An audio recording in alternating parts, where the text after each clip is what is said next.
You're listening to the Olaleye Show. On ESPN 97.5 and 92.5. Live from the Veritex Community Bank Studios, here's Olaleye. If you have been with us on 92.5 and you're a regular 97.5 listener, you can go there now. We are back. The issues with our internet providers building have been situated for now.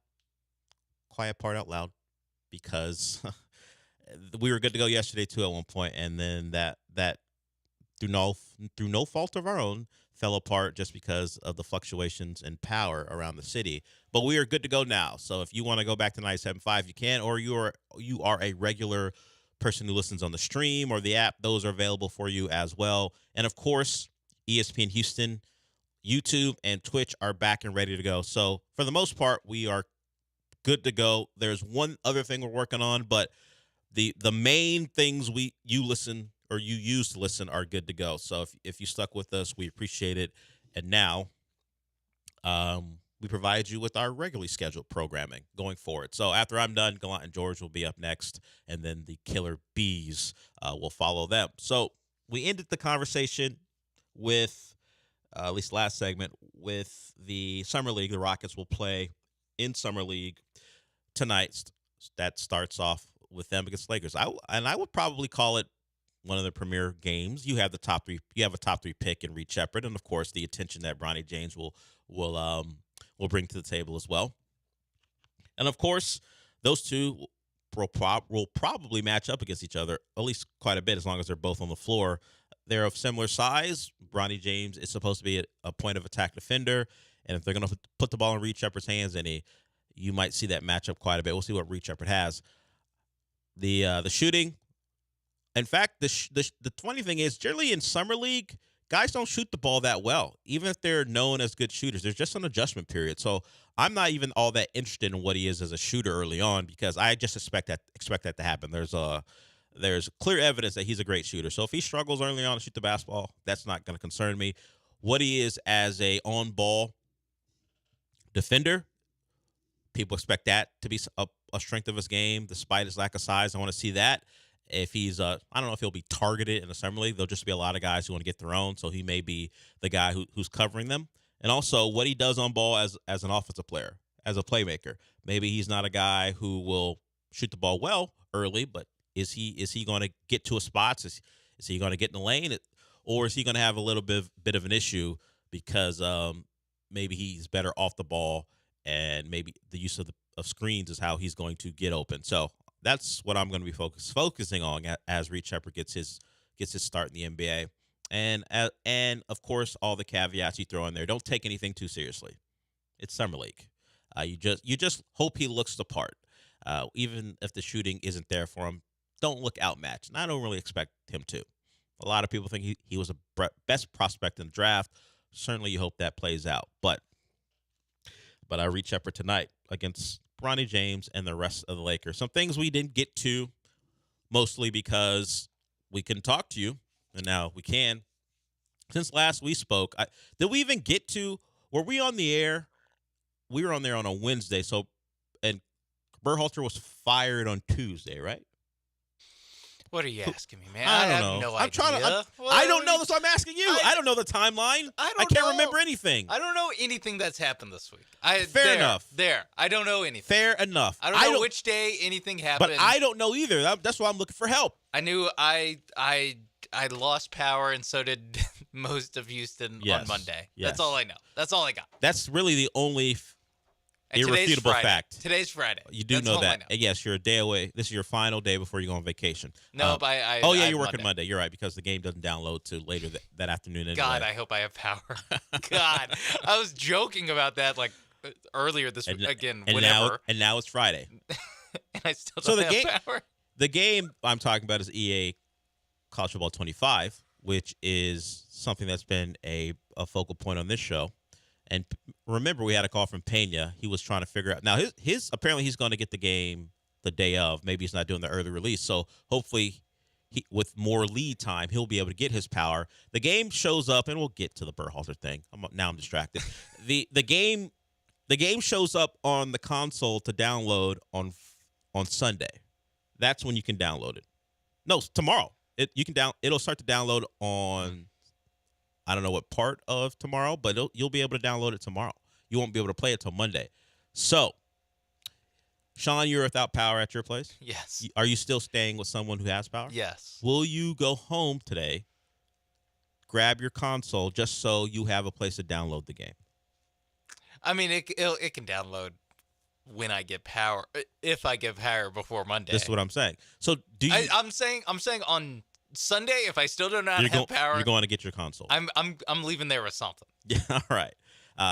I am fortunate enough to have had power for the last 2 days, so I have less worries. But sure, it's a big deal for us. Nice. It's been a big deal for the show, and I mentioned this earlier. We might as well get to it because, like, Berhalter's fired. I mean, it's not that he can't come back because we've seen that happen, but that's a story that's happened. He's fired. Yeah, but there is some more news regarding that. But he in particular is gone. At this point, like something that happens on a Tuesday, if we're talking about it on a Friday, that's just how this week has been. Yeah, and he's fired. He's gone. It can wait. I could talk about it. Nothing's going to change between now and maybe 11:15 whenever I get to it. So, obviously, I have my power back. I'm going to that hopefully it remains the case. Hopefully, you guys who are without power get your power back as soon as possible. That's the hope that I have for everyone. So, Thank you. The game, yes, Sean in particular, certainly because we have a certain thing we're looking forward to. Game downloads tomorrow for those with power. Game is available to play at 3 p.m. our time on Monday. Sean won't be with us. He's not dying, but he won't be on the show through Friday. Starting Tuesday through Friday, he won't be around because he's got stuff to do, mainly playing a video game. And I would normally think, what the hell? He's leaving the show. But then I remember I was going to do that too until I remembered that I do have those two clowns from 7 to 10 to contend with, and I could not very well not be here for a week. And my reasoning was, I'm playing a video game. I would lose every argument going forward. So I have to save myself from that. It's also July 16th to 20th. Yeah, it's All-Star Week. All-Star Week. There's nothing to talk about, so I could go do that. Yeah, Sean, speaking of the game dropped at the perfect time for him. There's nothing to do other than be around, and it's PTO anyway, so why show up if you don't need to? Whatever. It's his vacation time. He can do what he wants with it. I also realized, you know what? Your day kind of ends like at 12:30. You have, if you decide to stay up till 11, you got how many hours of gameplay? What are you doing? Just go to work. Just go to work. So I'm gonna be here next week, but my mind will be on different things. Yeah, I've not I don't know what my days will look like. I haven't scheduled it out. Haven't thought about it really. Other things have been on my mind this week. So I don't know. I don't know if I'm going to play for 17 hours a night or something, or 17 hours a day. I don't know. I cannot answer that at this time. But I just wanted to give myself the option by taking the week off. And it's completely understood. No judgments from me. The only judgment or emotion I'll have will be jealousy, because why can't I wake up at 10 a.m. and just start playing all day? And I could, but I made a business decision to show up to work. So that will be the focus of Sean next week. And really, let's be honest, it'll be the focus for me as well. If you want to call in, we haven't been able to say that in a while, to the 97.5 people, 713-780-3776. We have been told, and evidence suggests that almost everything is back to where it was before Barrel rolled through. There is one particular HD2 station we're still having some issues with, but the traditional listening experience is back. So you can go to ESPN975.com and listen on the stream. You can listen to it on us on the app. You can go to YouTube and type in ESPN Houston and find us there. And Twitch, you can do the same thing. So if you're able, those are your ways to listen. And we thank you for sticking with us, as at least for some of you, you're dealing with the same thing our internet providers dealing with, just a lack of power. I can't believe in some parts it's been off and on. It would come back for some people, then come off, then go off, just because of, I guess, structural issues for the city, and that's what our internet providers had to deal with as well. So they're not alone there. They seem to be okay right now. We'll see what it is going forward, but we're happy to be back. We'll get to the USMNT and not the Berhalter firing because that's old news, but they did make an approach to an accomplished manager, and he was like, you know what? I'm all right. I'd rather have some time off. I'm like Sean Mapes. I'd rather have the summer off.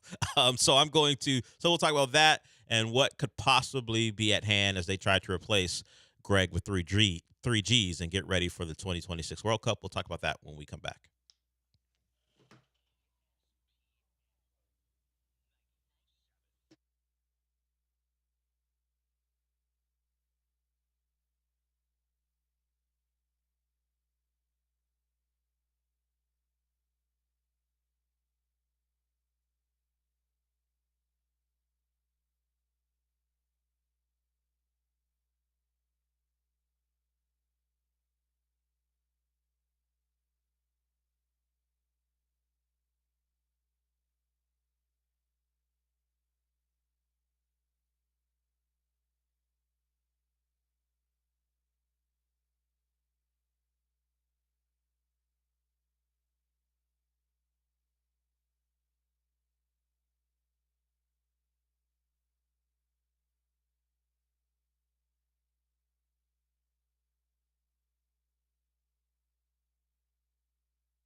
Broadcasting live from the Veritex Community Bank Studios, it's the Del Olaleye Show. On ESPN 97.5 and 92.5. Now back to Del Olaleye. Welcome back. And that is for everyone who can now hear us. If you are having issues just because you're in a different part of the city and you couldn't hear us on 92.5, as that was the only way to for most of the morning, you can now switch over, if you haven't already, to 97.5. And the stream and YouTube and Twitch are back, and so is the app. So we are good to go in that regard. So that's good. That's good. Very, very good. So earlier this week, we don't remember the day because it's been a tough week all around. Days are running together. But Greg Berhalter, the U.S. soccer manager, is gone. It was something that was delayed far longer than a lot of fans wanted. The campaigns continued. There are some talk of, well, the U.S. Federation is waiting for the anger to die down, and maybe they can just slip in that Berhalter is going to stay. But they made that announcement that a decision was going to be made, and everyone thought, well, that just means he's out. But people are a little worried because no one can trust the U.S. Soccer Federation. But they made the move. Berhalter's out, and they've already approached a big-name manager to come over and take this job, and he immediately said no. Jurgen Klopp, the former manager of Liverpool, who was of Borussia Dortmund, but went over to Liverpool and changed them from a team. I'm trying to find a comparison for Liverpool in American sports before Klopp got there. They had success in their past, but they hadn't won the Premier League. Was it ever since it became the Premier League? Now they had won the top division of English soccer, but since it became the actual Premier League, I don't think Liverpool had ever won it. Yeah, it was like 20-something years. Yeah, so I'm trying to think of a comparison. That one I've got to pull up. Before Klopp got there, they're probably like the Dolphins. Like a team with the giant name who had success in the past, just could never win anything of any consequence since in the last 30 years or so. Is he the Jim Harbaugh of soccer? With Michigan? Wherever he goes, or just especially with Michigan, where if you think it had been 30 years since they won. Yeah, if you think about it, if you're trying to make the sport I care a lot about, college football, he would probably be a Jim Harbaugh type. Now he won a lot there. We know Jim Harbaugh didn't win the ultimate thing till late, but I guess that's not a bad comparison. I don't know if Klopp's as weird as Harbaugh. I don't listen to his interviews very much, but yeah, let's use that as an example. He is a winner wherever he's been, and if the Chargers are US, the Chargers could be USMNT. I would say that works. That works. That certainly works. So we're looking for our Jim Harbaugh. And the Jim Harbaugh on the table said no. Maybe, and much like Jim Harbaugh, it took a while before he got out of Michigan. Klopp is just less than a couple months removed from being the Liverpool head man. He said, you know what, I want to be away from soccer for a little bit. And that has led the U.S. Federation, at least reporters, to figure out who could be on the list. I don't find this list from USA Today all that comforting, because at the top of the list is former U.S. international Steve Cherundolo. He is the current manager of LAFC, I believe, the second LA team in the MLS, and I'm sure he's fine. I just don't want another tried and true U.S. soccer guy running the team, because it feels like he may be better at his job. That might be all that matters, that he's better than Berhalter at actually managing the team, but I don't want a guy they feel like they can control, and he doesn't have enough power to tell them no. I would like a guy they feel they have to convince to take the job, not a guy who's jumping at the opportunity. Like the only thing he would want to do is coach U.S. soccer. I need a guy that they actually have to woo, wine and dine and convince, not a guy that they need to take to a Burger King and he'll take the job. I need that 5-star treatment type of guy before I'm going to get excited. Cherundolo will probably be fine. I'm not looking for fine. I'm looking for a galvanizer that everyone's going to be who cares about U.S. soccer, who's going to care about and go, we want that guy in charge. He's going to bring new ideas in a short amount of time and make sure this team has as deep of a run as possible. I don't know if Cherundolo's that guy. Maybe if you had hired him right after the World Cup, if he was one of those guys who was right for the job at the time, maybe we would be in a better position.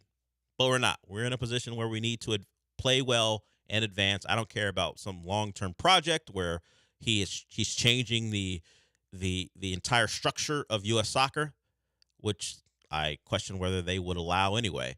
I need a guy who can manage the top flight team and get us to win games and get us through knockout round games. Is Steve Cherundolo that guy? I have my doubts, but he is the top of the list. He's had success. He won an MLS Cup with LAFC. Maybe it's my MLS bias. I don't want that to be your top accomplishment if you're running the U.S. national team when we're trying to do well in the World Cup. You want something else. Yeah, I need a little bit more. It's okay being on the resume. Yeah. Just it can't lead the resume. No, it can't be. And he has been around for a while. He coached for the German under-15 team and the German under-17 team. He was an assistant in the Bundesliga as well. So he isn't strictly an American MLS coach who hasn't been able to reach out and do other things. I just think there's too little time to have a guy who doesn't have real giant experience. As I said, hire that man if he was, had a resume that suggested it in 2019 or 2018. Or 2022, excuse me. I forgot that World Cup. There was a World Cup between the one we didn't make and it was a 2022 one. Hire him then after that one. I'd be good. The other guys, Jim Curtin, who is an in-house option. He's another U.S. based coach. He is the manager of the Philadelphia Union. Okay, real inspiring, cool. And it's no fault of their own. It's really because if the federation is handpicking them and it's an American-based coach, I'm like, nah, I'm out. Really? You're not interested in the San Jose Earthquakes coach? No, or I'm not. I need more. Sporting KC? What did Kobe say? More. I need more. I don't want any of that. I don't want Chicago Fire? Name all the MLS teams you want. I want none of it. I can keep going. How many do you think you can get to before you run out? I can get to a lot of them. Orlando FC, Inter Miami. That's actually an international coach. But I don't think they're getting him. No, I don't think so. Houston Dynamo, obviously. FC Dallas, our bitter rivals. San Jose Earthquakes. Who we used to be before we made the move. Hey, that's the old us. Yes, the new us wins less than the old us did. Oh. It's true. They got a couple. Yeah. Do we even remember them? So Jim Curtin's the other, and there is one more who is the current manager of the French women's national team, Hervé Renard. He is 50, what was that? Hervé? It's Herve. I don't think that's how you say it, though. But I'll say it, Irv. If he gets the job, I'll learn how You'll learn how to say it? Yeah. If he gets out of the group stage, I'll learn how to. If he gets the job, gets out of the group in World Cup, I'll learn his name. He can't even learn the name. You can't even learn the name when he's named the manager. Sorry, Irv. I feel like it's Hervé. But he also coached or managed Ivory Coast to an AFCON title, which is their continental tournament, their version of Copa America. So he has international experience in both genders. I would take him. He's a pretty good manager, even if I exclude some of my Ivory Coast bias, because I root for Nigeria when it comes to AFCON. If you didn't know, I do have an Ivory Coast bias. I didn't know. Thank you for disclosing it. Yes, Didier Drogba aside, I do have an Ivory Coast bias because I root for another African country. So Irv, no Portland Timbers on his resume, no Seattle Sounders on his resume. The man coaches international football. He coaches international national teams. Not even an internship, maybe with Red Bull. No, not from what I can tell. He may have had a couple Red Bulls, but I don't think he's coached for the New York Red Bulls. Okay. No. Now he was a guy who was approached by the Ivory Coast just a couple months ago, actually, and he said no. They tried to bring him back for AFCON, but he was like, "No, I'm okay. I'm coaching the women here, so it might be tough." And the French Federation was like, "No, you can't talk to our coach. He's coaching the women's team. What are you doing? You can't take him away." So there may need to be a request and permission granted. So we'll see. So those are the top three from the USA Today. How do I put this the least respectful way I can? The least respectful way I can. Keep the MLS coaches away from my national team, at least right now. You want to hire them right after the World Cup, I'm cool, but not now.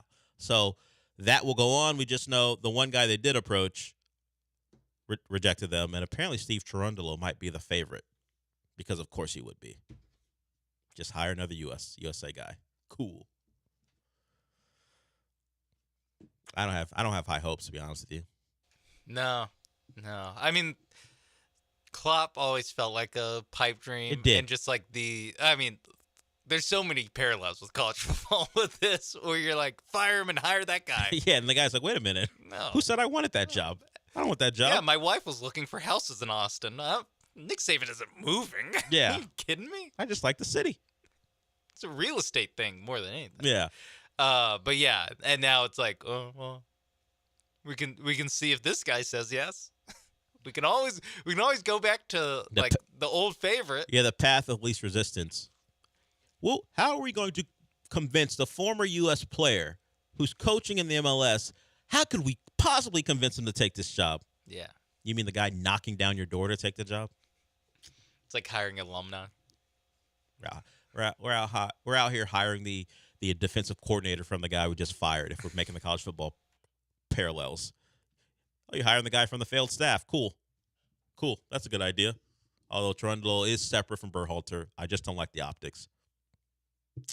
It's like we tried with Klopp. We had a phone call. He said no. Let's go get this guy who won't take much effort to convince. Man, oh man, we better. Well, all we can hope for is an easy group, which doesn't guarantee anything, as we just saw. We'll get more into other things that don't involve U.S. soccer because that can get depressing. We've got the Astros to get back to. They swept the Marlins. We talked about that earlier. If you weren't around because you only listen on 97.5 or the stream or YouTube, we talked about that. We'll give you an update on the health of their pitching staff. Not great, but I'll get into more specifics. And there are some things regarding our favorite sport, college football, to talk about as well. We'll talk about that when we come back.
So Oklahoma and Texas are in the SEC. We know that is going to begin this year in earnest with college football just around the corner. We're in July.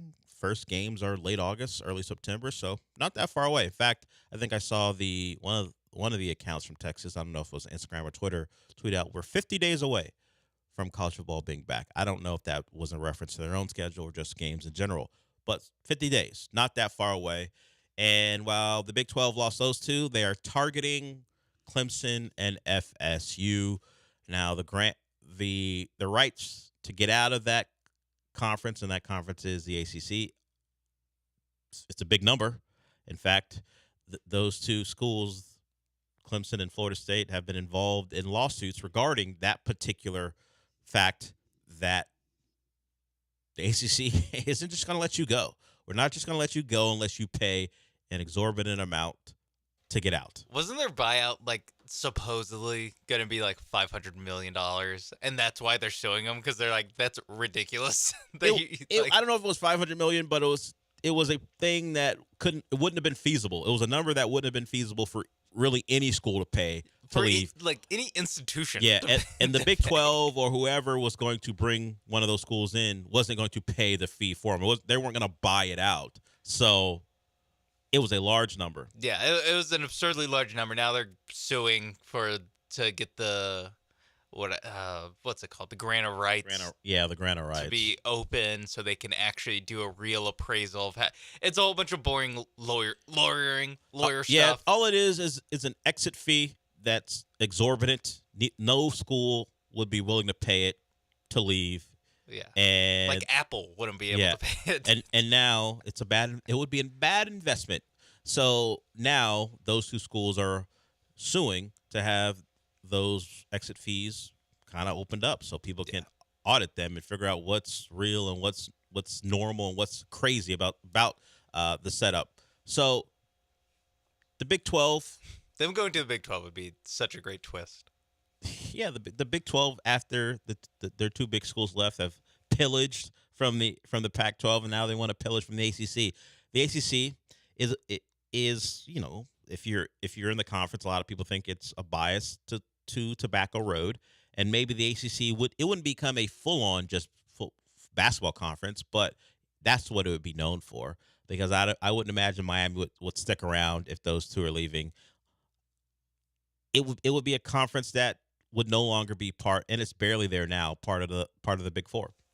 It would be the Big Three, and then whatever was left of the ACC. I was gonna say there'd still probably be the fourth conference, but it would not be the Power Four anymore. It'd be the Power Three. Power 3 plus 1, and then them. Yeah. So yeah, that'd be something crazy. Also, just like UCF and Florida State being in the same conference I'm sure a lot of the old school Florida State people wouldn't be super thrilled about that. That UF and Miami probably wouldn't be thrilled that, like, wait, it was the Big Three. What happened? Yeah, we remember back when UCF was doing their thing. Hell, when USF had a good year.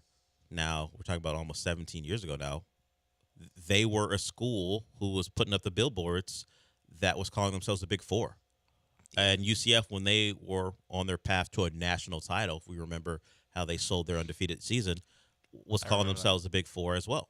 So, yeah, I mean, if you're a fan of those teams, you kind of laugh at it.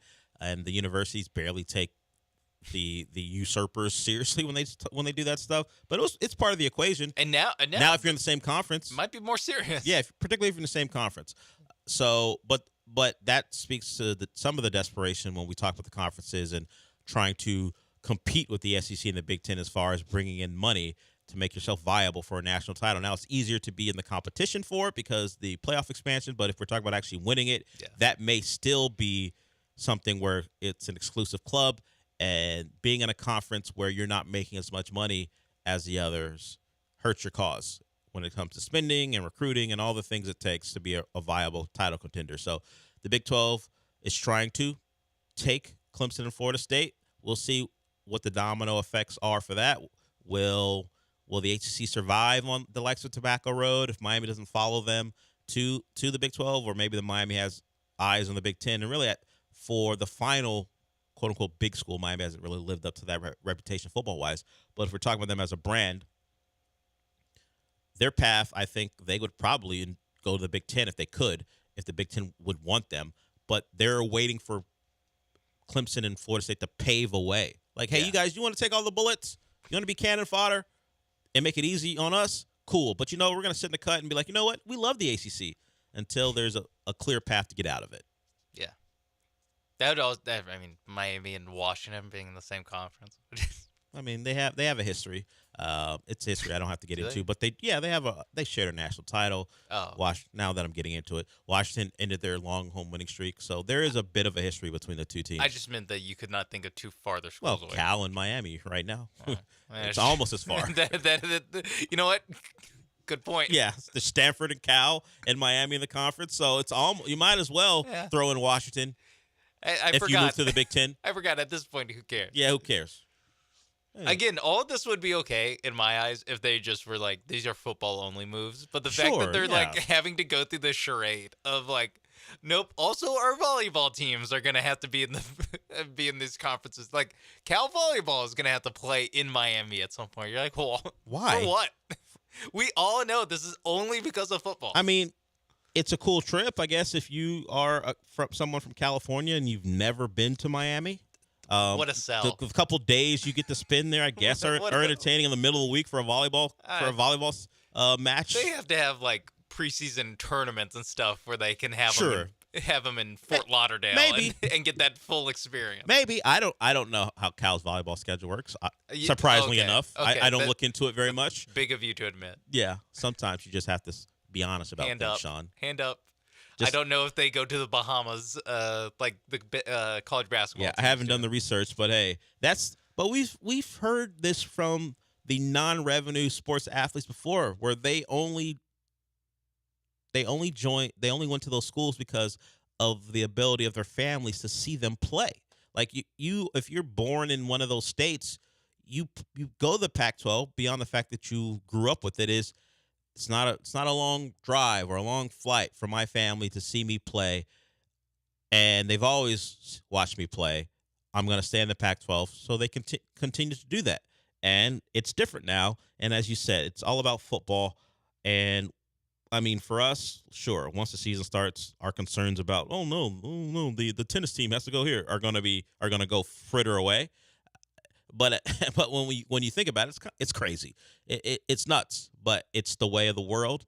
And now we've got more movement possibly on the horizon with Clemson and FSU to the Big 12. At least that's the rumblings right now. Hell, traditional rivalries are out the door. And you know what you can do to relive the glory days of your youth when it comes to college football and conferences and rivalries? You go get EA College Football 25. You thought I was going to do an ad, but I'm not. You go get EA College Football 25 and make the conferences. You just remake the conferences. Promo code Dell? No, I wish. I'm not a YouTuber, so I can get the game early like a lot of YouTubers have. But I might do that for a dynasty. I'm just going to put everyone back to the way I remember, and we're going to do it that way. We'll still have the playoff because I don't think you can get rid of that. But you know what I don't want to see? I want to see SMU and Miami in a conference game. Beat it. Get out of here. I might reconstruct the old Big East. Yeah, I was gonna ask how far back are we going? The problem is that you can't make a conference out of nothing. You just have to restructure them. So sorry, AAC. You're the Big East again. So if I want to throw Washington and UCLA back into the Pac-12 and Oklahoma back into the Big 12, you can do it. That's the last time it'll ever be something you can do, because it ain't a real thing anymore. So if you want to duplicate Kansas State beating Texas A&M in the Big 12 title game, go get the game. We already have the game. We're just waiting for it to download. We are back. Got a text from someone saying, back on. Yeah, I know. I got the news first, but I'm glad you know now too.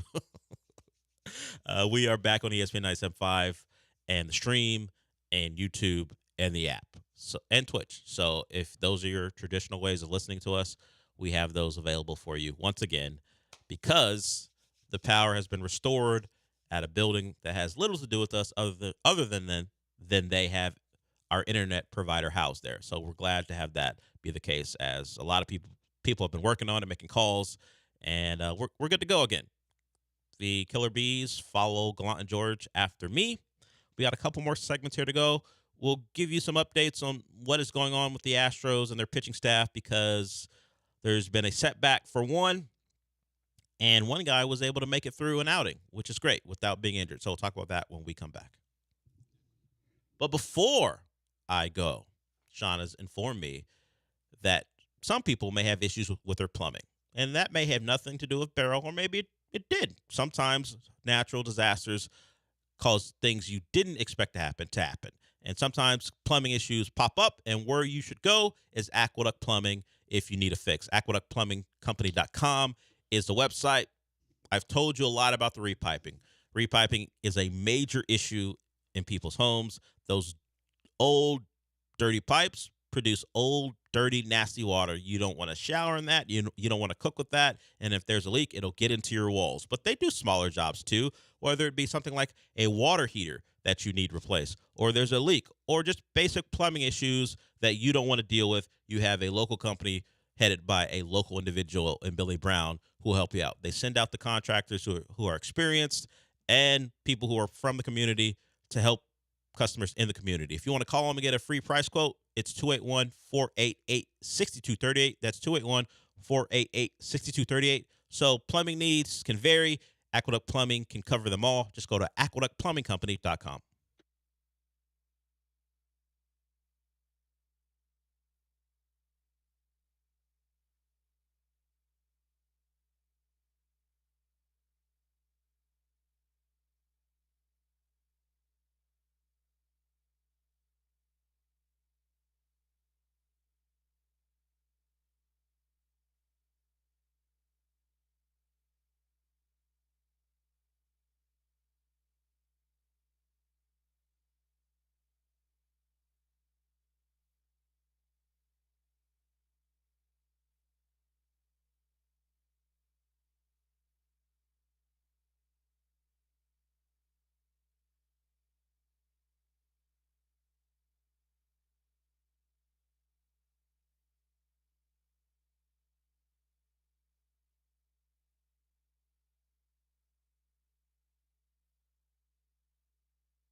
The Del Olaleye Show continues. On ESPN 97.5 and 92.5. Live from the Veritex Community Bank Studios, here's your host, Del Olaleye. Astros win 6-3 last night. They beat the Marlins. They sweep the Marlins. That is a bad baseball team. Bad organization. And yet, have as many World Series titles as one of the more dominant teams in a decade, the Astros.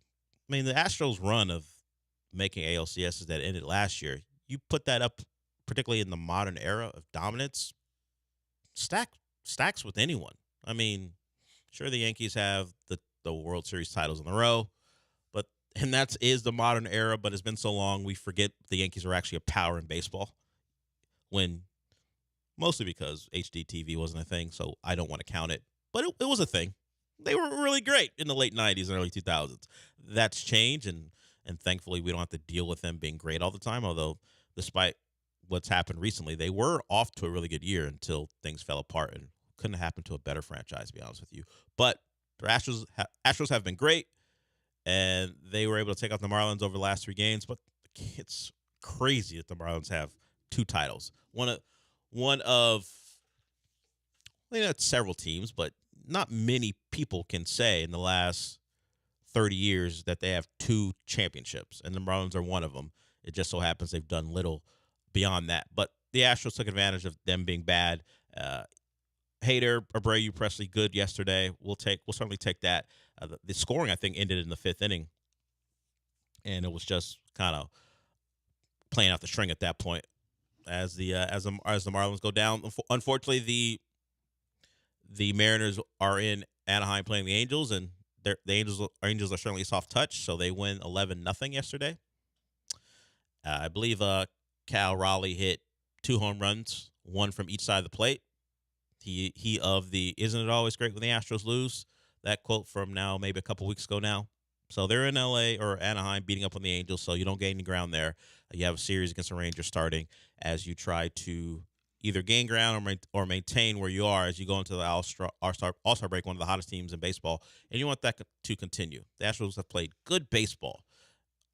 Doesn't make us forget about how underwhelming they were because the schedule and the standings let you know that. Despite how good they've played, they still trail. But thankfully, Seattle has been poor while the Astros have been good, so they've been able to gain a lot of ground, we all know. A couple of injury updates. Jake Bloss, who was injured, comes back, gets through an outing, and we haven't heard anything about discomfort. So we're happy about that. They need another starter. They need starters from anywhere. We've heard or at least read about potential trades that they could make, whether it be a first baseman. Still think their biggest issue is finding another healthy starter, and it becomes a bigger issue because Luis Garcia had a setback. He was downgraded from a bullpen session to playing catch. He had a rough outing in his first rehab start, and that led to concern about how he bounced back from it. So Joe Espada said, you know what? We're just going to be cautious with him as he's returning from a long-term injury. So Luis Garcia not on a path right now, looks like, to immediately help the team. Now, him struggling was attributed to location in his rehab start, and we know they're just working on stuff, remember? So we don't have to take it too seriously, but what we do need to be a little bit concerned about is the fact that he couldn't make it back from one start without immediately having to be told to shut it down for a little bit. He's still out there being active, tossing the ball lightly to another Astro. I don't know how many feet away. Who knows? It's just catch, right? Normally they will say from like 60 feet. I didn't get that this time, so I'm not sure how far away he was. But it was just catch for Luis Garcia. Was he throwing underhand or overhand? Yeah, if he's throwing underhand, just go sit down. How's that helping anyone? If you're at a point where you can only throw underhand. Oh, was he throwing with his non-pitching arm? Yeah. Where was he? What was he doing? I hope he was throwing with his pitching arm and he was throwing it overhand. Okay. That would at least say he is not completely done for the year. That's all I'm hoping for. Just the visual of him pitching underhand is Hey, he just wants to be active and out there with the guys in the uniform, right? Is it like a football sideline where he has someone else catch it for him and then hand him the ball? Yeah, I don't think baseball's got to that level with their pitchers' hands being such hot commodities and such precious commodities that they can't bear to catch a baseball. Just wear a glove. All you got to do is wear a glove. The ball's not coming at you that hard. Just wear your glove and catch it. Like football players, like quarterbacks doing it, still a little embarrassing. Because just tell the guy not to throw it that hard. Back to you. Why do you need another guy catching it for you? Just tell the guy, hey, lay off. Hey, take it easy. Yeah, hey, man, I got to use these things for work a little bit later. Take it easy. We need to investigate how that even came to be a thing. Who is the first guy to have someone catch a ball for him? Yes, I don't want to catch a football. I'm going to throw it. You can catch it, but I don't want to because I'm the quarterback. I'm trying to think who would be. There needs to be an investigation. When did that start? Because it didn't start with some high school kid. Yeah. It had to start with an NFL. Maybe it was a coach. A coach probably said it's a good idea. Or do you think it came as a result of someone breaking their finger? And that was the end of that. Some backup quarterback fired it at the starter. And Joe Montana broke his ring ringer. Yeah, broke his hand. I want to think that it was like Dan Marino being like, oh, that's come hateful. on, these are the money makers. Well, I was just thinking guys of that era. I was and because I watched Ace Ventura: Pet Detective. He did last night. He did have those isotone gloves. What? Oh yeah, he did. Yes, I'm gonna put it on. I'm gonna put it Suspect. on. He's on the suspect list. Putting it on Joe Namath. He was wearing pantyhose. Putting it on Namath, who decided at one point, my hands are too valuable. You can't make me catch a football. I'm afraid the backup's trying to hurt me. I wish we could find out how that started because it's kind of embarrassing. I don't even know what do you Google? Yeah, there's nothing to Google. It happened at one point, and then it just became a thing. I don't know who can dive deep. I'm not Ken Burns, so there's no way I'm diving into that. But it deserves an investigation. Gosh, I want to know when it happened too. Just like the era. Like, was it in the 90s? Was it in the 2000s? We got to go through all that film of quarterbacks warming up to find out when that became a thing. I don't have an answer for you. See, Chad Pennington refused to catch a football. Him and Randy Moss were playing catch and Marshall, and Randy fired that thing, and he decided that's enough. That's enough. I only have a very limited time frame with this arm before it falls off. Don't break my hand before that happens. Chad Pennington, great Marshall quarterback, pretty good NFL quarterback, decent NFL quarterback. He was, for his era especially, like he was a fine. He was a fine NFL quarterback. Won a couple. I don't know if he ever won a playoff game, but he maybe won a couple divisions. I know he won one with the Dolphins. Might have done it with the Jets earlier in his career, but the soft tosser who was more about placement than anything else. And when that arm gave way, it gave way quick for Chad Pennington. It's a great example of like when people say, "Oh, he." Like in basketball where he's not that athletic, so his game will translate well for when he loses that athleticism. It's like, no, actually, he'll just become a complete bum. Yeah. It was that with Chad Pennington where it's like, oh, he doesn't have the greatest arm strength, but, he'll age gracefully. It's like, nope. When you lose even a little bit off of your already poor arm strength, it becomes, oh, my God, this guy cannot play in the NFL. Yeah. He went 11-5 in 2008 and was out of the league by 2010. Just that arm went, and it went quick, and he finished second in the MVP race. Oh wow! Second it's back in 2008. Threw 19 touchdowns and finished second in the MVP. How many race. interceptions? 7. It wasn't even a 3-to-1 ratio, and still was second. That's why I said for his era he was pretty good because those numbers. Wait a minute, who won the MVP that year? If he could finish what 2. year was it? He won. He also won Comeback Player of the Year that year. 2000. So he probably got a little boost from that. 2000. He did it in 2008. Who do you think was the best? 2008. The best player in the league according to the AP in that year. Was that a Manning year? It was a Manning year. Yeah. Now Peyton ran away with it. He had 32% of the 64 share, but 32 votes. 30 out of obviously not very many. Not many writers vote on it. 27 touchdowns, 12 picks, which is kind of what we were criticizing Patrick Mahomes for this year. Yeah, to be honest. Again, you have to go like 2008 brain. That's a good number. It is a good number, even with the 12 picks. Phillip Rivers is standing there going, "Wait a minute, I was 34-11 and threw for 7 more yards. Why the hell did I finish in 6 with 2 votes?" Probably because they went 7-9. It is the Chargers. Just sight unseen, they probably went 7-9. Yeah, actually, 2008 they might have been good. They might have made the play. 8-8. Okay. You weren't so far off. Okay. They did not, but they did finish first in the AFC West. Yeah. Okay. They made the playoffs. Wow. Wow. If I'm Phillip Rivers, I'm like, wait a minute. Maybe don't give me the MVP, but I did finish first. Yeah. I ain't got to finish that low. He's definitely like, wait, Chad Pennington? Chad Pennington? By the way, that was a Wildcat year too. Oh yeah, that was the Ronnie Brown, Ricky Williams years.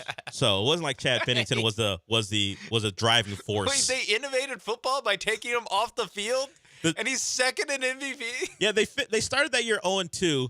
They were, wait a minute, we got this Wildcat thing. Things aren't going well, and then they took off. So less plays with him being a focal point led to them winning more games, and he still finished second in the MVP race. And comeback player of the year. Yeah, and then he won comeback player of the year. I'll give him that. He was a broken man before that year as far as physically, but second in the MVP race when Ronnie Brown and Ricky Williams are doing their thing. That's Phillip Rivers has got to be, you what are we doing here? That's like if Kirk Cousins was second in MVP this year because they just started playing Michael Penix more. Yeah. He still started every game, but all their touchdown drives were just Michael Penix touchdown drives.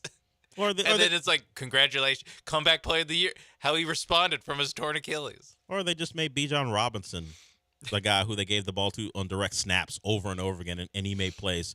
That's a little aside back, 16 years for whatever reason.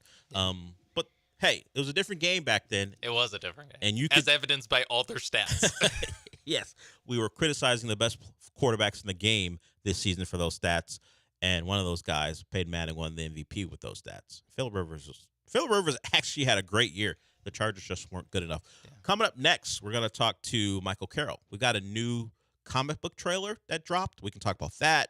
We had an interesting week in television, maybe the best episode of Hot D of all time. We can talk about that as well. So plenty of stuff to get to with Michael Carroll, who is the host of Comicast. We'll talk to him when we come back.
Michael Carroll is in the building. He, like you, a lot of you was affected by Barrow, so he hasn't been able to watch a lot. But what he did watch, by the way, Michael Carroll, the host of Comicast. Hello. He does that with Jong Lee. Yes, that's very true, and it is very difficult to watch things without power. That is correct. Yes. So we won't spoil anything. Even though we were just talking about the internet spoiled Things for you and for me. But a lot of you are in the same position that Michael is. You weren't I won't say allowed. You weren't maybe Center Point didn't allow you to watch some things. I guess I can put it that way. Maybe you weren't locked in on Sunday night to watch House of the Dragon. So real quick, in my defense, Okay. I was going to watch it on Monday. Well, I'm not blaming you for anything. I just know people are like, why didn't you watch it on Sunday when we had power? And Yeah. like, I get it. I understand. Sean, I see that disappointed look in your eye. Be prepared. Why didn't you watch it? Why didn't you watch it? I was going to watch it ahead of my planned recording on Monday, and that didn't happen. That didn't happen. Did the recording happen? No. None of it happened. No, none of it happened. No, None of it happened. No. So, afterthought, because I ended last segment saying we were going to talk about it. We won't, mostly because Michael reminded me that not everyone watches it on Sundays night, although, you should. Why wouldn't you? Why wouldn't you? But because everyone has lives and they don't get to everything at the same time, and obviously this week has been tough for a lot of people and still remains that way, we're not going to spoil it. But if you're out there listening, we will talk about something that dropped this morning. Yeah. It's a spoiler in the sense that, all trailers are kind of spoilers. So the Captain America Brave New World trailer dropped, and Harrison Ford is taking over for John Hurt. John Hurt, who has passed away. William Hurt. William Hurt. Yeah. That's right. William Hurt, who has passed away. He's now the president. He's playing Thunderbolt Ross. Thunderbolt Ross. Yes. I remember the last name. Didn't remember the moniker he was given. President Thunderbolt Ross. Yes, he is the president, and Anthony Mackie is taking over from Chris Evans as Captain America, or Sam Wilson is taking over from Steve Rogers. Yes. And that gets a name check in the trailer. Thunderbolt Ross, ever the statesman, tells Sam, you're not Steve Rogers, something along those lines. So we've seen the trailer, and the big reveal at the end was we saw Red Hulk. Yes, which you know who that is in the comics. Do you know? I assumed it was just Bruce Banner, but I'm wrong. So who is Red Hulk? You are correct. It is Thunderbolt Ross. So get ready for that. So if you don't know the comic lore, welcome to my world as far as that's concerned. So I have to look up how that came about, or maybe I'll be surprised. Maybe I'll just wait for the movie. I and be imagine it's going to be surprised. different. Yeah. Yeah. But Thunderbolt Ross, the president of the United States, also will be Red Hulk. 80-year-old Harrison Ford. Do you think it'll have Harrison Ford's face, or do you think it'll be something else altogether? Man, that's the thing. Like, whenever he was first announced as taking over the role for William Hurt, he was like, I guess at the time of William Hurt's passing, he was like 73 or something like that. And they casted Harrison Ford, who was like 7-8 years older than William Hurt. So it's like, really? We're doing that? I can't imagine Harrison Ford doing the mocap. Yeah, is he going to do the Andy Serkis stuff? And make the noises and do the mocap? He's going to do all of the stuff that Andy Serkis does? Because do I need a over it Red Hulk? Yeah, I need that version of Hulk? Because that's what I feel like Harrison Ford would do. Hey, kid, you're putting that on my head. Yeah. He's doing that the whole thing. Yeah. And, because if you ever seen the behind the scenes for like Bruce Banner or Thanos or whatever, Josh Brolin and Mark Ruffalo are wearing these full motion capture suits, and then they wear the sign thing so you can get an idea of how tall. Yeah, like a tennis ball, right? Basically, that's So, like 6 feet above your head. 80-year-old Harrison Ford is going to be wearing that. He's been in a lot of IP stuff, so I imagine convincing him to do it beforehand was fine, and the check, I'm sure it's great. But then when he found out what he was going to have to go through, because I'm sure that special effects in Star Wars and Indiana Jones, the Dial of Destiny, all that stuff, but he didn't have to do all that. He didn't have to be a giant monster. He also said when the Indiana Jones Dial of Destiny or whatever, when it premiered its trailer at like D23, or I think it was D23 when that came out. It could have been at San Diego Comic-Con. When he introduced it, or at some point he was like, I'm tired of falling for you people. Yeah. So he's like, he's old. He don't want to do all that. So I'm just really like, how are they going to do this Red Hulk stuff? Maybe he sits down for like one or two mocap sessions, but is he going to make all the, like, is Red Hulk going to be like Smart Hulk and talk, or is he going to be a grunter? Because if he's a grunter, I don't think Harrison Ford's doing all that.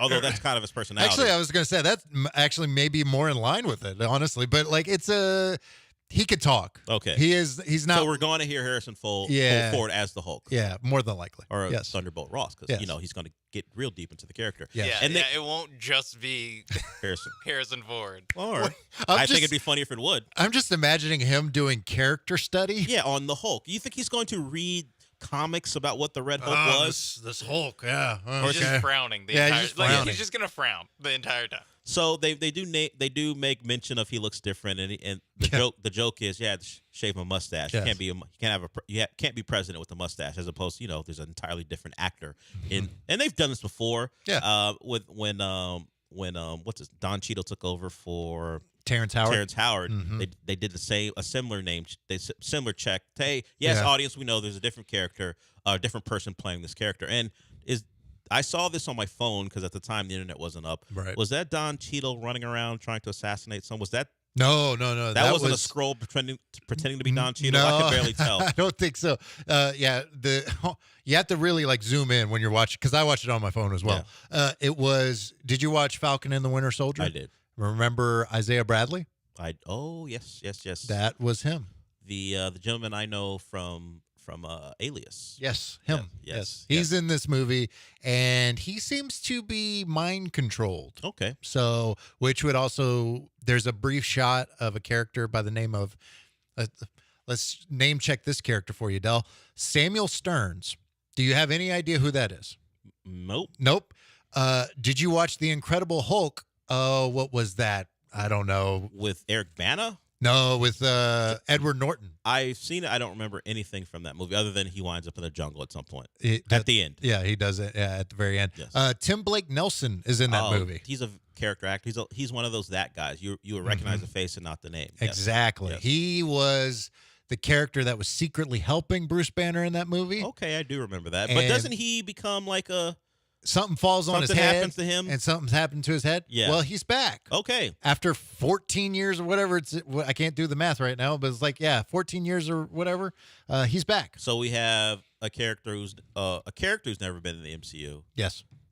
The actor will play it, was there a Thunderbolt? Was there a Thunderbolt Ross in a Hulk movie previously? Yes, that was Eric William. Bana. That was yes, there was The Eric Bana movie. I forget who played him, but yes, there's a different Thunderbolt Ross. There's a different Hulk who's red. Yes, and a character who had never appeared in the MCU before in a movie that wasn't in the MCU is going to be in this movie. Well, the Incredible Hulk, that movie was in the MCU. Oh, the one with with Edward Norton. Okay, yes, okay. yes. Cool. So it was MCU. It's just they hadn't acknowledged any of those things. Yes, in however many years. Correct. So a lot of confusing things. Yes, I couldn't tell Don Cheadle from the dude from Alias, mostly because of my phone, and we didn't have the internet here to watch it on my laptop. So that is out. So yes. You can go watch that now. Sure, we're breaking it down a little bit, but hey, it's out there. The trailers are there to spoil some things. We're trying to avoid everything else because you guys may be in a position like Michael, who didn't get to watch a lot of things this week. We understand that. That's true. We're trying to recognize that as we go forward. We haven't taken a call yet, but I've opened that up to people if they want to call in. This would be the segment to call in about TV. We want to talk to La Salsa. That's not your real name. I would normally make you wait. Those are normally the rules. But you called in this segment specifically to talk about something we would talk about in this segment. So you get on.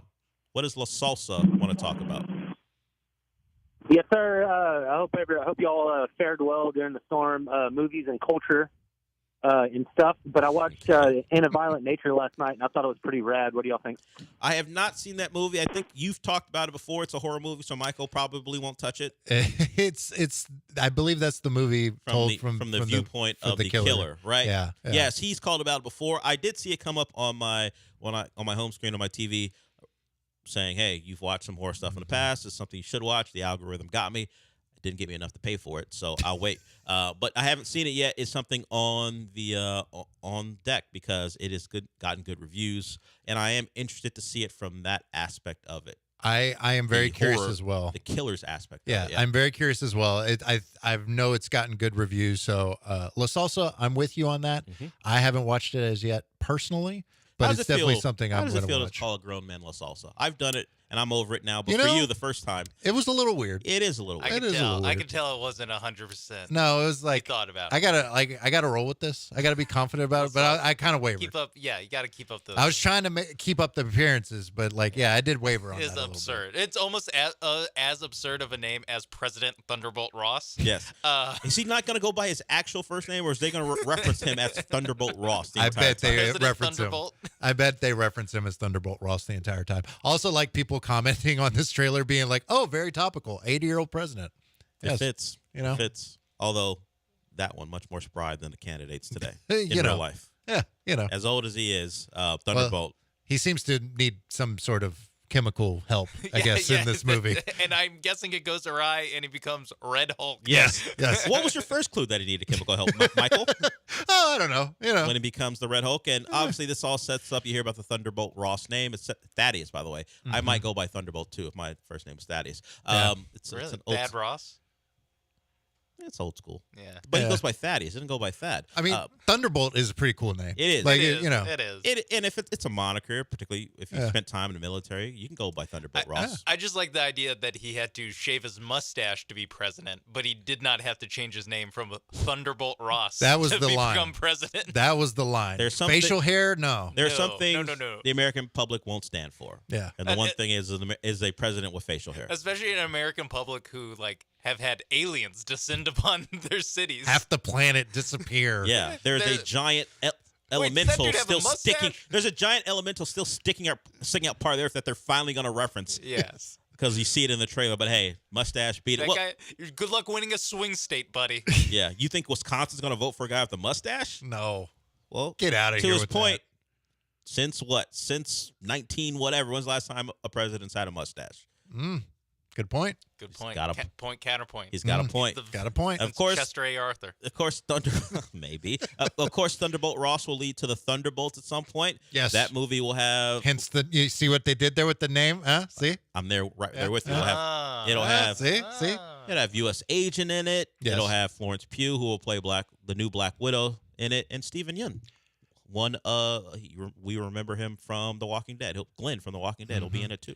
Because the thing in this movie that, like, obviously in the trailer, you see briefly that Sam Wilson is Thunderbolt Ross is recruiting Sam Wilson to be like the military position of Captain America. Like, he wants Yeah. to do that. But he also apparently wants to rebuild the Avengers. That seems to be a plot point. And maybe like Sam's like, no, I don't agree. So then I think Thunderbolt Ross kind of forms his own Avengers, hence Thunderbolts. The But of course, the Thunderbolts are like kind of like the Suicide Squad in a sense, because they are mainly a team of unsavory characters, Anti-heroes, villains, anti-heroes, villains, yeah. and whatnot. So Yeah, and so that trailer dropped, and I would normally Michael tells you what you should or shouldn't watch, and the thing is, hell, just watch everything because no one got to see anything really Just this week for the watch, most yeah. part. Just So watch whether it be anything. The Acolyte or House of the Dragon or whatever you were not able to watch because of the obvious power issues, watch them. We're not going to talk about them once again just to do you the favor. Hell, maybe you didn't get to see them, and that's understandable. So is there anything, before we wrap it up, anything off the big three, as we would call them, that you would direct people to? of course, if you want to like go to the theater, there's Long Legs this weekend. That's getting good reviews. That's getting very Nicolas good Cage reviews. is in it. Nicolas Cage is in it. I didn't realize that. I watched the trailer ahead of A Quiet Place Day One, and I was like, "Oh, this is actually terrifying." And then it said Nicolas Cage. I was like, "Oh, okay." Did not expect that. Mhm. I don't know. It's just Nicolas Cage everywhere. So there's that at the theater, and then really it's kind of a quiet weekend in terms of streaming. There is a couple of things, but I mean, yeah, just catch up on anything you missed. This when you past when you week. can get to it.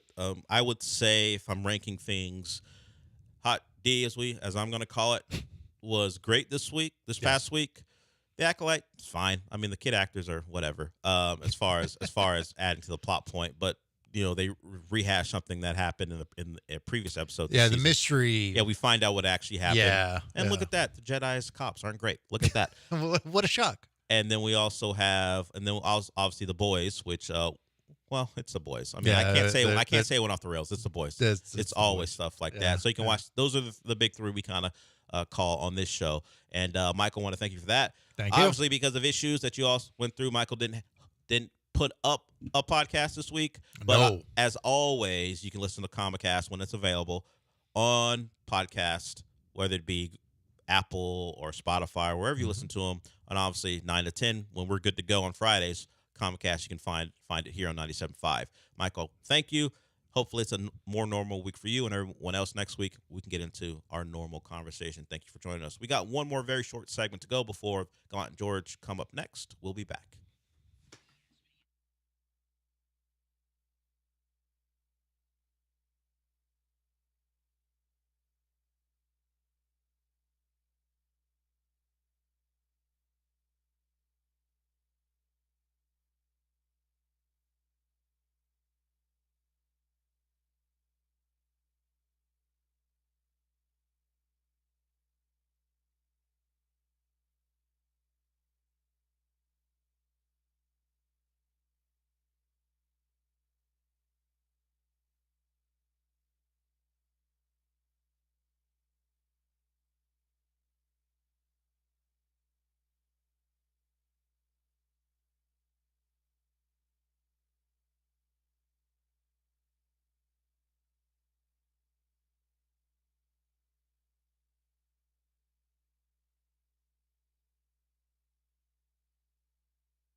Broadcasting live from the Veritex Community Bank Studios, it's the Del Olaleye Show. On ESPN 97.5 and 92.5. Now back to Del Olaleye.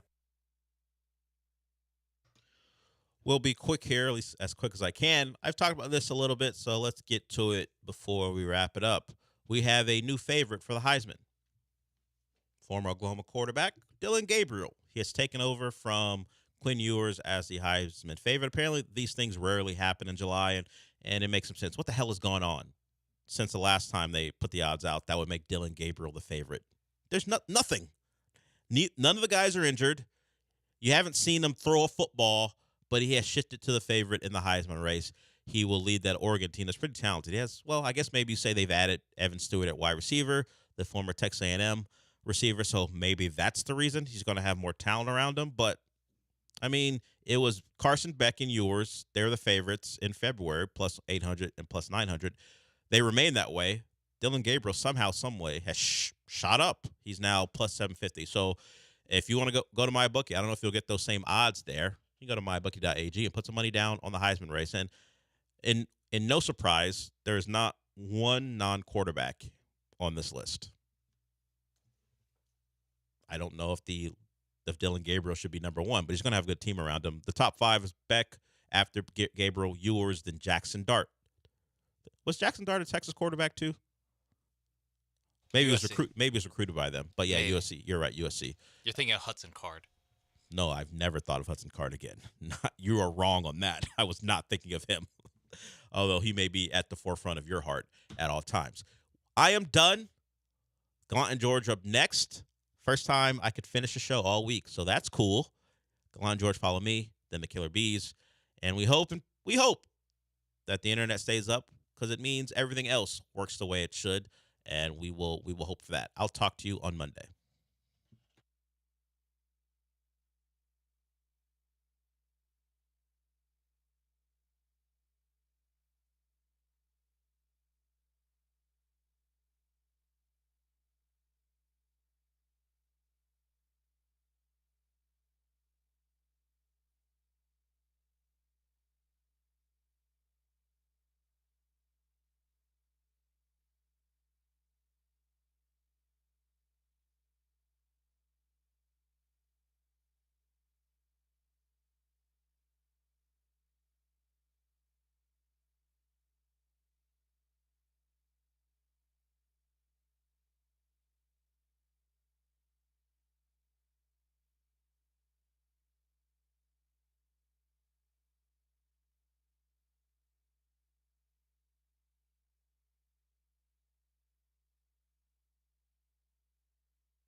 You're learning. 1-1 pitch is sent to center field. Back goes Nick Gordon, still going back. He'll watch this one off the top of the wall. Loperfido heading to third. He'll be waved around. Here comes the relay throw. Not in time. 4-2 Astros. Oh my God, look how many games over 500 the Astros are. Hell yeah. Thank you, Miami Marlins. Boy, they're bad. Remember when we felt that way about the Astros? We were wondering what the hell was going on. That has never been a thought for the 3 Miami Marlins fans in existence. That team is effing dreadful. Thank you very much for 3 Houston Astros victories, for your now 5 games over 500 Stros. They've won 9 in a row at Minute Maid Park. What's the difference this year? Other than going up against teams like the Miami Marlins of late. What's the difference? I mean, they were so bad at home last year. This season, their home record is 27-19. That's pretty damn good. They were so bad last year. Is it because, as some have theorized, that Minute Maid Park seems to be putting less effort into air conditioning? Do the Houston Astros thrive in humidity? I don't know. I haven't been to Minute Maid Park to this point this year. They are now above 500. Maybe I need to make the change this weekend against the Texas Rangers. But nice to see another win, a sweep as well for the Astros over the Marlins after losing 2 or 3 against the Minnesota Twins over the weekend. I don't really think there's much to be said about what the Astros did the last couple of days. I want to move on and demand something that I've demanded before.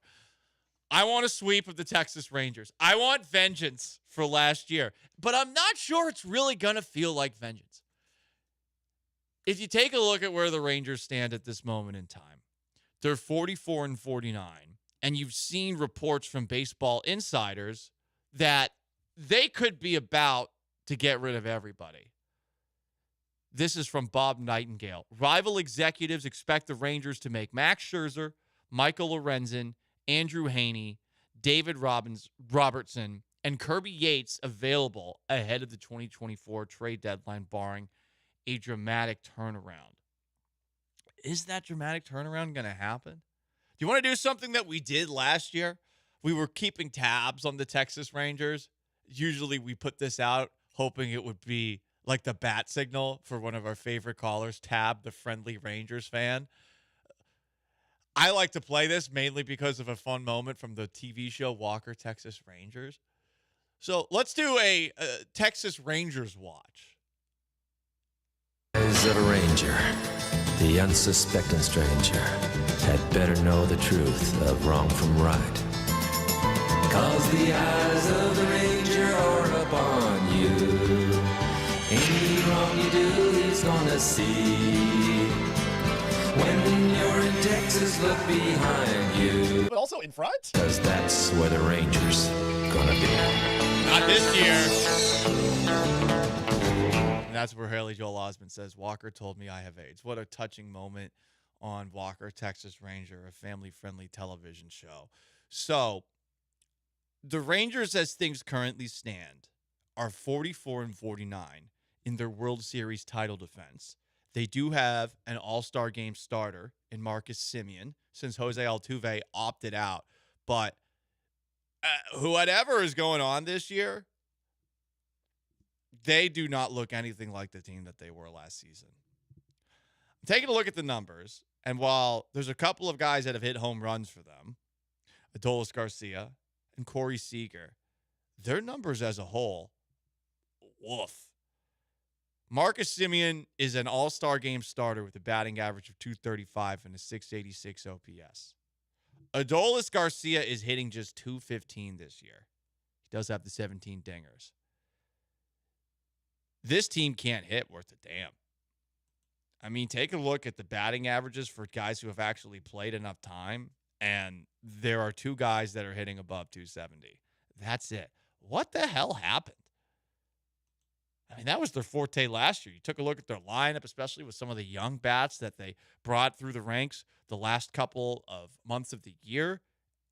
And you thought to yourself, they're going to be perhaps even better next year with Evan Carter a year older. Who was that guy that they were acting like was the next Michael Trout? Michael Trout. Wyatt. Wyatt Langford. Wyatt Langford. Yeah, he's okay. I mean, nothing special. Hitting 266 with 5 home runs. I was told he was the second coming of Jesus Christ, who is, by the way, Mike Trout. Here we are. I'm kind of bummed out about it. Like, they got their World Series and then they just Irish exited. I don't think the vibes are as high as they need to be for Astros Rangers right now, and it's entirely the fault of the Texas Rangers. You were supposed to defend your World Series title. You're pulling a formerly Florida, now Miami Marlins, who just left town after the Astros swept them. What the hell? This is the question of today's show. 713-780-3776 is how you text in or call in on the HRNP listener line. Our Twitch is back up, twitch.tv/ESPN975. You can also get after us on YouTube as well, youtube.com/ESPN Houston. Rate your hatred for the Texas Rangers on today, July 12th, 2024. I'm still mad about the way that the ALCS went down. And I'm also mad at myself for killing the Texas Rangers in early September, only to see them ultimately win the World Series. But they've been such a disappointment this year. I don't have that same anger, vitriol, hate in my heart for them right now. And it's because they suck. They have sucked this year. Now, I don't want the Astros to breathe any life back into their season and say Texas takes 3 here at Minute Maid Park over the weekend. Yikes, that wouldn't be good. And by the way, they did pretty well at Minute Maid Park in the ALCS. They won all 4 of the games here. But I feel like they're dead, and it's kind of killed the mood for this series. The Astros have done pretty well against the Texas Rangers already to this point this year, and that was when they were playing like ass. It's crazy. I don't know what the hell happened. Like, it's the same roster for the most part. There are still some injuries, I guess, but it feels like everybody's close to being back. Huh? It's weird. Yeah, and it's kind of like what we were saying at the start of last year with where we stand with the Rangers-Astros rivalry, which is it's tough to have a rivalry when they've never been good at the same time. And last year was essentially the only time that they were good at the same time. Yeah. And we thought that overlap would go on for at least one more year. Exactly. I don't think it would be crazy to think that it would go on for this year. Wouldn't it be nice to have a team that you play against 13 times a year where there's a chance of a brawl? Is that too much to ask for? Thank you for nothing, Texas Rangers. Yeah. The Astros basically declined to play the first 6 weeks of the season. Yeah. And are 5 games better than the Texas Rangers. Yeah. Right now. It's insane. Yeah, man. I don't really know what to say other than I'm disappointed that the Rangers have let us down in giving the Astros an actual American League West rival. Now it's the Mariners again, I guess? Or even like the idea of, you got to get revenge for last season. It's like, no, you're not really going to get it unless they also turn things around and make are a wild card team. Essentially, yeah. you can only get in the playoffs. This is BS. Like, we don't get a chance at vengeance. They win a World Series and they just go away. F you. What the hell? It's not fair. It's not fair. Like, these are the problems of having a dynastic run. But, a team just walks in. Hey, I'm just going to fart in here, win a World Series. Yoink. Then leave? F you. Yeah, we'll never get revenge on the Rangers. Or maybe not never, but it doesn't look like you're going to get it this year. The Astros will never get vengeance on the Washington Nationals. Yeah, what the hell? Great point. Great point. These teams just, look at me. I'm going to win the World Series. Bye. F you. F you. That's how I think about it. I just want a little vengeance, okay? I'm a hateful, spiteful, petty person. I haven't even said a mean thing about Center Point on today's show. Don't worry, there's plenty of time. I haven't said a thing about Xfinity or the internet provider that keeps on making our signal go down. Haven't done any of that today. But I am holding a lot of it towards the Texas Rangers today. I feel like it's not the same rivalry that it was for 1 year. What a rivalry it was. The 2015 and 16 season and 2024. What? Or excuse me, 2023. What in the F? Yeah, we're gonna be bouncing our grandkids on our knee, talking about, man, that one year, that one summer into fall, where the state was on fire with baseball fever. Oh yeah. No, Can't have it. no. It's even funnier that they have the All-Star game this year and they have one representative. And he sucks. Yeah, Simeon is normally very good. He's hitting 236. That is a jailable offense, Rob Manfred. How did this happen? That guy stinks this year compared to his own level. Do you think Simeon's thinking to himself, yeah, I'm having an all-star caliber year? No, the Rangers blow, and he's having a bad season. I'm guessing it's fan vote. Because I know the Altuve and Simeon were close in like the fan voting. So I imagine it's like that's what's bumping him up. How? How is that bumping him up? Because the Rangers fans are voting for him. Well, listen, at least Rangers fans are showing up. The Rangers haven't showed up this year. Yeah, that's crazy too. That you don't get a like World Series like no, hey, maybe they're already checked out and they're already waiting for Dallas Cowboys season again. Like they're already out. Oh, it's a Mavericks town now. They've already forgotten about the Rangers. The Stars too. Yeah, they probably have already forgotten about the Rangers, and we don't get any vengeance.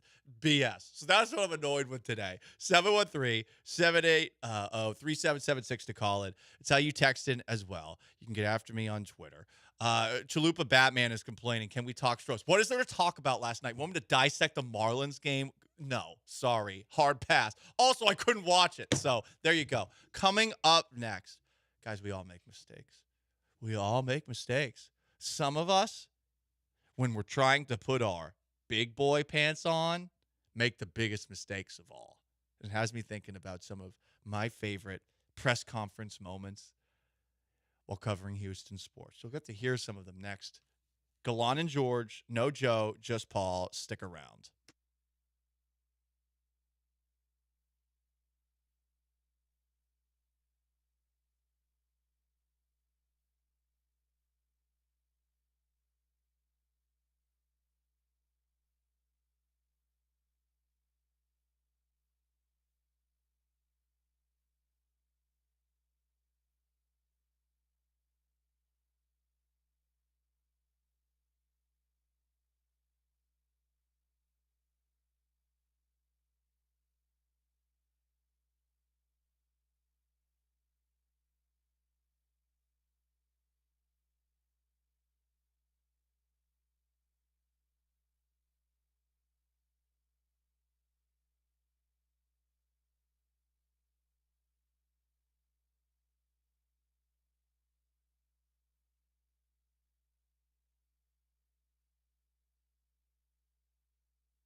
It's Gallant and George. On ESPN 97.5 and 92.5. Broadcasting live from the Veritex Community Bank Studios. Here's Paul Gallant and Joe George. One of my biggest fears in life is calling somebody by the wrong name, especially somebody that I recognize the face of. I'll be honest. The life of a Z-list celebrity is hard. You meet lots of people. You shake lots of hands. You kiss lots of babies. You hear lots of names. And a lot of them go in one ear and out the other. It's a big problem. I'm not just talking about, though, people that I meet once in a lifetime, never to see again. I mean, there are people that work here with me that I'm not 100% sure of the name of. I'm not just talking about the interns. But the key to life is to never call those people by their names. That way, you'll never look like an idiot or someone who has a brain that's riddled with damage, either due to binge drinking or playing at a very low level of high school football. But last night, in a big boy moment, the president of our country addressed the United States of America. And this is not going to become a political segment. There were just a couple of moments where, just like all of us, a certain somebody had a tough time keeping names straight. And now I want to hand it over to the president of Ukraine, who has as much courage as he has determination. Ladies and gentlemen, President Putin. President Putin. He's going to beat President Putin. President Zelensky. I'm so focused on beating Putin, we got to worry about it. Anyway. The old razzle-dazzle. I'm better. You are a hell of a lot better. The old razzle-dazzle. Up at the press conference, you're thinking about the war that is going on against Vladimir Putin, and you say Putin's name. Then maybe you're thinking about your vice president. You're thinking about the person you're running against for president, and this happens. I wouldn't have picked Vice President Trump to be vice president, but I think she was not qualified to be president. Don't assume his gender, sir. It happens, right? It happens. This isn't a sign of cognitive decline. It happens. And I've been there. I've done it before myself. Let me take you back to 2016. The Houston Texans were struggling with Brock Osweiler under center and still winning games somehow, but struggling. I asked then Texans head coach Bill O'Brien about an interception that Brock Osweiler had thrown. Here is how he answered that. It got a little testy. It's a team sport, as you mentioned. Yes, it is, Paul. When Osweiler, though, unfortunately, if he has an inaccurate pass, that's going to mean a lot more than a lot of mistakes made by some of the other players. And he said afterwards, when I asked him about some of the interceptions, he said that he made the right read on the play to Hopkins, and it just didn't get there. And then the pass to Griffin obviously sailed a little bit. What play to Hopkins? Well, hold on now. There's 160 plays in the game. The one that Ask was me intercepted exactly on. what play you're talking about? The first interception of the game. It was a play action pass where 3 blocks were missed up front. He was flushed from the pocket, and he tried to make a play to Hopkins. The other play you're talking about, that was to Fedorowicz, not Griffin. He threw an interception. He tried to hit a seam ball versus Tampa coverage to Fedorowicz, which I thought was the right read on the play. He just made a poor throw.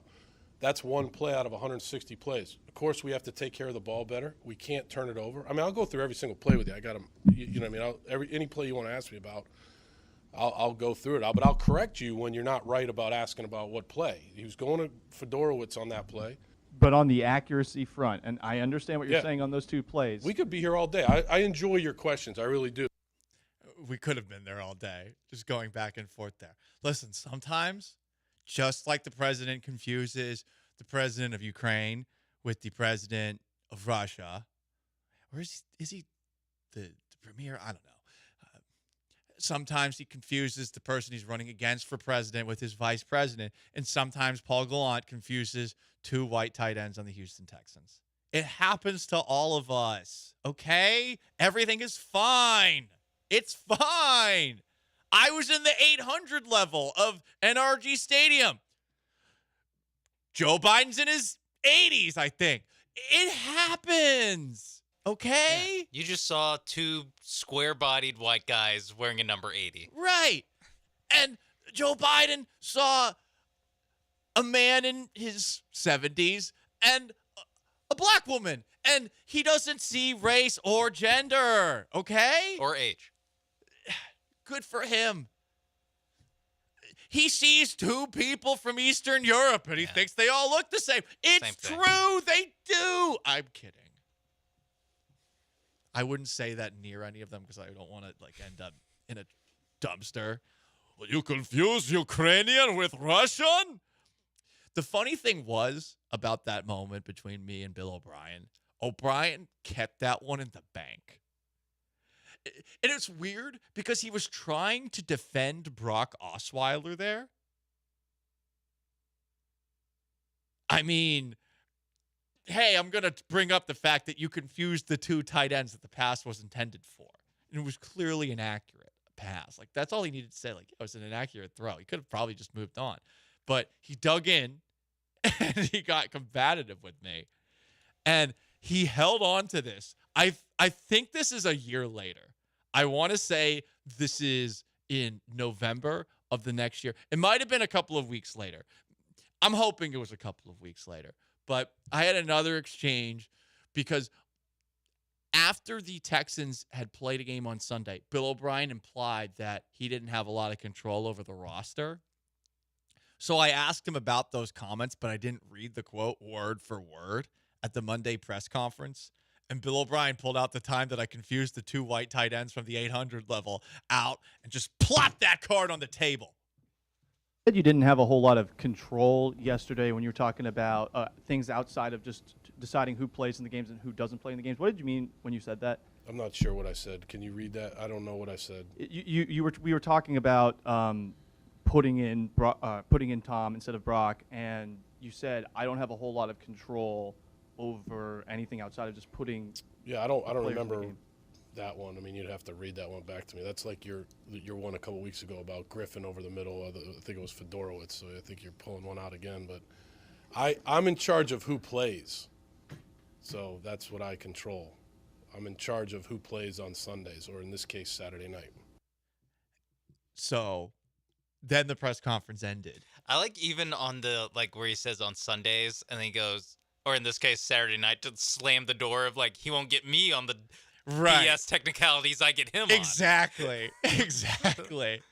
The funny thing was, right after that happened, the head of Texans PR at the time started yelling at me, essentially, basically asking, hey, why did you ask that? Because I was going to ask a follow-up to O'Brien a little bit later with the exact quote pulled up because I was pissed. I was like, oh, you're just going to do that to me in the middle of a press conference, which we're broadcasting live on the radio. Okay, MFR, I will do this. So that's going through my head the whole time. My heart is pounding because I'm so pissed off, but I'm trying to hold some sort of decorum. And the PR person tells me not to ask. I was working at the Texans flagship at the time, so I don't. But then right after that was done, she basically asks me well, why did you ask that question? And I'll never forget. And I love John McClain to this day for this. John McClain stands up and says, it was a perfectly fair question. Perfectly fair question, Amy. That was totally in bounds. And I was mad. I stormed out. I said, this isn't effing Tuscaloosa. Walked out to my car, and she calls me while I'm driving away from NRG Stadium. And I speak loudly back to her on the speakerphone. And I'm like, that was ridiculous. He said that on Sunday. And lo and behold, right after that, O'Brien called me to apologize. We actually had a long conversation about that. So for a time, we were cool.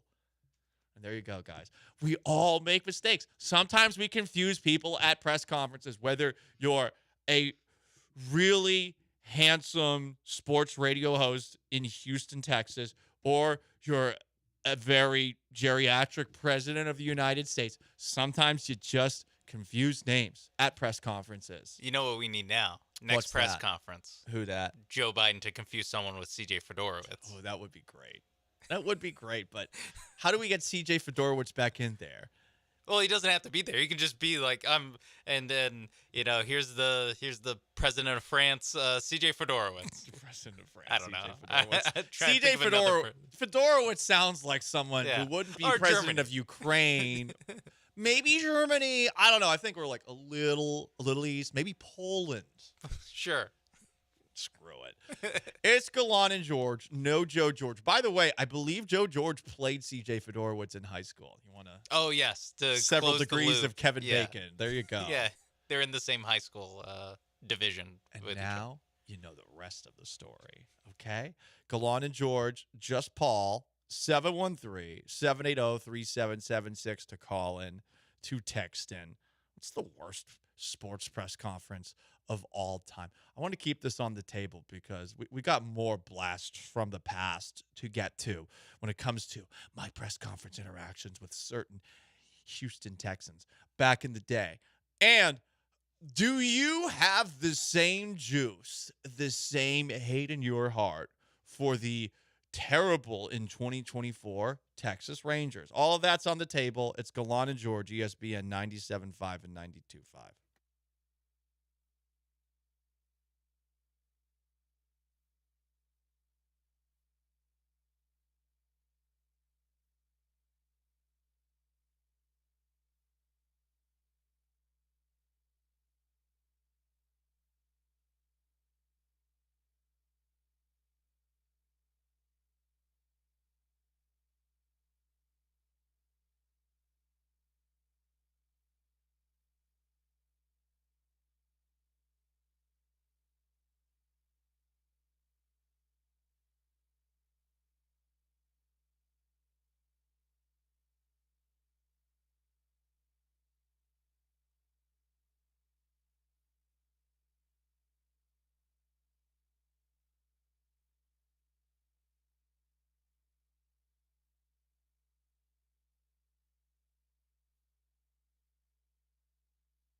You are back with Gallant and George On ESPN 97.5 and 92.5. from the Veritex Community Bank Studios. Here's Paul and Joe.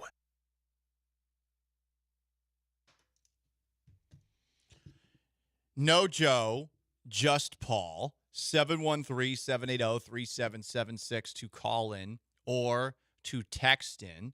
One texter has this to say about the Texas Rangers. More hatred for the Rangers than ever. They won the World Series. We could have won. That's true, and I'm still holding a grudge from Hurricane Harvey. Oh, yeah, when they wouldn't swap series. It's weird how that is still defended up in Dallas.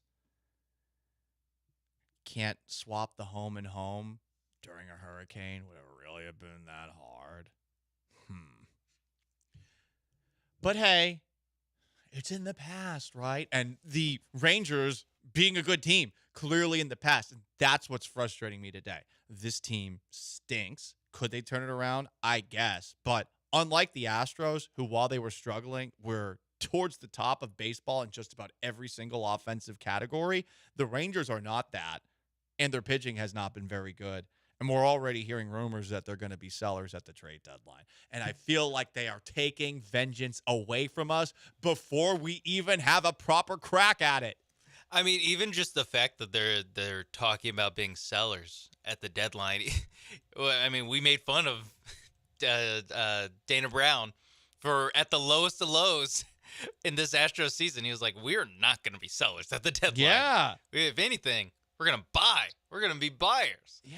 And so even that sort of like, I guess, organizational belief in the direction of the franchise, where it seems like even the Rangers organization is like, all right, I guess we're going to take a slide back here for the very least the rest of this year. And we'll see going forward where, again, even when the Astros were 10 games under 500, they were talking about how they might still buy at the deadline. Yeah. Dana Brown, through all his clearly propaganda, to his credit, never wavered. He never wavered. And now he's on the other side of a river of poo, like he's Andy Dufresne escaping the Shawshank Redemption, staring up into the heavens as the rain drips upon him, because he knows that the sky behind that rain cloud is blue. And the Rangers, they're stuck in that poo. And I don't think it's going to turn around anytime soon. Wait, Damn, so I am an artist. They're not stuck in Shawshank. They're stuck in the sewers of Shawshank. Right. Okay. Which is even worse. Yeah, Honestly, no, that's so much worse. I'd rather be in the prison cell. Yeah, I mean, what was the name of this group of sexual assaulters? Oh, the rapers. Yeah. Yeah, I forgot what they're Just call them the rapers. Because that's what they were doing. And they were doing that to poor old Andy. You fight him off sometimes, but yeah, man. The Rangers are a massive disappointment this year, and honestly, it makes me hate them more that they're not giving the Astros the ability to get vengeance. And I hope that we get a sweep this weekend. It really I want is. a violent sweep like the one that the two the Astros had last year. Remember when they just killed them in Globe Life Field? Like, beat them in every game, it seemed like, in Globe Life Field. But wasn't there one series that they won by a combined score of like 39-10? Yeah. I think there was a 4-game sweep in there too. They were really good in Globe Life. Unfortunately, they're equally as bad at Minute Maid. By the way, I mean, they were so bad at Globe Life, they didn't just give up a Jose Abreu 3-run home run. They gave up a grand slam to Jose Abreu. I forgot about that. I mean, how did they get back on track and win the World Series? Especially after those Letterman jackets. It boggles my mind. And now that they're back to sucking again and being a waste of my time, I'm mad. And I want a sweep this weekend, and I want an absolute murder of a sweep. I want baseball bats out. Bam! Back of the head. Bam! Front of the head. Bam! Back of the knee. You'd be dead probably by the 2 to the head. But I want more. What's the order, maybe? I want to beat the dead horse, okay? It sounds kind of sexual. Not intended to. Hey, we're also talking about press conferences. Someone texted in. We were? Listen, Sean, this is a Friday special, baby, okay? I was still thinking about Shawshank. This is what separates me from important people in our country, because a texter says, Paul, are you, Paul, you are a disc jockey on the radio. You aren't the president of the United States. Big difference. Biden is old. Get over it. Biden could not do this. Biden could not jump around and make fun, witty points about all sorts of different things on my level. He can't. I would be a much better speaker than Biden. It is a low effing bar to clear. I will admit that. I mean, all of us could probably get over that. Stuttering Stanley from The Sixth Sense, the boy who gets absolutely roasted in that classroom while Haley Joel Osment's seeing the ghosts. He could probably do it better than the president of the United States. We should all be in agreement on this. It shouldn't be political. And my job as a disc jockey is significantly harder than being the president of the United States. I haven't had internet for 5 days. 5. Yeah, that's right. And I've got all this anger in my heart towards the Texas Rangers and Centerpoint Energy. And I'm just trying to focus on the show that's in front of me right now. And I'm doing a damn good job. Could the president of the United States do that? You know he couldn't. Couldn't hold my jock. He might be able to do that. No, I don't know. Is it that big? Oh, what's going on here? Watch it, Junior. Can we find a way to Pepe Silva the Centerpoint Energy and Texas Rangers? Like, let's do it. Does the CEO own 1% of the Rangers? Probably. Can we find a way to connect the red yarn and unite our two foes and hopefully be triumphant over them this weekend? I saw that the CEO of Centerpoint Energy has a backup generator for his generator. So I know that. His name is Jason Wells. And I shout out to the Houston Chronicle and to KHOU, who have just been digging up all sorts of dirt on Centerpoint Energy over the last couple of days. Come on. Adapt, right? Adapt. Do your effing job. Everyone needs to have a generator. Yeah, there's a lot of people that rent. There's a lot of people that live in apartments. But hey, anyway, to bring it back to where we were originally going. Bad press conferences. You know, big boy press conferences. You know what a big boy does in a press conference? A big boy in a press conference doesn't confuse his vice president with the person he's running against for president, and also doesn't confuse the leader of his wannabe ally with his sort of enemy. No, it's a shadow war. A big boy goes to a press conference and answers a question about interceptions like this. There's been a consistent theme with the interceptions that you've thrown this year? No, I don't. I think every interception really has a different story. That's how a big boy handles a press conference. That is a good answer. That's a great answer. It's a depressing one, but it's good. I mean, why hasn't the president of the United States answered a question by saying, you know what? Every time that I confuse somebody's name with another one, it has a different story. Yeah. Every single time that I look like I'm lost up there, it has a different story. We also could, I don't know, theoretically point to one of Brock Osweiler's classic deflection tactics that he learned with his mental leadership coach. This is a compilation of the best Brock Osweiler deflection in his time with the Houston Texans in 2016. I think it starts with me. I need to do my job better. I need to play better. We need to play better as a team. It starts with me, and I need to lead the way, and I need to play better. If the receivers aren't getting the ball, who's the first person that you need to look at? It's me. I need to play better. It starts with me. It starts with me doing my job better and me playing better. I'm very disappointed with the outcome today, and I'm very disappointed with how I played. For the most part, I think I saw the field very well today, but in the end, I need to play better. So whether I'm seeing it right or wrong, regardless, I need to play better. I need to do my job better. That last one's hilarious. That is how a president should answer those questions. I thought I saw the field just need to be better.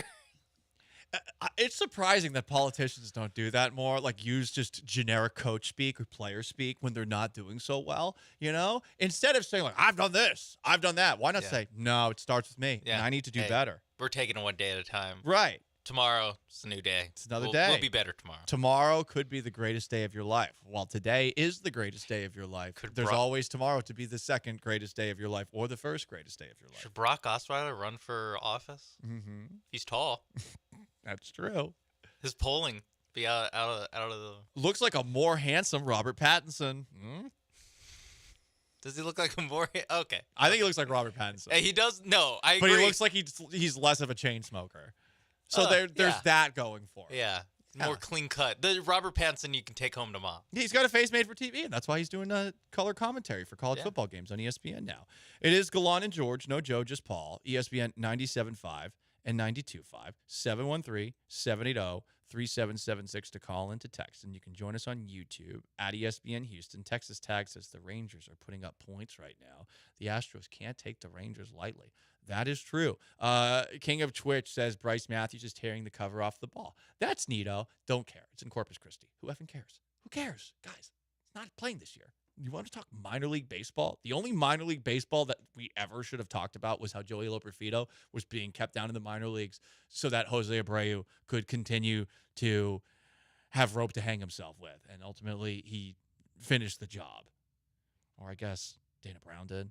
Joe Espada did. Salute to them. They actually were able to make that happen. There is something to be a little bit concerned about when it comes to the Houston Astros. Who better to weigh in on a key injured player status than this very famous person? Stick around. It's Gallant and George.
This is Gallant and George. On ESPN 97.5 and 92.5. Now back to Paul and Joe inside the Veritex Community Bank Studios. I'm very curious when the Astros are going to get Justin Verlander back. I don't know if it's going to be anytime soon. Based off of this answer from Kate Upton, who was on Bravo with Andy Cohen to, I believe, talk about an episode of Real Housewives of who effing knows. There's more Real Housewives than there's CSIs at this point. I mean, it was CSI New York. It was CSI Miami, which was the best one. That featured David Caruso as Horatio Kane, sunglasses on, sunglasses off. Yeah! Bam, bam, with all of his cheesy one-liners. One of my favorite ironic watches in TV history. We never quite got to CSI Paducah, but we did get a CSI New Orleans. But now, I mean, we've got a Real Housewives of Dubai, for God's sake. I don't know if this is what they were talking about. They actually do have a Real Housewives of Dubai, by the way. I'm not kidding. Must be some really interesting scenes there. I would hope that they don't show the abuse on screen, seeing how they treat women in the Middle East. But here is Kate Upton talking with Andy Cohen, who did some sports journalism on Bravo TV. By the way, I'm a huge baseball fan. What is the status of Justin's neck injury? How is he doing? He's feeling really good, but I don't know details because I'm there for the emotional support. Will he be pitching soon? I don't know. Okay. I'm a big fan. Yes. Does Justin watch The Housewives with you? No. Okay. Justin Verlander confirmed straight. Just kidding. Just kidding. Some straight men watch The Real Housewives. I have not. I was more into The Bachelor because I really enjoyed all of the lady contestants getting catty with one another. It was amusing. Reality TV shows can be fun if you have somebody to watch it with and assuming that you can appreciate it for what it is. But the problem is some of these shows started doing 2 episodes a week. You don't care about that. But that didn't sound very promising as far as a Justin Verlander return. No? And look, she's not quite like Daniela Correa was with Carlos, where it felt like Daniela would give unasked for press conferences to talk about the health of her husband, the ex-Astros shortstop. But there were some moments where I felt like she was essentially doing PR for Team Correa. Kate's not quite doing that, but I don't know. I feel like if Verlander was going to be back, we'd be hearing better from his better things than the awkward interaction that he had with Astros media the other day where he's deferring to the training staff. I thought we would get something better than that. By the way, we did have a text from the 346 talking about all those Astros injuries. Did Correa return from his McRib sooner than King Tuck's broken shin? I think Correa was out for a couple of months.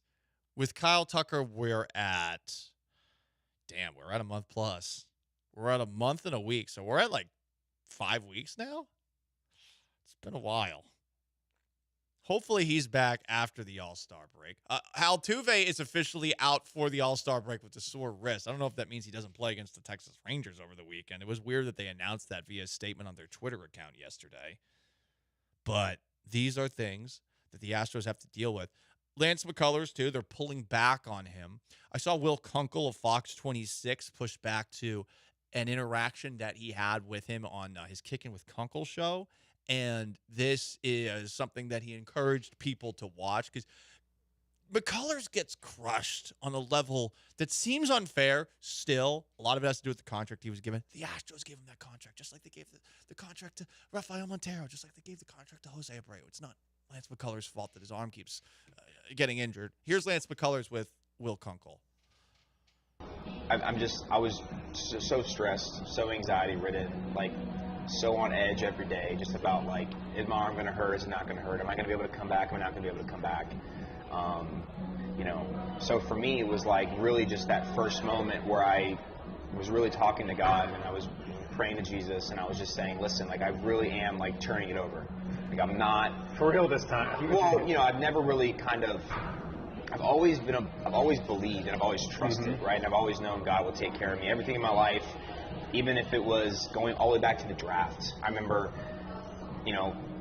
this is a long story for another time, but even going all the way back to the draft, my draft year I was projected, I think I was like the 9th best prospect in our draft. And it was the first year that the draft rules changed where they were having the really hard caps. And if a team didn't sign you, they lost their bonus pool. There's all kind of stuff, right? And so I was expecting to be a top 15 pick. And I was sliding in the draft. I ended up getting picked 41st. I was sliding in the draft, and I really wanted to sign. I was going to go to college. I didn't necessarily want to. I really wanted to play baseball. And I remember being so mad and so angry, and then the Astros drafted me. And just looking back on how everything's played out, I really was just like, man, there was just a plan the whole time. This was the plan the whole time. And so like even just like reflecting back on life and thinking of stuff. So I've always been a believer. I've always had like a deep general faith, if that makes sense. Yeah, I'm the same way. I always have believed since a child. I like you, Will, but I don't care about your take on it. I just wanted to hear the Lance side of it. Look, I think we all get to a point in life where we're praying for many things in our life that we would like to be different. Like, for example, every single time that I went to Catholic Mass, the last thing I would pray for was for a Patriots Super Bowl. And by the way, got sick, so sounds like the Lord was listening. Sounds like the Lord was listening. When did you stop going to Mass? 2018? No, it's been a while. It's been a while. And I stopped going after February 2019. Just stopped going. No. We're talking probably like 2007 or something like that. Maybe that's why they didn't go undefeated. I don't know. They still won 3 Super Bowls after that. But just a thought. I would like to think that the Lord isn't upstairs listening to guys making like $17 million a year trying to fix their arm. But hey, faith is important. And God's Plan. It's a good song. Good song by Drake.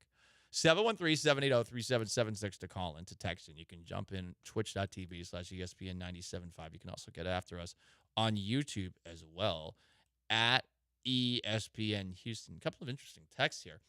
Gallant, the most annoying person on the radio. Honestly, thank you. It's always important to be the best at something. And I've got it. I've got it in spades. Sean's nodding. He gets it. He's been stuck with me for 2+ years. He knows. If anyone knows it, it's you. Yeah. You need more vacation days. It's like, coming up. I mean, Joe Cruz over here. He's taking off, flying away after Hurricane Beryl. Yeah, when the station needed him most. Yeah. Just dipped. Right. I mean, all right, I hope you guys figure it out. If not, don't bother me. I mean, he's had more time away from me than you have in 2+ years. I don't think that's true. I think it is. Okay. I think it is. Maybe on average. Maybe, yeah, it's clear. Listen, I can't do math. The show doesn't do math. It's too confusing. There was a month of July in the Vanessa and Gallant days where I think. Oh yeah, I was gone. You missed 2 straight weeks and then did one show with Vanessa and then she missed 2 straight weeks. Yeah, that's right. That's right. What a time. What a time. Vag forever. From the 936, Paul do good. Paul is the best. No one good as Paul. Paul for president. I agree with that. Well said. Yeah. It's fantastic. Anyway, guys, we are hoping that the Astros will get healthy, and maybe it takes a little prayer for them to get back there. 713-780-3776 to call, to text. On the YouTube, Texas tags is saying, laughing my ass off. You would pray for damn Super Bowls. You know what? If you make a donation, pass the basket around at church, put a little cash in there. Put a 5 in there. Put a 5 in there. I'll pray for the Houston Texans. I'll pray for the Houston Texans. Clearly, he's listening. He's tapped in. He's probably thinking to himself, damn it, Paul, like, you've gotten way off topic on today's show. There's been a little bit too much meandering. I'm glad you brought it back to me ultimately. But hey, man, can you stay on track? We're getting notes? We're getting notes from the father now? Listen, guys. We didn't have internet. We got internet like 30 minutes before the show. Okay, we're doing this the best that we can. I didn't watch a second of the last 3 Astros games. They were playing the Marlins. I shouldn't have had to, but they're about to play the Texas Rangers. I'm pissed that the Rangers suck this year. I feel like the rivalry's been ruined once again. This needs to be the battle for the silver boot. Needs to have some juice. How do we get that juice back? Also, coming up next, is it true that every single game against this team in 2024 is a Super Bowl, it's the last team that anyone should expect, but they're saying it is. Stick around, Gallant and George, ESPN 97.5 and 92.5.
No Joe, just Paul here on Paul SBJ. Yeah, we're saying Paul SBJ. Just because I went to church and prayed for Patriots Super Bowls and got them is no reason for me to stop going. A lot of people are saying, Paul, you need to start going back. And okay, fine. I'll do it. I'll do it. I won't even need the $5, okay? I'll just go back to church like a good old-fashioned Catholic and do it the way that God intended. No, not Texas tags in confession wearing a Patriots starter jacket. I have nothing to confess. Nothing to confess. I don't see color. I don't see gender. I don't see age. You know, I have never judged anyone in my life except for that one time. And we do have to give a shout out today, as we're talking about faith, to honorary Catholic of the Year, Tyreek Hill. Tyreek Hill, guys, breaking news. A Florida judge has ruled Tyreek Hill is the father of another child. He has over 12 children and 5 this year. It is July 12th. 5 this year. Nick Cannon, no longer the world's greatest Catholic. Tyreek Hill, world's greatest Catholic. We're not 100% sure whether or not Tyreek Hill or Nick Cannon are Catholic, but we do know they are procreating like they are. Yeah. No birth control here. Harrison Butker, tipping his hat. Tipping his hat here. I don't know. I don't know if he loves that style of procreation. Well, procreation is procreation. That is true. He's bringing life into the world. It starts with me. I mean, Tyreek Hill is single-handedly making college football in about 18 years or so. Oh, yeah. Pretty awesome. It's going to be fast, man. It's going to be fast. At least, normally you think at least one of your, 3 kids are going to have the genes. He has 12. Yeah. Plus and counting. I mean, we're not even through the year and he's had 5. 5. It's July. There's plenty of time for more. So we all think to ourselves, there's just one Tyreek Hill in the NFL. Well, someday there's going to be potentially 12. Every team in the league is going to have a Tyreek Hill. Which would be great. I mean, that would help, I think, level the playing field quite a bit.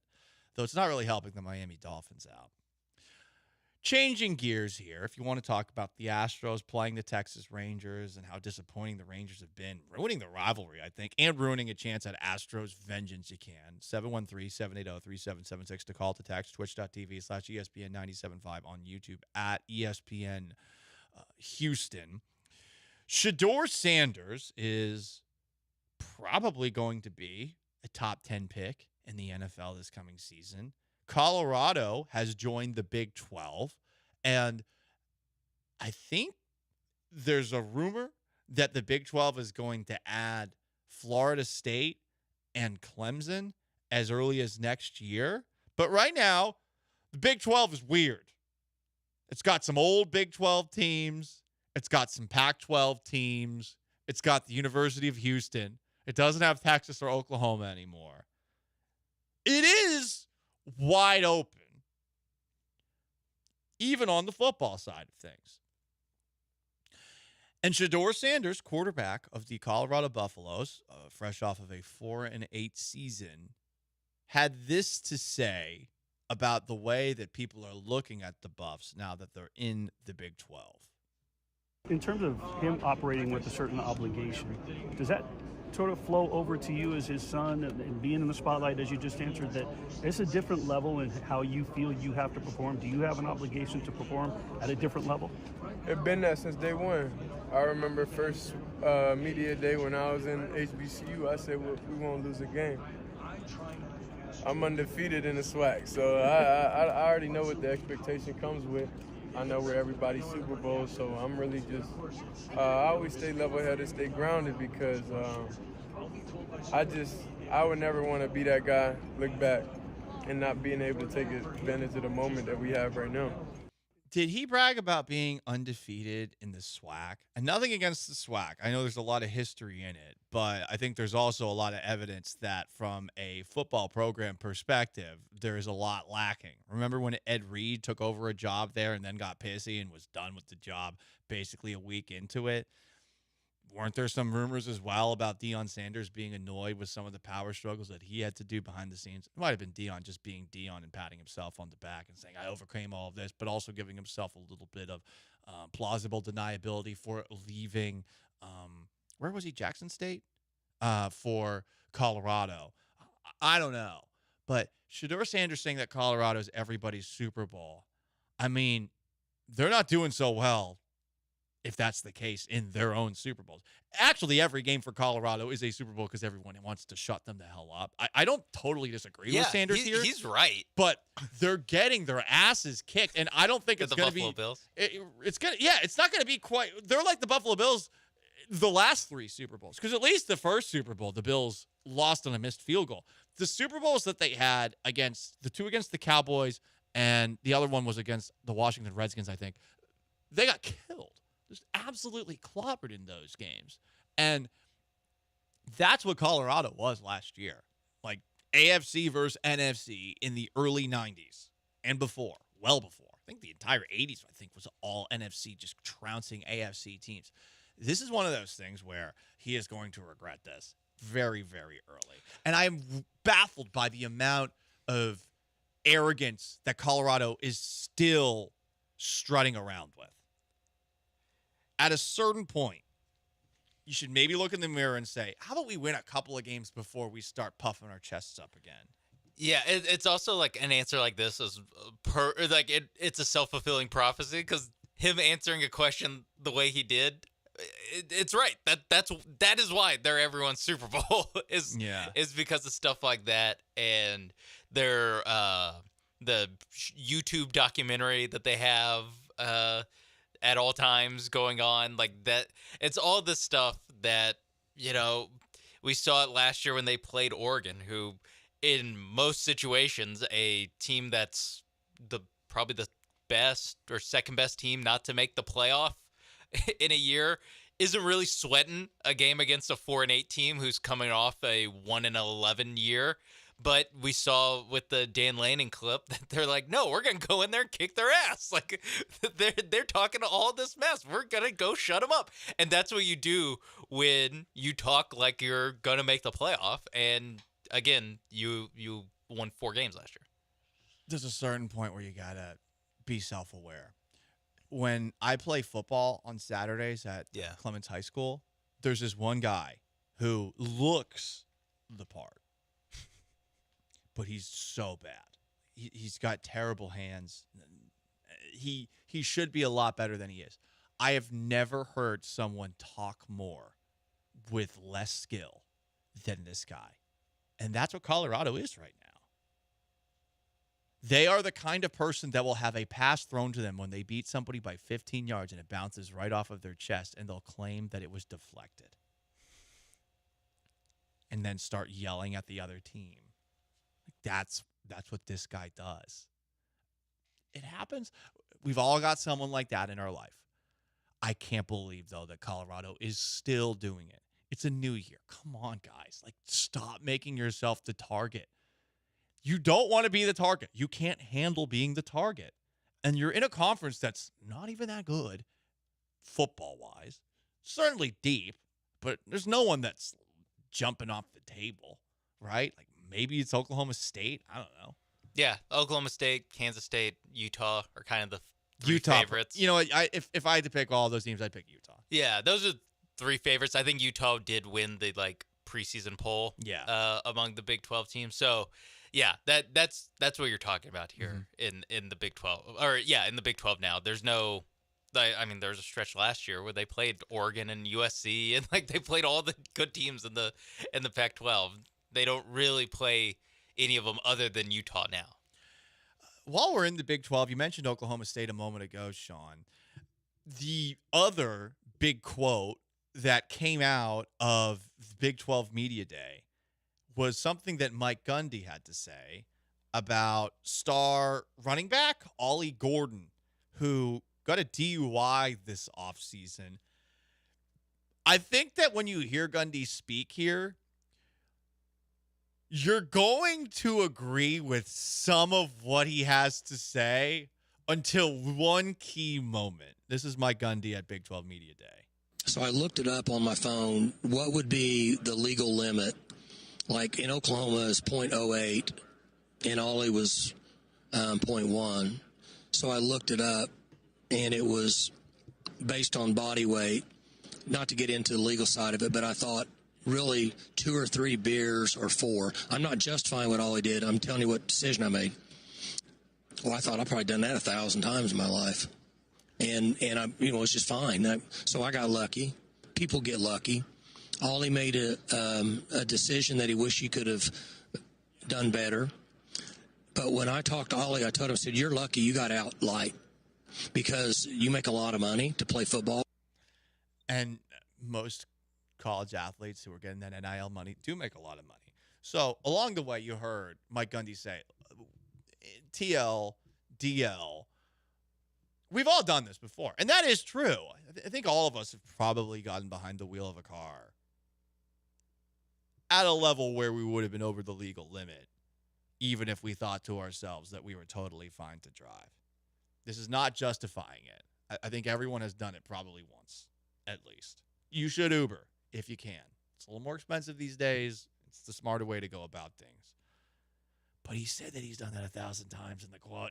Mike, you didn't have to say that. You're a man. You're well past 40. You should know better than that by now. Yeah, that part's not great. The other part that's not great is, he got off lucky. I mean, it's like, ... he could have killed someone? No, he's a football player and has a lot of money. It's no, that's not the part he got lucky. That's not the right way to talk about this, okay? Thousands of times. So 3 years worth of DUI, dog? I mean, you're really putting the DUI hardly ever drive sober and you about to get run the bleep over by the NCAA in Ludacris's move, bitch, get out the way. I mean, talk about putting the target on your back. Stillwater PD has got to be cracking their knuckles now. Yeah. Anyone who has a mullet now, you're in danger. You're in danger. And look, Stillwater, let's be honest, that's a mullet town. Like, a lot of people are rocking mullets up in Stillwater, Oklahoma. So, for those who don't know about what Ollie Gordon did, like, he was going 82 and a 65. He was swerving in and out of his lane. He had a half-full bottle of lemonade vodka and a half-full bottle of tequila in his car. Like, all of this, just dumb stuff. What are you doing with the liquor in your car? He's 20, and his BAC was .11. The limit, I believe, in Oklahoma is .08 for everybody 21 and over. But if you're under 21 and he's 20, it's illegal for any of it to be in your system.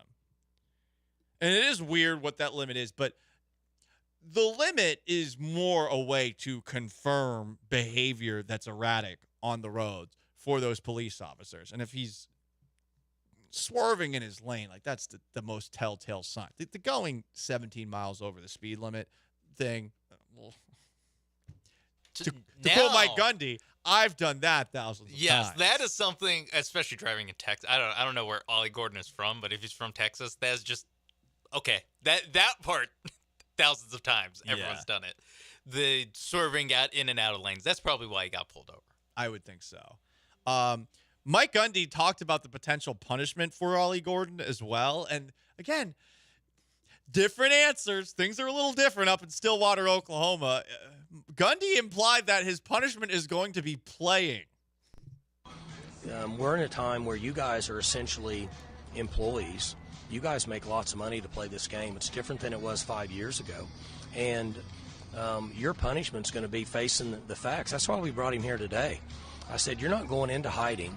You're going to face the music. You're going to have to stand up and talk to people and answer questions. And hopefully, more than football, you can learn from the situation you've been in. Because if not, then we have a real issue. But he's going to play. And I'm going to do what we think is best for Oklahoma State football. And I think it's best for Ollie to play. If there's any punishment, it's make him carry the ball 50 times in the first game. 50 times in the first game against some 1AA school. I like that.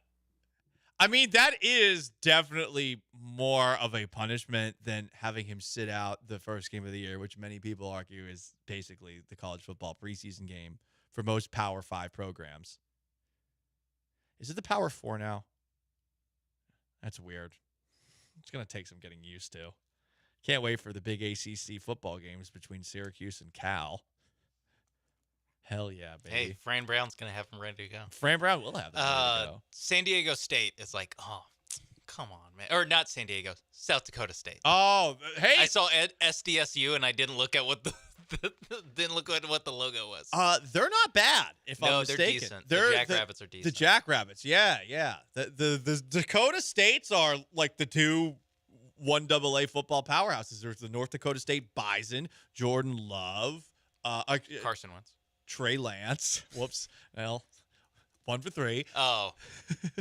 But hey, the North Dakota State powerhouse, South Dakota State powerhouse. Upset alert? Oklahoma State week 1? Yeah. July 12th, 2024? No upset alert because they're going to give their best player the ball a bunch. Yeah, you don't have anything to worry. They're going to. Oh, by the way, you know who plays South Dakota State? Or North Dakota State? Who? Week 1. Who's that? Colorado Buffalo. Upset alert. That is North Dakota State Super Bowl for sure. That is their Super Bowl. They're going to do some wonky stuff in that game. North Dakota State, Nebraska, Colorado State to start the year. That's pretty tough. Can you imagine what will happen if Deion Sanders and Colorado loses to North Dakota State? Can you imagine the pants tent that who's the ex-Florida State quarterback that used to host with Ryan Russillo? Danny Cannell. Danny Cannell is going to have the biggest Biggest pants tent over that. It's Gallant George, no Joe, just Paul. ESPN 97.5 and 92.5. You want to get in 713-780-3776 to call, to text. We're having some fun. We're hoping we're giving you a little bit of levity in your life with Centerpoint Energy, screwing everybody over.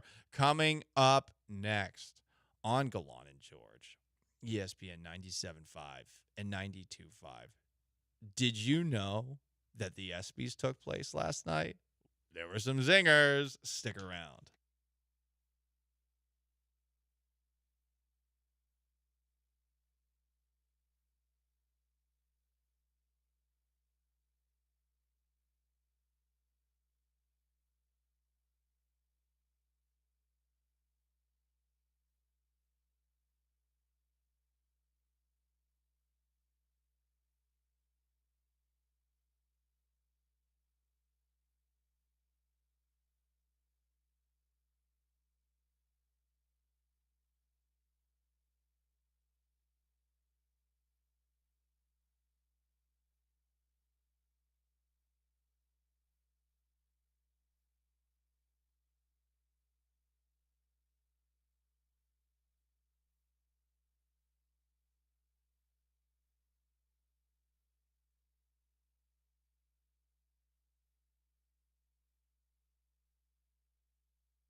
Broadcasting live from the Veritex Community Bank Studios, it's Gallant and George. On ESPN 97.5 and 92.5.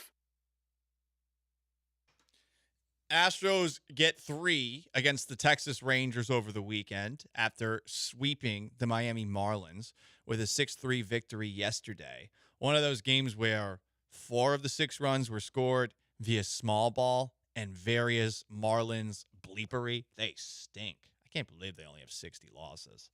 But 9 wins in a row at home for the Astros, and I demand a sweep against the Texas Rangers. Didn't do it with enough gusto. Sweep, baby. We need vengeance. And it's not going to be the same kind of vengeance that you could get potentially in the playoffs for the Rangers rallying from down 3-2 to beat the Astros in the ALCS, then go on to win the World Series against the Diamondbacks, who didn't belong in the playoffs. But it is a step.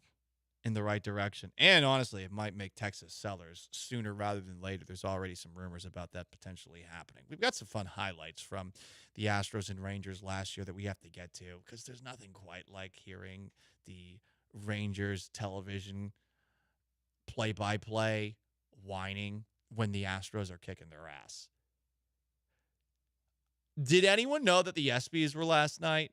I had no idea. Part of that's due to the fact that I haven't had internet in my home for 5 days or so. But the other part of it is I always thought that the ESPYs were on the one day of the sports year where there's no sports, which, if I'm not mistaken, is the day after the All-Star game typically, usually that Wednesday. Yeah, I think normally Wednesday. Right. And for some reason, they decided to have it last night. I don't know why. Well, it might be something as boring or as like dumb as like the wherever they have like Staples or wherever they have it is like Staples Arena just is booked that night. It could be, and I think that though it's pre-recorded. That's at least what I thought. Oh, could be wrong on that front, but I always thought it was pre-recorded for TV time. And what's funny is since President Biden had his big boy press conference, the ESPYs actually ended basically with in the middle of the awarding of Prince Harry with the Pat Tillman Courage Award. Might have been a good time to go away and move into Jimmy Kimmel. But over the course of the ESPYs, we saw athletes trying to be funny. And listen, you're never going to get a Norm Macdonald kind of performance at the ESPYs. Norm Macdonald's O.J. Simpson jokes at that were fantastic. If you've never seen them, look them up. But we got Serena Williams and Venus Williams who were hosting the event. And guys, based off of the headlines that I saw on the internet, Serena Williams torched Chiefs kicker Harrison Butker, who is infamous in many circles due to comments that he made talking about his Catholic faith that many implied him essentially saying, "Get back in the kitchen, woman." So go ahead and enjoy women's sport like you would any other sports because they are sports. Yes. Except you, Harrison Butker. We don't need you. At all. Like ever. I like how that one person tried to clout chase Serena's comment there. I'm not sure who that other person was because it's both Serena and Venus Williams very tall and this lady's smaller. Quinta Brunson is okay. She's on Abbott Elementary, an ABC show. Oh, wow. So they're just shamelessly promoting ABC content. Well, can I tell you the ESPYs. Can I tell you why Venus and Serena are probably hosting? Go ahead. Guess who has a ESPN Plus documentary coming out soon? Oh, got it. Okay. That's all it is. I mean, that was a zinger. Don't you love how the internet now, when somebody takes even a small shot, just a very normal award show joke, right? Just a very normal award show, like, here's a thing that happened joke. Serena Williams crushes Harrison Butker. I don't know about crushes. Just said his name. She basically said, like, women's sports don't need Harrison Butker. Well, technically, that's inaccurate. Women's sports, honestly, need all the sports that they can get. But, hey, it's not exactly killing him, crucifying him. And it's so funny. A famous person says anything that could be slightly antagonistic towards somebody else, and the best way to get headlines is Serena Williams crushes Harrison Butker. Hashtag girl power. It really has been quiet on the Harrison Butker thing. That kind of came and went, I feel like. Yeah, because it wasn't that big of a deal. I watched the whole thing. I didn't want to watch a effing graduation speech. I watched the whole thing. I did a live stream on it. He had a couple of comments that were a little bit over the top. But the stuff he was saying about his faith, that's his faith. He's speaking at a Catholic college. And he basically said, hey, for all those career-driven women, there is an alternative path. You can be a mom too. It's not for everybody, clearly. I never want to be a parent based off of where I'm at this point in my life, 35 years old. But I would imagine it's fulfilling for some people. Very fulfilling. Everyone has a different path. And he was just saying, hey, you can take this path. And everyone's like, he's telling us to stay in the kitchen. I don't think he said that. Do you think that the people that went out though, because there's that next day where he was the top selling jersey on Fanatics or whatever. Yes. Do you think those people are going to regret it? Where they're like, we really thought this was going to be a bigger culture war thing, and now I just have the Kickers jersey. Now I just have the Chiefs kicker jersey. He is a Kansas City Chief at least, so he is on a potential three-peat Super Bowl champion. Okay. So you got the Kickers jersey of those three-peat teams. But unless you're a Kansas City fan, that means very little to you. Unless he's a soldier in the culture war. Well, he's the scoring leader for the Kansas City Chiefs on a team that features Patrick Mahomes. Technically true. Although touchdown passes for whatever reason do not count as points scored. We'll see. Wait, how many touchdowns does Kelsey have though? Not that much. Okay. You'd have to have like 25. Huh? I think. No, that's not happening again. I mean, we saw Kelsey last year in the regular season. He was basically mailing it in. The ESPY's not mailing it in because Serena Williams, she's got jokes. I don't know who wrote this one, but A+ delivery on this Caitlin Clark joke because it's a fresh topic. Here's Serena. Caitlin Clark had an amazing year and is nominated for 3 awards. Caitlin, you are the Larry Bird in that you are an amazing player. You have ties to Indiana, and white people are really crazy about you. Nice. Got him. Is it just white people? Or is it the other way? Is it that black WNBA players really don't like her? I don't know. I mean, that's kind of saying the same thing. Right? It's weird. I don't think all white people are crazy about Caitlin Clark. I feel like, honestly, it's the other way. It's that there's a lot of anti-white hatred of Clark. Listen, I don't care. I don't care about it. I'm just saying what I observe online. It's strange in a way that goes back to, some of the quarterback debates that we'll see online between a white quarterback and a black quarterback. It's like Josh Allen versus Lamar Jackson, right? It seems like the people who really love Lamar Jackson look the same, and some of these people that like Josh Allen over anybody look the same too. But it's a strange dynamic, and I feel like this was a forced, not very good joke. Yeah. But luckily, Caitlin Clark and Harrison Butker have you to defend them here on ESPN 97.5 because for some reason that's what this turned into. Was the defense of Caitlin, defense of white people. It's more saying like this is the ESPYs. Serena Williams roasts Caitlin Clark. Serena Williams crushes Harrison Butker. No, it's a couple of one-liners. And we here are here to audit these jokes and tell you, no. Hey, listen. No, it's not white people. It's black people. 713-780-3776. Race war on Gallant George. Joe's going to be so bad when he comes back. There's going to be people picketing outside ESPN 97.5 and 92.5. Probably no one can hear us. What are we talking about? I mean, listen, I think we're back today. Coming up next on Gallant George, 55 days away from the start of the NFL season. Damn, that's what happens when you miss a week. We missed a bunch of numbers in the 60s. Who's the best number 55 of all time? And we've got an all-time announcement in the NFL that didn't need to happen in the AFC South. Stick around.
60-mile-per-hour winds outside. We are not 60 days away from the start of the NFL season, though, guys. We're 55. My God.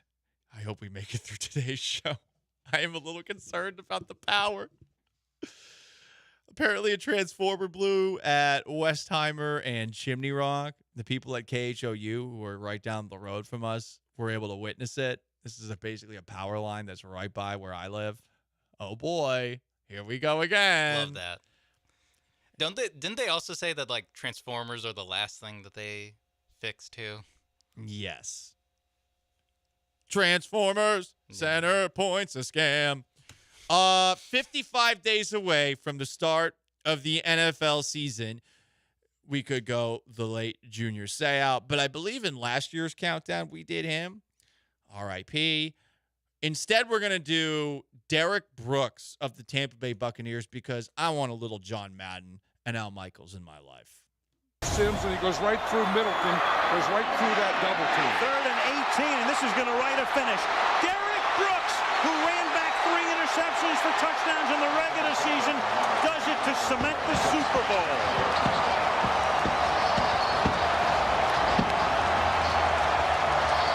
Well, could there be a better way for the Buccaneers to put the ultimate exclamation point on it than the number 1 defense with the number 1 defender intercepting a pass and taking it to the end zone? Well, guess what? Yeah, there actually was another pick six literally a minute later.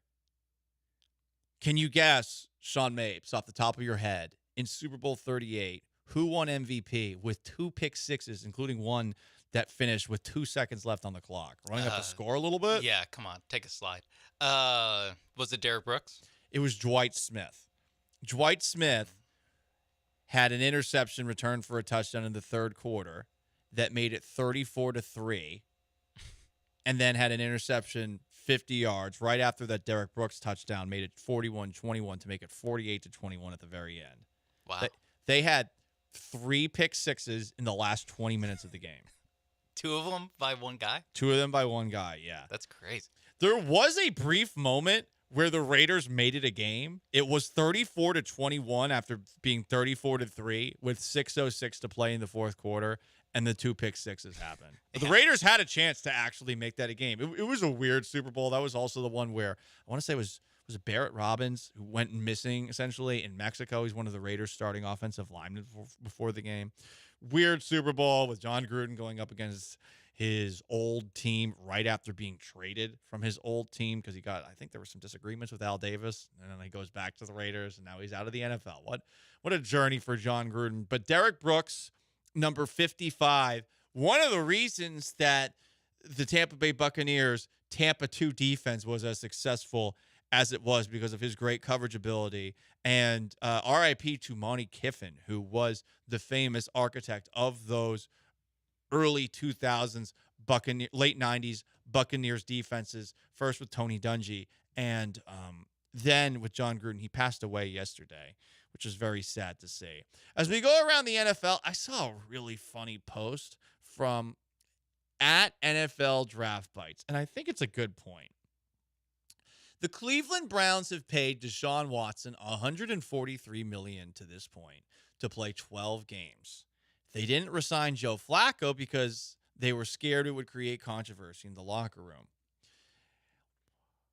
NFL Draft Bites then proceeds to list all of the places that Deshaun Watson has gone this offseason to, quote, gallivant around the world, end quote. Scottsdale, Ibiza, France, Miami, Saudi Arabia, Los Angeles, that's the one normal one. Miami, I guess, to a degree, too. Rome, Vegas.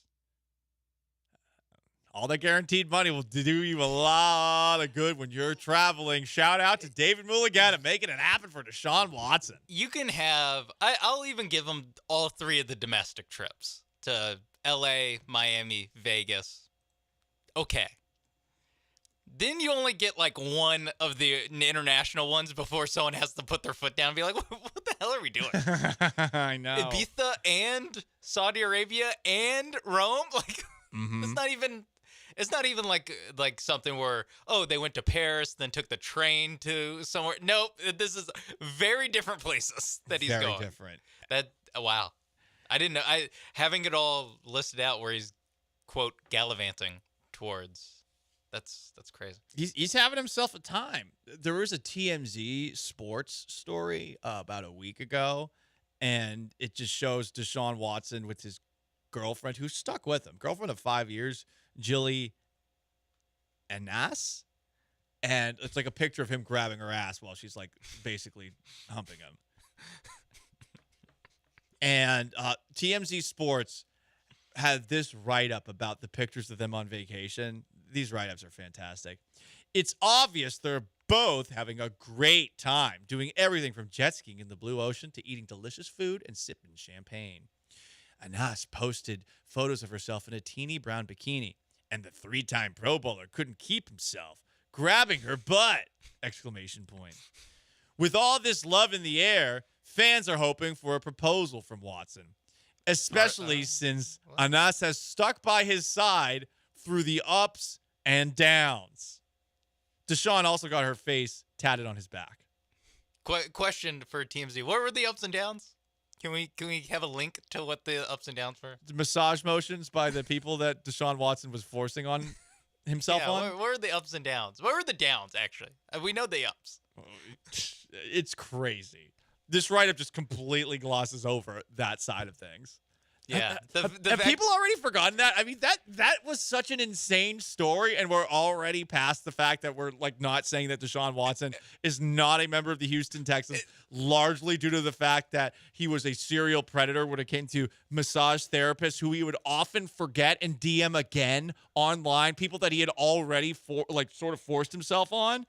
It's insane. And that doesn't even get a mention in the article. Nope. Where he is groping someone. Nope. Like there's a very easy joke to make. You're right. There's a very easy joke. But she's stuck with him through the ups. Obviously that's a consensual grope, which unlike some of the downs, which were non-consensual gropes. Changing topics. No. I'm trying to do my best. No groping in this one. Deshaun Watson, questionable character. Former Jaguars coach Urban Meyer, questionable character. Current Jacksonville Jaguar Josh Allen, questionable use of his time to create a video where he announced that he has changed his name. No longer is Jaguars pass rusher Josh Allen going by Josh Allen. He's going by Joshua Hines Allen, and felt the need to release a 1 minute and 20-second video announcing it. It's not a struggle to finally say that this is what I want to do, this is what we're going to do. I am deciding to change my last name. I'm Joshua Hines Allen, defensive end, Jacksonville Jaguars. You know, I've always been a Hines, and legacy is forever. Family is important to me because when you come from a rich history of athletic people in your family, and myself being the youngest one to go to all my sister's games, to know what my uncles did in college and in the NBA, it just means something a little bit more. It was almost destined for me to follow that footsteps. It's going to be a surreal moment, the first time I can get my name announced. Growing up, having my sisters run out the tunnel, intros, lights going dark, Hines Allen.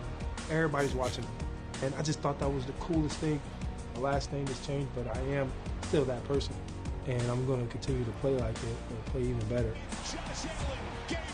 Now it's like I have the attention of people that are interested. They saw what I did last year, so now I can create my narrative on what I want to do, and that's why I think right now is the perfect time. Once I get to the pride of the Jaguars, it's going to say Joshua Hines Allen. And when I look there, it's like, that's my legacy. And that's what I've always wanted, and it's going to say that. Let's be honest. He did this because Josh Allen is a quarterback for the Buffalo Bills. Let's be honest. It helped. It probably helped the decision making. He's gone from Josh Allen to Joshua Hines Allen. He's clearly annoyed that some people are like, oh, there's a pass rusher named Josh Allen. Like and honestly, if I were in his shoes, I would do the exact same thing. I probably would do the same thing too. I just wouldn't release a 1 minute and 20-second video to announce that change. But hey, that does help people remember that you have changed your last name. Yeah. To Hines Allen. Hines Allen. Joshua Hines Allen. Josh. Can we still just do Josh, or do we have to do Joshua? I think he also should do Joshua. Okay. I think that helps him out. Okay. A little bit. The two last name thing. What are your thoughts on that, Sean? My godson, he's got two last names. Like a hyphen? Yeah, he's got the hyphen. You know what? Like Harrison Bucker, he definitely hates it. But what do you think about it? I don't mind it. I don't mind it. But my godson is a two last name baby. I'm fine with it. ... But when people talk about so and so has the longest last name in their sports history, like we'll get that a lot. I think didn't the Blue Jays have a guy who had a super long last name? Yes. But it's hyphenated. That doesn't count. No. Because that's two last names. Like that's what you're saying, that the guy with the longest last name in MLB history has two last names. Maybe that's why it's the longest last name. So I'm fine with it in general. Like if you would just want to do that, do you? But you're not setting any records, all right? No record. This is a steroid-tainted record in my mind. You didn't think I had that strong of an opinion on hyphenated names? No, I like that take. That's a good take. I don't really have a take. I was just curious. It's only because of the Blue Jays guy with the super long last name, or Shea Gilgeous-Alexander, where it's like, he has such a long last name. I'm like, well, it's two last names. Like, there's people whose last name are Gilgeous. There's people whose last name is Alexander. They put a hyphen. Now, it's not some, 28-letter word. It's just two 14-letter words. Like, what are we doing? We're trying to honor both families. That's cool. No exclusion. That's cool. You're not setting a record. That's Sean Mabes. I'm Paul Gallant. It's Gallant George. Text in with your thoughts on the What do you hyphenated think names. about hyphenated names? It's not a slow day at all. 713-780-3776. You want to call in or text in about the Astros sweep of the Marlins. It was nice. The Marlins stink. They should have swept them. Or this upcoming series against the Texas Rangers. The juice is not there, and it's entirely the Rangers' fault. It's annoying me. Coming up next, yesterday we discussed whether or not Hawk Tuah Girl had been dethroned by someone a little more classy. Well, now people are wondering if the Hawk Tuah Girl has been dethroned by another lovely lady who is defending all of us on a daily basis. Who is that? You'll find out next. Gallant and George, ESPN 97.5 and 92.5. First, let me tell you about my friends at MyBookie and MyBookie.ag. You go to the website, you sign up with promo code BET975, or return to the site if you're an existing customer and enter that promo code, and you're going to get an awesome deposit bonus. At MyBookie.ag, they will match up to $1,000 of your first deposit. Yeah, that's a ton of money, huh? And you get to play with that money right away, whether it's going to the live dealers for blackjack, poker, or it's betting on the sports. Big game for the Houston Astros tonight. Hunter Brown on the hill against Andrew Haney. Over-under for the game, 8. Astros are 1.5-run favorites. What Hunter Brown are we going to get tonight? Honestly, I don't know. Maybe we can answer that on the other side. The Hunter Brown that went up against the Texas Rangers last year. Hunter Brown against Andrew Haney. The Astros 1.5-run favorites. You can play at mybookie.ag to bet on that game and more. Mybookie.ag, promo code BET975. Bet anything, anytime, anywhere, only with mybookie.ag.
Broadcasting live from the Veritex Community Bank Studios, it's Gallant and George. On ESPN 97.5 and 92.5.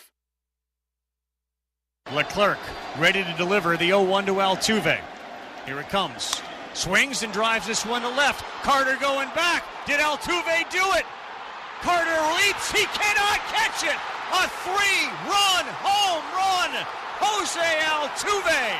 And the Astros are on top 5-4. Is there anything he cannot do as the Astros pour out of the dugout to celebrate their second baseman and his 26th career postseason home run? That was a hell of a game. We all watched that together at East River 9. Game 5 of the 2023 ALCS. The Astros won that game, but Brian Abreu got suspended afterwards for plunking Adolis Garcia. I have no idea why baseball felt the need to suspend him, and of course that suspension wasn't served until the next year, but neither here nor there. Ejected from that game because Adolis Garcia threw a temper tantrum, making Dusty Baker throw perhaps the biggest temper tantrum of his life. Loved seeing it. Everyone hated on Dusty Baker. Well, that was the energy that we all wanted at that moment in time. But that was the last big victory against the Texas Rangers, who have decided that they're not going to try this year. And while that does help the Astros potentially as they try to keep pace with the Seattle Mariners, they're 2 games back of them in the AL West, and they're 2.5 games back of, I believe, the Boston Red Sox for the 3rd and final wild card spot in the American League. It helps that the Rangers are playing poorly, but it also takes a little bit of the juice out of the rivalry.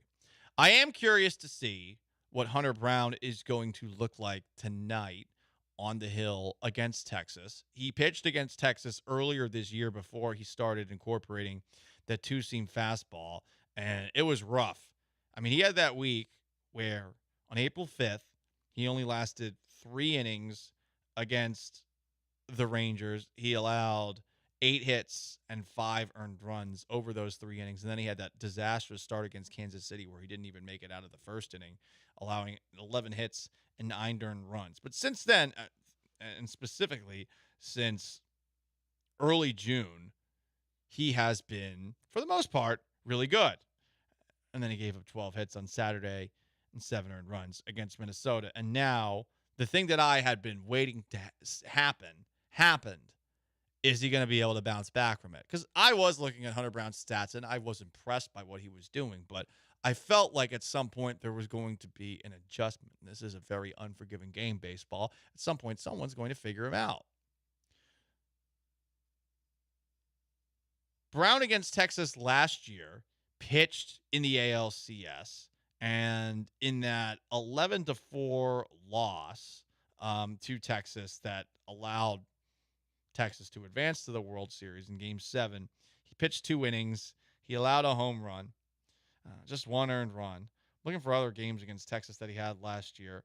10 hits allowed July 1st against Texas, a little bit over a year ago, but only 3 earned runs in those 4 innings pitched. I'm wondering how he's going to look against Texas tonight. Texas does have names in their lineup. They just haven't really been delivering this season. Anyway, I teased going into this segment that Hawk Tua Girl may have been replaced. Yesterday we played some Limey Lass talking about how she still supports the English football team despite some of the pressure that's been put on them and England's over-the-top standards. They're kind of like the Tennessee Volunteers fan base. Like, they were good way back in the day, but the world done changed and the rest of the sport's done caught up. But everyone is now saying that this Hollywood, Florida cop, Daniele D'Andrade, is the new it girl online. If you haven't seen her, look her up. She doesn't have that much in the charm department. A resident was jogging on the beach this morning at approximately 6 a.m. They saw a white male on the sand this morning. They went back to their place that they reside at, and they called 911. Officers. I can see why there's so many criminals in Florida. right? If this is some of the police officers that are upholding the law, I got to say, I do not know how she can put Kevlar on. I don't think that we're going to be able to send her out into the field on. And I don't want to sound sexist or anything. I don't know how you create armor to protect all that. Because she's not even trying to show it off, right? Like, I don't think she's got something underneath that's making those things, let's just say, defy gravity. But she is not lacking in the upstairs department. No, and everyone's saying not. she's the new Hawk Tuah girl, Sean. She looks like a cop in a movie that when you're watching the movie, you're like, oh my God, there's no cop that looks like that. Like, what the, like, they cast a way too attractive actress to play this cop. Because seriously, it has taken me out of the movie. I can't. Look, she's wearing aviator sunglasses, so we can't even see her full face. But yeah, I mean, that's the one asterisk of, well, we gotta see the full resume. But off of the this, resumes are fine. off of this clip, she might be a number 1 seed. I mean, yeah, there's like that mugshot shotties account online that shows like hot girls that have been arrested, but I think everyone wants to be patted down by this cop. Do they have stop and frisk over there? Exactly, Sean. And the amount of perverted comments in response to this is just peak internet. But I feel like she should consider potentially leaving the force to do Hawk Tuah stuff. No. I don't mean porn or OnlyFans. I mean club appearances. Listen, that really is the only thing Hawk Tuah girl has done is go to a concert and do one club appearance. Get your bag, you know? Like I'm very happy for the ladies empowerment era. I mean, a North Carolina college soccer player went viral yesterday because someone like posted a picture of her playing soccer next to a picture of her wearing a bikini. And guess what's going to happen? She's going to make a ton of money in NIL because she's baby got back. And good. That's good. This is good for America. If you have looks, get all the money you can for them. That's what our culture's become, and it's fine. It's okay. And Daniele D'Andrade, I think I'm saying it right. I salute you. I salute you for defending the citizens of Hollywood, Florida. But I more so salute you because you now have alternative career paths entirely because somebody that was a producer at a news station at Channel 10 ABC in Hollywood, Florida, saw your shirt, saw that it was struggling, and decided we're going to ask you about a murder. Yeah. I was gonna say, should she thank the body that was found near the shoreline in Hollywood, Florida? She should. Okay. She should. And I mean, thank that murderer. She looks straight out of CSI Miami. Yeah. Again, it looks ridiculous. Like she looks like an actress. It looks like a movie. It really does. Or like Baywatch. Would have been great if she pulled off her sunglasses and delivered some sort of Horatio Caine one-liner from CSI Miami. I can't even think. I can't either because I'm staring at her, you know what. It's Gallant George, ESPN 97.5 and 92.5. 713-780-3776 is how you call in. It's how you text it. The short, just like my shirt, is bumpy. YouTube.com at ESPN Houston, Twitch.tv/ESPN 97.5. If you want to weigh in on Astros and Rangers, you can. We've got to talk about the debut of Houston's next big star tonight, how a Houston sports villain is staying on brand. And we had a Malice at the Palace-esque incident in the world of sports. All that and more before we wrap things up on a Friday. Got to get down on Friday. It's Gallant and George. No Joe, just Paul with Sean behind the glass. Stay put.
No Joe, just Paul. Hour 3 on a Friday.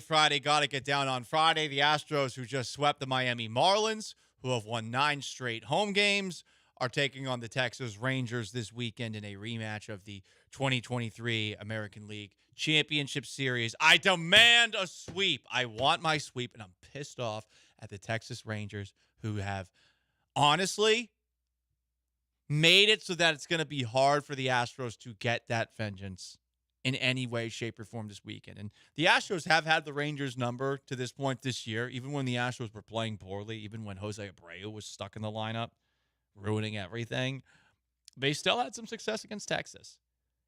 But Texas really looks like they're about to mail it in for the rest of the season. Cancun on 3. Maybe they show a little bit of fight and fire, piss and vinegar this weekend. I would like to see a brawl. We haven't had a brawl yet this year in the Astros and games, right? Like we felt like it was brewing in Minnesota, but that was probably more so between Minnesota fans and Astros fans. We haven't really had a moment this year where fists seemed about to be thrown. I can't even remember like nothing with the Mariners yet either. I can't even think of a moment like the Minnesota stuff where it like feels tense. Yeah, like they've just kind of been. I guess that's kind of normal that it doesn't really heat up until the midsummer into like the midseason into the dog days of summer. I feel like August is normally a good time for brouhahas. But yeah, early in the season, honestly, everything just felt so sad. They're just too sad to fight. Truly. And now, I feel like if you're the Astros, you don't want to disrupt any of the momentum that you have. You've been awesome for the last almost month. We're almost at a month now. Just great play by the Astros ever since they got rid of Jose Abreu. I think that was June 16th. Yeah, I mean, even since like June 1st, they've been really good. Yeah. So you want to keep it going. You don't want to start a fight this weekend against the Rangers, but you want to finish one. I think the Rangers are going to start one. Really? I you know what? I don't know what the odds are. I wish we could find odds for the Rangers to start a fight. It's not on mybookie.ag. I mean, Adolis Garcia has been a complete disappointment this year. He's hitting like 2-11. He does have 17 home runs for what it's worth, but he's starting to look like a slightly less necky Adam Dunn. I don't know if Adam Dunn has a long neck, but I know he has a neck. And I cannot confirm that Adolis Garcia has a neck. I'm not making any implications about things that he might be putting into his body, okay? We all have our own training regimens, and I don't really care what he puts into his body. But Adolis Garcia starting something, definitely on the table. If he hits a home run, you thought the John Singleton bat flips that we've seen this year have been extra. Or I guess a Miami Marlin, did he hit it? Did somebody flip their bat last night? Was it Jazz Chisholm? What? Was it Jazz Chisholm? Yes. I think so. And you got his name right. I know. It's hard. it's easy to, because there's a Chaz on the Jazz Astros. Chisholm. Nope, it's Jazz Chisholm. Do I have to dump that? No, I don't think so. Okay. It's me accidentally getting a little dyslexic for a moment. Okay? It happens to all of us. Jamie Lannister, Paul Gallant. A lot in common, although I have 2 hands. Also, I didn't bang my twin sister. Yeah. Also, I didn't have a building collapse on me. Yeah, did you push a kid out of a window? I've never pushed a kid out of a window after being caught boinking my twin sister. Okay. Either. So there's a lot of differences. There's a lot of differences, but we are similar in some way. Like some of us say that we handle swords great, right? Some people say that. Yeah. I don't know that I can confirm that, but that is a rumor about the Paul Gallant side of the Gallant George radio experience. But I think Adolis Garcia is going to start something, and I want him to start something. Did anyone see the thing that was started in the world of sports last night, though? Holy crap. We had a Malice in the Palace. International Soccer Edition. Copa America. The United States getting knocked out of this tournament and Greg Berhalter finally getting fired. Move aside. You got to see this, guys. Uruguay players climbed into the stands to brawl with Colombia fans. It's insane. Someone on Barstool put up the stats. Darwin Nunez from Uruguay. 0 shots on goal, 14 shots on fan. This is the first time, and this is different. This isn't like in the Malice of the Palace, where Malice in the Palace, I mean, basketball stands, basketball seating, it's so accessible from the court. But the Uruguayan soccer team, I mean, they had to get up top to get into this stadium, and I don't know what the hell happened. But Nunez brought a steel chair over to the Colombian fans, and he was about to, at first, when he first ran up, like throw an actual chair into the stands. I have no idea what happened that led to this. I'm reading some blogs about it, and they're not really giving anything. But there was a massive brawl between Uruguay and Colombia. South America just does it different. They just do it different. They don't play about that soccer. They really don't. I mean, I'm shocked no one died in this, right? Like, imagine if you're charging American fans. You're not expecting anything to happen. But if you're in one of these other countries, whether it's in Europe where like some of these fans are lighting flares, or as I learned, one of my when I was in Croatia for Yacht Week, humble brag, when I was there, my skipper like had a bunch of stab wounds, and he said like, yeah, oh yeah, I used to be a hooligan for like a team in Split called the Great Whites, and they would just go from town to town in Eastern Europe with the soccer team, and they'd occasionally get into fights over their soccer team. So you've got that in Europe, and then in South America, probably the same thing. It's insane. They're a lot more passionate about sports than we are. So much more. Sports radio would do great in South America. Now, if you're a sarcastic, smarmy little bastard like me, probably not as you well. might get killed. You know, Probably will. Pablo Escobar would have put a hit out on me. Maybe that's why. Maybe they might care about soccer so much that you actually can't do sports radio.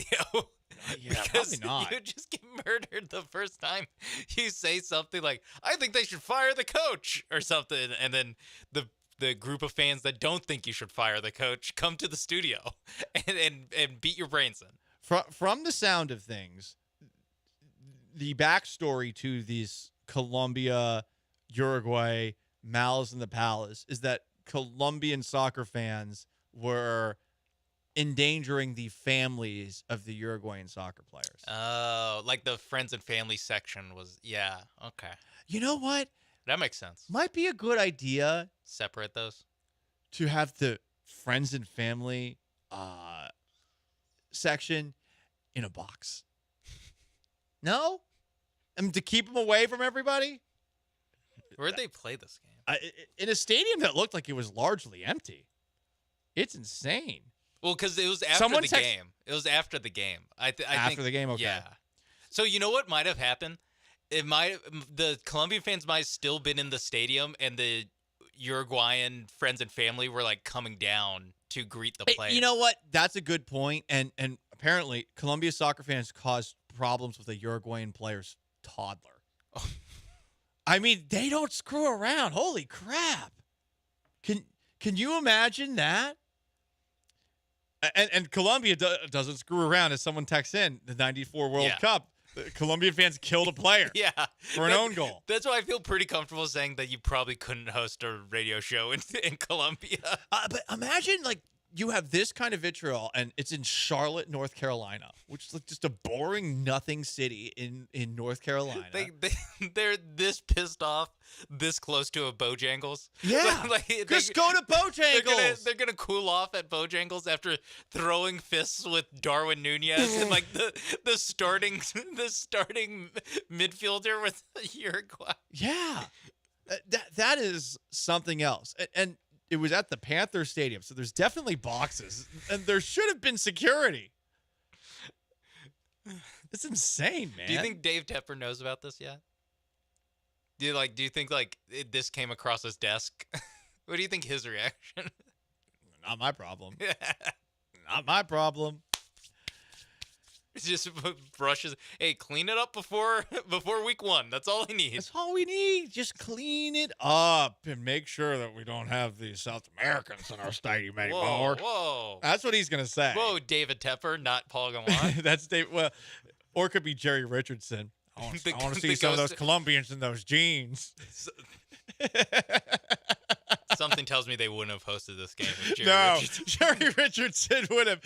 You thought the Colombian soccer fans were a menace? Oh, watch out if Jerry Richardson's on the prowl, seeing a bunch of hot South American women in jeans. I wonder what Jerry Richardson's thoughts on that Hollywood, Florida cop was. I want you wriggling them jeans for me. For those who don't know, Jerry Richardson, who's dead now. Jerry Richardson lost ownership of the Panthers because he was like a creep, and he had a thing at Panthers headquarters called Jeans Fridays, where everyone was supposed to wear jeans on Fridays, especially the women. Again, may Jerry Richardson rest in peace. At least 4 Panthers employees received significant money due to inappropriate workplace comments and conduct by Jerry Richardson. Wriggling them jeans for me. So creepy. I feel bad for those people who work for him, but I feel happy for all of those Colombian soccer fans who, yes, did try to start a fight with a toddler, but they didn't have Jerry Richardson leering at their booties in jeans. It is Gallant and George. I'm sorry. We're all over the place, but it's fun. It's fun. The wins are picking up. We're here. We're still here. You want to talk Astros and Rangers? You can, but honestly, that might be taking a back seat thanks to the Rangers sucking to a huge debut in the world of Houston sports tonight. Who are we talking about? How do you not know about it? Stick around.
You're listening to Gallant and George on ESPN 97.5 and 92.5 from the Veritex Community Bank Studios. Here's Paul Gallant and Joe George.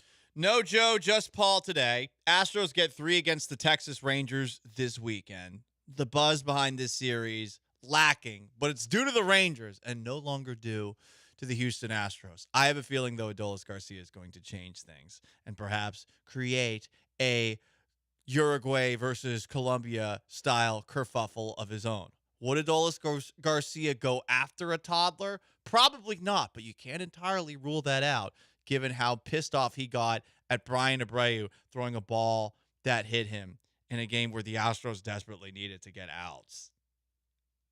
I can't believe that Garcia lost his mind like that. Why would anyone throw intentionally at somebody else in a high-stakes kind of situation like that? I don't get it, but whatever.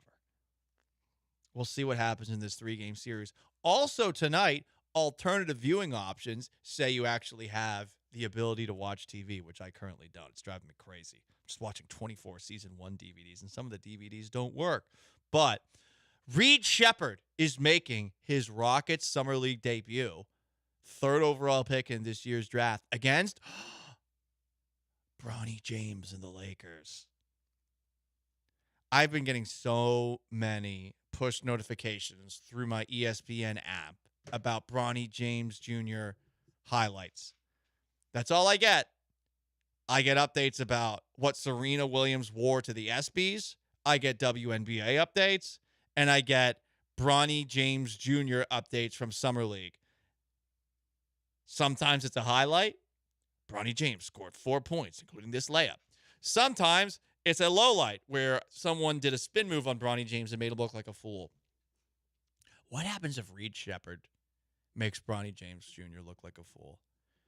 Sean, you're more familiar, I would imagine, with Reed Shepherd's game than me. Does Reed Shepherd have handles? Could Reed Shepherd potentially go the Professor from the N1 mixtape tour on Bronny James Jr. and make him look like a complete idiot? Because that would be really funny to me. It's very funny that you mentioned the Professor because I thought you were going to go with white chocolate.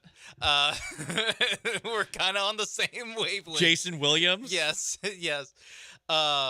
I wouldn't say he has those handles. Well, also very few people have the Professor's handle. Yeah, the Professor or Jason Williams. I mean, and Jason Williams on his knuckles it said white trash. Reed Shepherd looks like he would have his father evict white trash from a mobile home. Yes. So it's a little bit of a different vibe between the two. But Reed Shepherd is going to make his debut tonight. And more than anything, I want there to be a moment where Bronny, he's going to check him. He's going to be like, I got this. I'm a Summer League star, because that's probably where he's going to get all of his career playing time, because he doesn't belong in the NBA.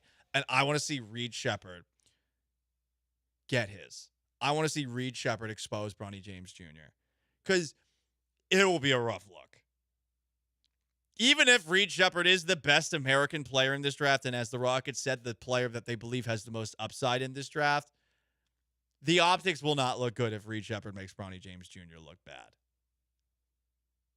Might be one of those things where if LeBron James is there in person to watch the game, he'll step on the court and pull a fan rushing onto the field to try to make a tackle.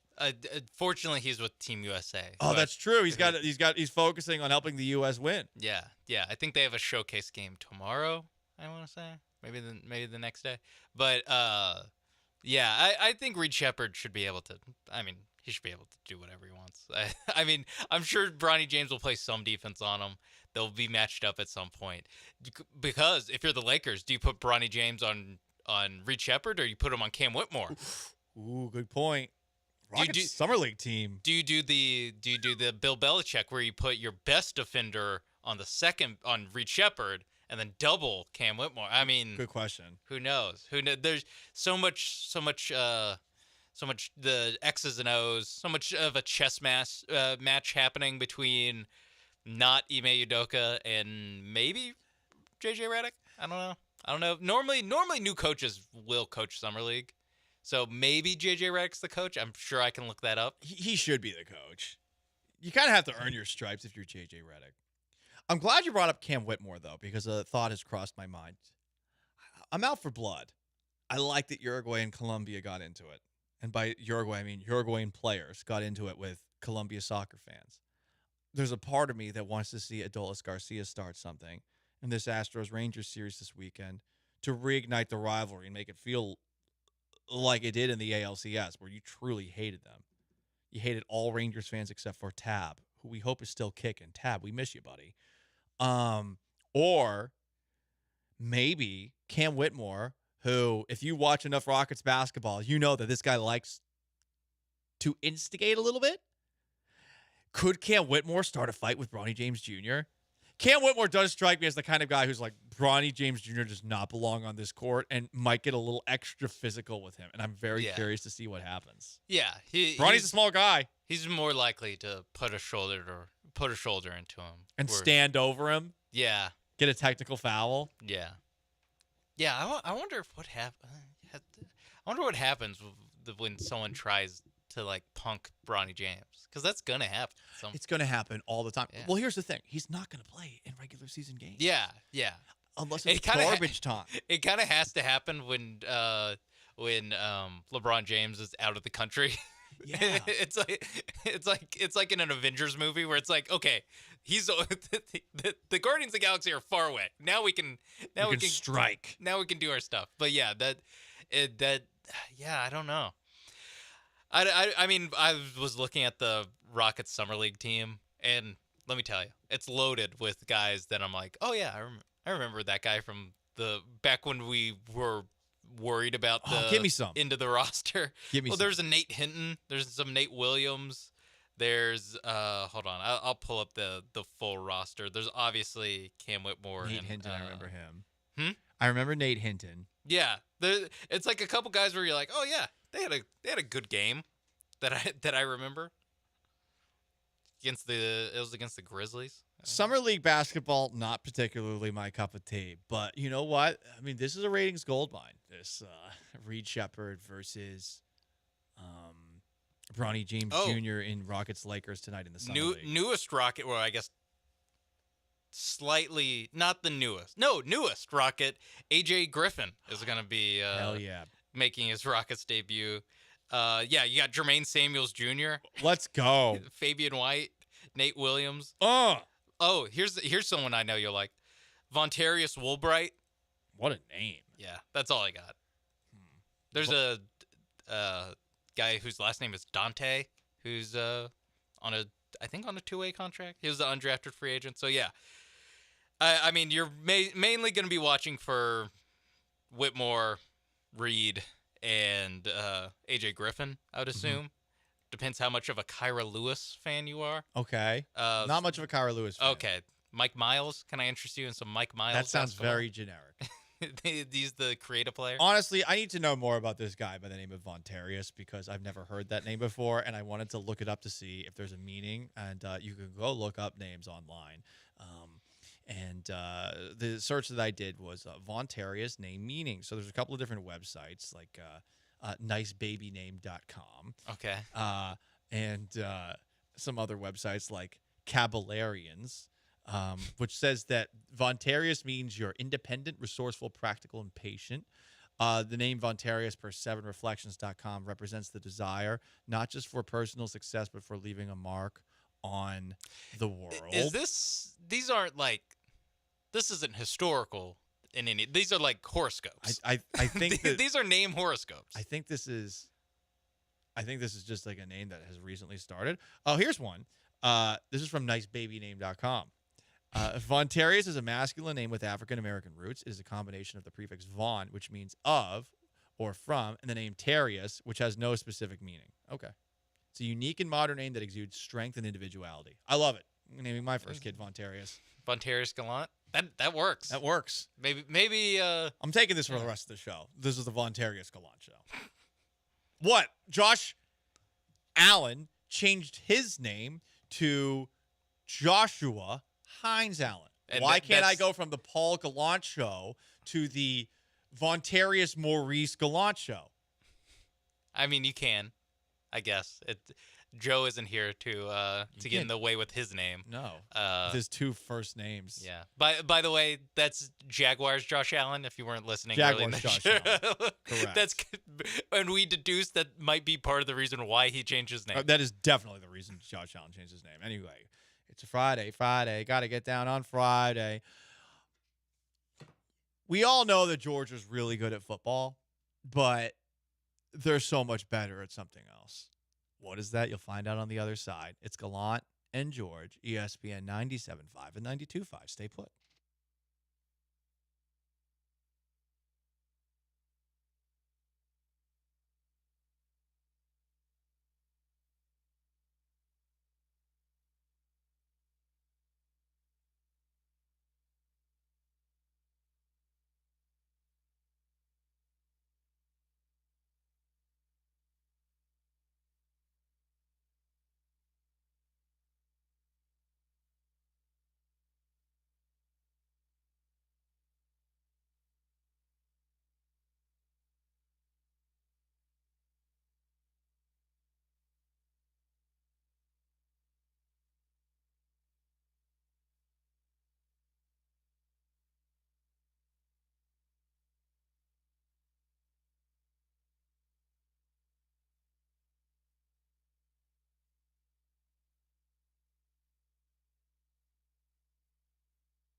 Broadcasting live from the Veritex Community Bank Studios, it's Gallant and George on ESPN 97.5 and 92.5.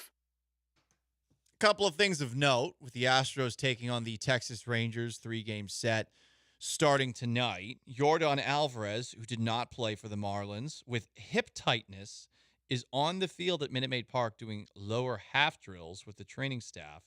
Joe Espada is observing. The injuries that the Astros have been dealing with this year are something else. From a pitching perspective, from a what the hell is going on with Kyle Tucker's shin contusion perspective, from a Jose Altuve is technically not going to be in the All-Star game up in Arlington, Texas, due to a sore hand from getting hit on the hand over the weekend against the Minnesota Twins. A lot of injuries that they've been dealing with this year. Hopefully this most recent Yordan Alvarez setback doesn't keep him out for a while, but there is no need for him to play up in Arlington. All-Star Weekend in Arlington. What a downer. Hey, look at us. There's Jerry World, and there's a Walmart. All right. What a great time for your family. Do people travel for the MLB All-Star Game, or is that more of a local community? Fans do travel. Yes. Okay. Yes, because I remember last year when it was in Seattle, all the homeless people that were in downtown Seattle, they disappeared temporarily, of course. Sort of like when San Francisco is welcoming Xi Jinping. Is that his last name? I don't know. From China over. And all of the homeless people just vanished for a little bit of time. I feel like Houston's done that as well with whatever they hosted most recently. If they were hosting the All-Star Game this year, there's other things they would have to iron out first. Yes. That is There's true. other things. Electricity. Internet. That would be nice. That would be pretty funny if they were hosting it this year. I kind of wish they were, just so that Rob Manfred would have to deal with all of that. I mean, even like we had Donnell Rawlings scheduled to come on the show. Did. We had to cancel. We were we're not sure if it's going to work today, dude. A, because when I showed up, we didn't have the actual internet. Yeah. And B, because his flight got delayed and he wasn't showing up until like 4 o'clock in Houston anyway. God. And so it's just like even him doing a weekend he's at the Improv. He's at the Improv right? this weekend, yeah. Yeah, and even that gets disrupted. I can't imagine actually trying to host something. By the way, if you're looking for something to do, just a side note, Donnell was so awesome when he was here last year, and not just because he let me open up. No, I remember watching afterwards, and I had never seen his stand-up act before. He is great. He really is. I was laughing my ass off. He is funny. So check out the Houston Improv this weekend. Then Donnell's a good dude. What else do we have? In Wimbledon, we got another Djokovic versus Alcaraz final. That'll be fun. I only watched one tennis match in my entire life. It was last year's Wimbledon final between those two, and it was awesome. So there you go. That's Paul talking tennis. Boom. When's the final?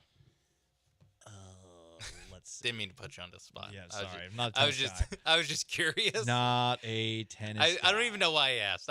Chances are I won't be able to watch it. I do know this about Alcaraz. I know that his agent is concerned about all the women that are trying to bang him.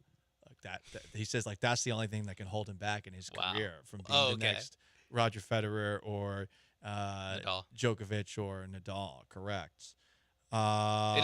It's crazy that tennis got 3 of them all at the same time.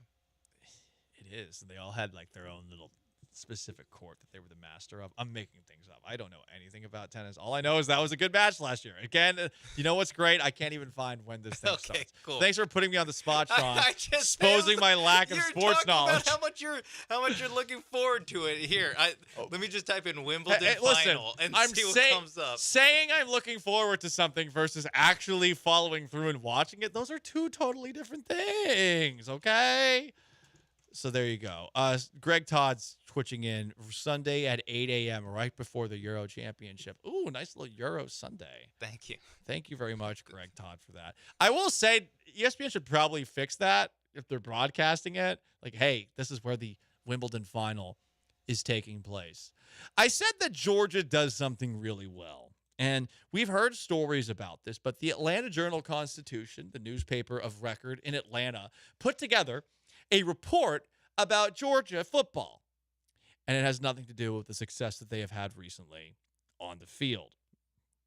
Per the Atlanta Journal-Constitution, there's been a lot of incidents where individuals associated with Georgia football have been apprehended by police for speeding, reckless driving, or a DUI since the high-speed alcohol-related crash that killed 2 people in January of 2023.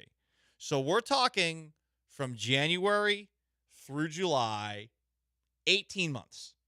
Sean, can you guess how many incidents involving speeding, reckless driving, or DUI have taken place in the Georgia football program? Over 18 months. 18 months. 18 months.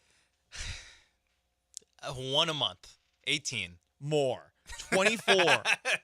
Oh, 24. I forgot they might be racing with someone else who's on the Georgia team, so you get more than 18. Dude, 24. Since 2 people died. Yeah. What are these heads doing? I almost swore. What a bunch of a-holes. Unbelievable. That's. How do you not learn? Is it 20? 24 new incidents since the 2 people died. I wonder how many people on the team that is. It's a lot. Yeah, like I know it's not 2 guys doing it 24 times or doing it 12 times each, because they would just get kicked off the team. So it's like it has to be pretty pervasive throughout the roster of guys that have the need for speed. There's a list. Okay, here are the most recent ones. And it's all street racing. These guys must love Fast and the Furious. There must be something going on in Athens, Georgia. Like there must be like a street racing ring or something in Athens, Georgia. Yeah, seriously, there must. July 10th, Smale Mondon and DeMello Jones. Mondon's a senior linebacker. Jones is a freshman defensive back. Were cited for racing each other at some intersection in Athens, Georgia that no one's aware of. July 9th, Bo Hughley, redshirt offensive lineman, arrested by Georgia police and charged with reckless driving and failure to maintain lane / improper driving following a car accident. May 18th, Sokovie White, freshman receiver, pulled over by Athens Clark County in downtown Athens at 2:06 for traveling at a high speed the wrong way on a one-way street. Arrested and charged with reckless driving and driving the wrong way. At 2:06 a.m.? Wow. That's it? There's nothing more? March 24th, Trevor Etienne, running back, pulled over at 1:50 for driving his Audi between 80 and 90 miles per hour after drinking in downtown Athens. February 24th, David Daniel Sissenva, charged with reckless driving. February 18th, Justin Rhett, driving his Charger 59 in a 40-mile-per-hour zone. Jonel Aguero, driving 59 in a 40-mile-per-hour zone. Same day, February 18th. So they're driving together. By the way, there are 16 more incidents to go through. I'm just going to spare you the details. This is absolutely insane. Does Kirby Smart get asked? I mean, he has to get asked about it at SEC Media Day. I think next week or maybe it's the week after. But like, does he get asked about it? What does he say? Like, well, we're doing the best we can. You have to say something, and it can't be we're doing the best we can. You can't. Can it be Mike Gundy's? Can it be? Listen, I've done this. We've done this 1,000 times. We've done it 1,000 times since 2022. They we're legitimately have. Not even 2022, Sean. We're talking 2023. Oh. It's not even 2 years and you have 24 incidents. This is absolutely insane. Good job by the Atlanta Journal-Constitution putting it together. It's just a list.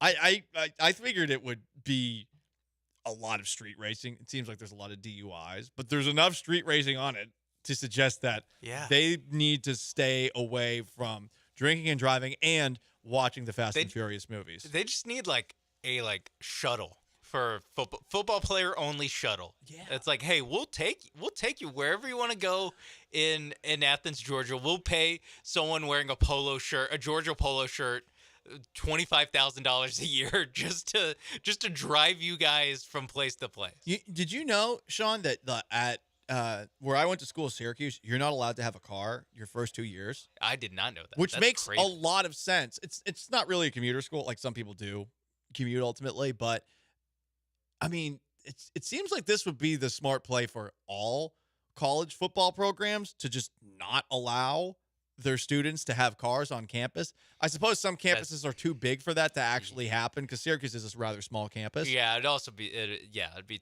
super tough. But I mean, do you want your players to be driving? Like, I think your idea of a shuttle is a great idea because these kids can't trust it. To be fair to college football players, it seems like it's mostly a Georgia issue. It seems like it is concentrated. I mean, yes, Ollie Gordon got a DUI for Oklahoma State in Stillwater, but like we're talking about 24 instances in 18 months for one team. That's crazy. There was a stretch where one player, Danilan Morissette, over a period of 3 months, was arrested 3 times, twice a week apart from one another. God. May 2nd, Morissette pulled over traveling 91 in a 55 after in February traveling 81 in a 45. Then May 9th, arrested for DUI and drugs after striking another vehicle from behind on the Georgia highway. Also charged with driving on a restricted license. No bleep. Georgia football, baby. It's crazy. That's like, and so Kirby Smart, his job isn't. And nope, not really, because they're super good. That's part of it. Is that they? It's a weird thing where they get like almost a pass on it because it's not affecting the team on the field. Like all these guys were racing each other, being a menace to the roads in Athens, and it's like, well, they still were one game away from making the playoff, and they won back-to-back national titles, and then almost made the playoff the third time. So it's they're creating their own adversity. They really are. They really. Hey, guys, they're trying to limit our speed. Next, they're gonna try to limit our success. We gotta get out there and kick their ass. That was Kirby Smart. That's Kirby Smart. Yeah, that's a good Kirby Smart. Just add a Southern accent. I'm sure it probably sounds like him. Yeah, he just talks like a guy from Georgia would. He's Sean Mapes. I'm Paul Gallant. No Joe today. It is Gallant and George. Joe's on vacation. Up next, we wrap things up, and what a week here on ESPN 92.5 and 97.5. Next, stick around.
This is Gallant and George. On ESPN 97.5 and 92.5. Now back to Paul and Joe inside the Veritex Community Bank Studios. Last chance to dance, Gallant and George. No Joe, just Paul. 3 games for the Houston Astros against the Texas Rangers after a sweep of the Miami Marlins. They've won 9 straight games at home. What the hell is the difference this year and last year with the Astros at home? It's got to be the humidity, because from what I understand, Minute Maid Park is significantly warmer this year. Is Jim Crane, with that big old budget, trying to save some money, pumping the temperature up a little bit? Hey, the Abreu contract gotta come from somewhere. It's gotta come from somewhere. I mean, there's also, something that Jim Crane could do right now. It would be really funny if all of a sudden Jim Crane finally resurfaced to take some shots at Centerpoint Energy. Everyone can get in on clowning Centerpoint Energy right now. Everyone. I'm surprised he didn't poke his head up to send some shots at the mayor either. I know. Set the record straight. Hey, John, Mayor John Whitmire, when you've been to 7 straight ALCS, you can come find me in my Letterman jacket. See this ring right here, my right middle finger? See this ring on here, my left middle finger?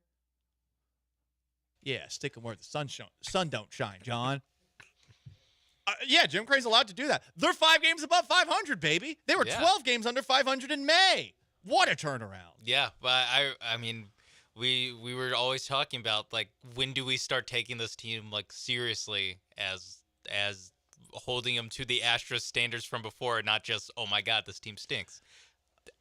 Not just being 5 games up right now, or 5 games over 500, 2 games back in the division, but also just the way that they've been playing. Like, the fact they made it up like that.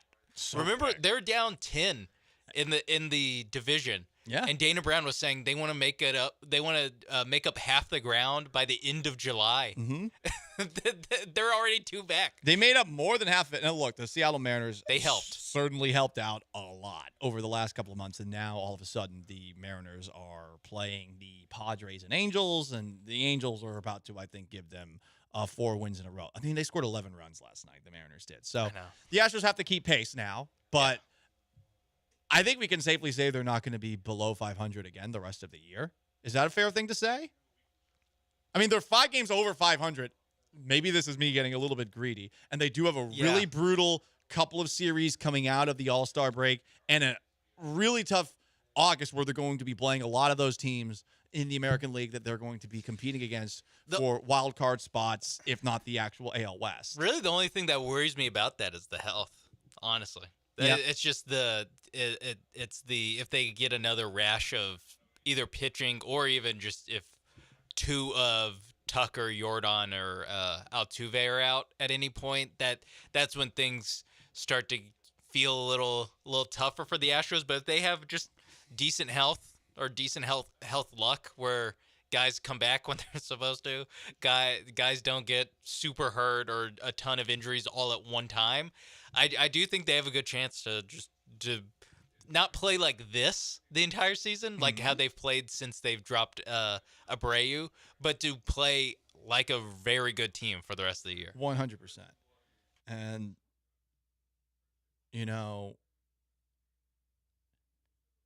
oh boy, just had a brain fart. You know what? It happens. I blame Centerpoint Energy for that. It's a Friday. The power going to my brain. Stop. Just stop.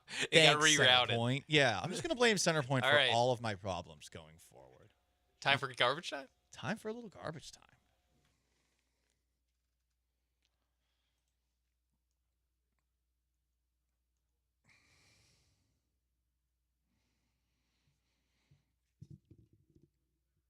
Pour one out.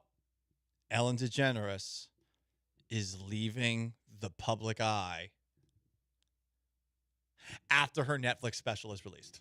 Oh. You can't say that before your Netflix special is released. What is she trying to do here? Be Dave Chappelle? Where is Ellen DeGeneres going to go? She's going to go to Sweden with all the other white blondes and go off the grid for a year, then come back jacked like Dave Chappelle did? And then it's going to be like a complete rebrand in her 70s as a comic who doesn't play by the rules. Yeah, where it's more of just holding court for an hour and just talking. Not really a traditional joke setup. I don't even tell jokes anymore. I'm a philosopher. Yeah, that I think that's her rebrand. Might work. That would be pretty funny if she comes back and she's like all of a sudden like as a gay woman, she's like super right leaning. Yeah. This is the absolute zag. That's the pivot. Like the Caitlyn Jenner zag. The second zag. The second zag that she made. The Philippines are building a stadium. You ready for this? But it's not for the Olympics. The Philippines are building a massive stadium that will be ready by 2028 entirely so that Taylor Swift will come for a concert. You know what? Probably not worth it for one Taylor Swift concert. I mean, definitely not worth it for one Taylor Swift concert. But the idea of it, of being like, hey, this will be the one, like we're gonna be on the tour stop for all these international pop stars. I could see that. It just being for Taylor Swift by 2028. I'm not sure how much that's gonna look like a good idea. Mm-hmm. Not that Taylor Swift's gonna drop off anytime soon. I'm sure she can just keep re-releasing her old music and that will work forever. I wonder why.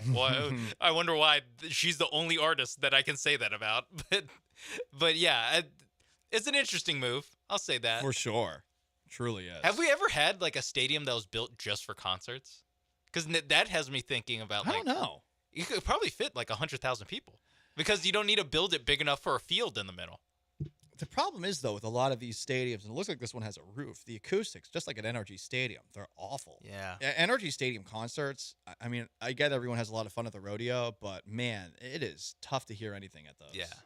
Maybe they fix that if it's just a I hope concert so. venue. I hope so. It's their sphere. Their sphere. I love it. All right, continuing to go through garbage time. Did you see that Joey Chestnut, who didn't compete July 4th at the Nathan's hot dog eating competition, ate 200 wings in under 38 minutes after eating 57 hot dogs the 4th of July, but not in the Nathan's hot dog eating competition? Doesn't that sound so painful for your stomach? The back-to-back, or not literally back-to-back, but even like within like 2 days of each other. It's insane. That seems rough. 4 days later, I used to wonder about the guy who used to do the TV show Man vs. Food, who would do all of these eating challenges everywhere. And I mean, like, I would retire early from that. Like, you are really putting your body to work here. But 4 days afterwards, and all these NBA players complain about back-to-back. This is way worse. Way worse. This is crazy. Insane. And there's a hot dog eating scandal, by the way. Nick Weary, who is the husband of women's division hot dog eating champion Mickey Sudo, is being accused of using sleight of hand trickery during the July 4th contest. You know what he did? He came in fourth, so he actually did okay, but he took a couple of people's plates after the competition was done, which is how they count. He put them on his plate stack. So he actually got credited with 51 officially on the World Eating Competition website, when in reality he ate 47. Now I don't know if that's enough stolen to make it plate worth valor. It. I don't know if that's enough stolen hot dogs to make it worth it. You don't think so? What was 4? Yeah, 4 extra dogs to be fourth place. 5 extra dogs. My bad. Yeah, be fourth place. It's this is such a world. I want to live in this world of these like hot dog eating competitions. Like, could I be the Sal Palantonio of hot dog eating competitions? That'd be great. That'd be great. It's like, hey, you're a fat ass. That's your pivot. Ellen has her pivot. You have yours. That's my pivot. And on that note, that's going to wrap up this week. We pivot to the Killer Bees up next. Big thanks to Sean Mapes, our texters, our callers, our Twitchers, and YouTubers. I am merely Paul Gallant. So long, farewell, and have yourselves a wonderful weekend. Peace!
Ooh, what up, H-Town? Hey, how we doing? It's a suspect edition of the Killer Bees. That's right. The boys are back. Barry Laminack, another bee, in here with B-Mac and myself as we continue to persevere through the trials and tribulations of, I guess, barrel and how it barreled in, and then center point and how it hasn't bailed us out, and all the details in between. Good to see you, my friend. Hey, what's up, man? Good to see you too. How are you doing? Well, you and B-Mac in a similar boat. We finally got power back last night. You were dealing with the same thing as we were for about 4 days, and then you got it back. B-Mac's still in the dark. Yo, I'm still in the dark. Still no power. What? No, still no power. When did yours go out? Monday at 5:30.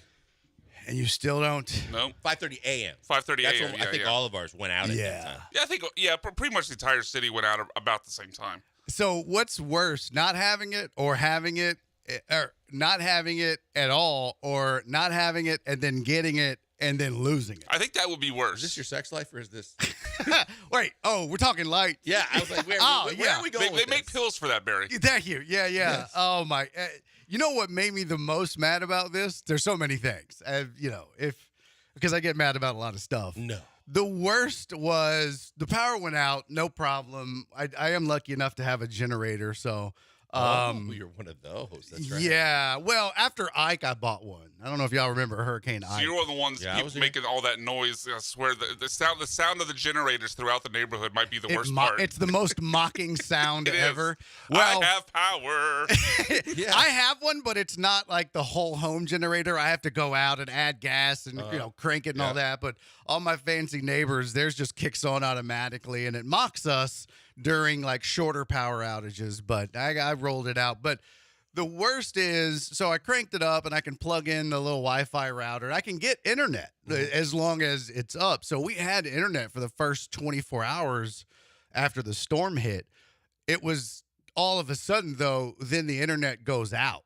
And I was like, how does that happen? Yeah. It was up for 24 hours after we lost power, after Beryl was gone, and then the internet went down for like 2 days. I was like, somebody messed up is what happened, because... Well, that seems to be the overriding theme, right? Yeah.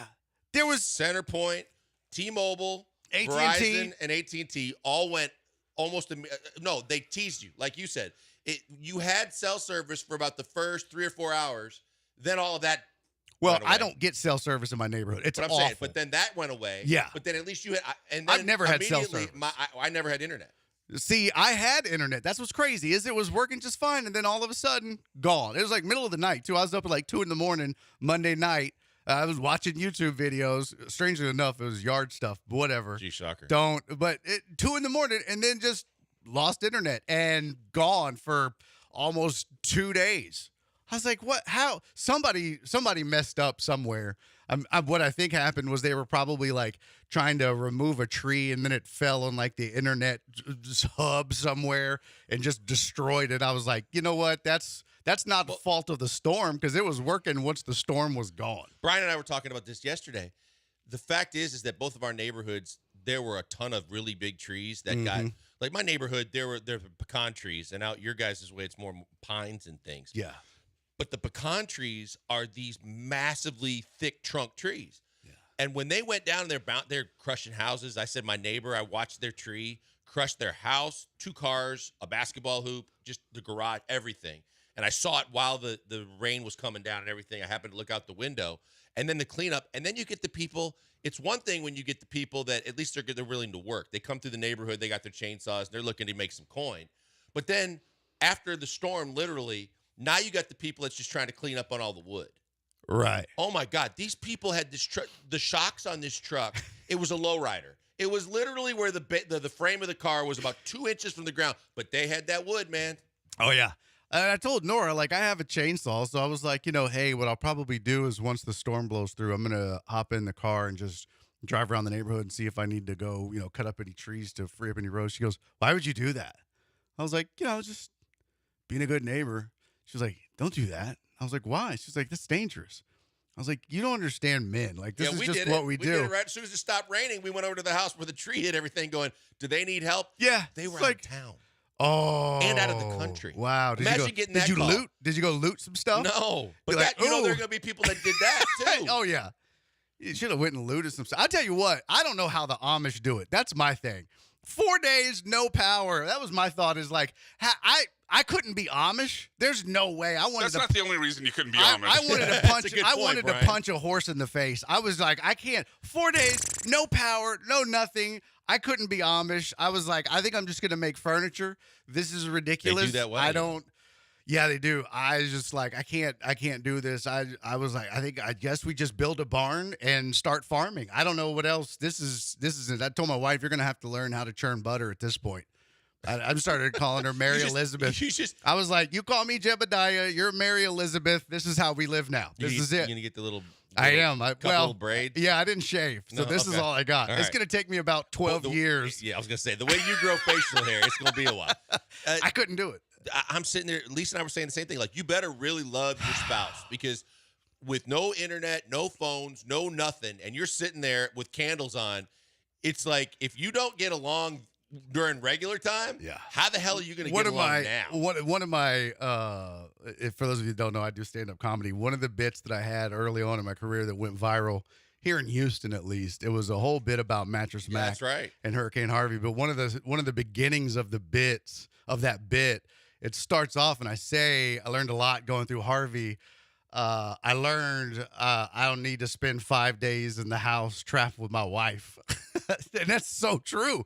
It's just, you love your spouse, but it's like, I'm going to go mow. She's like, it's raining. It's like, that's okay.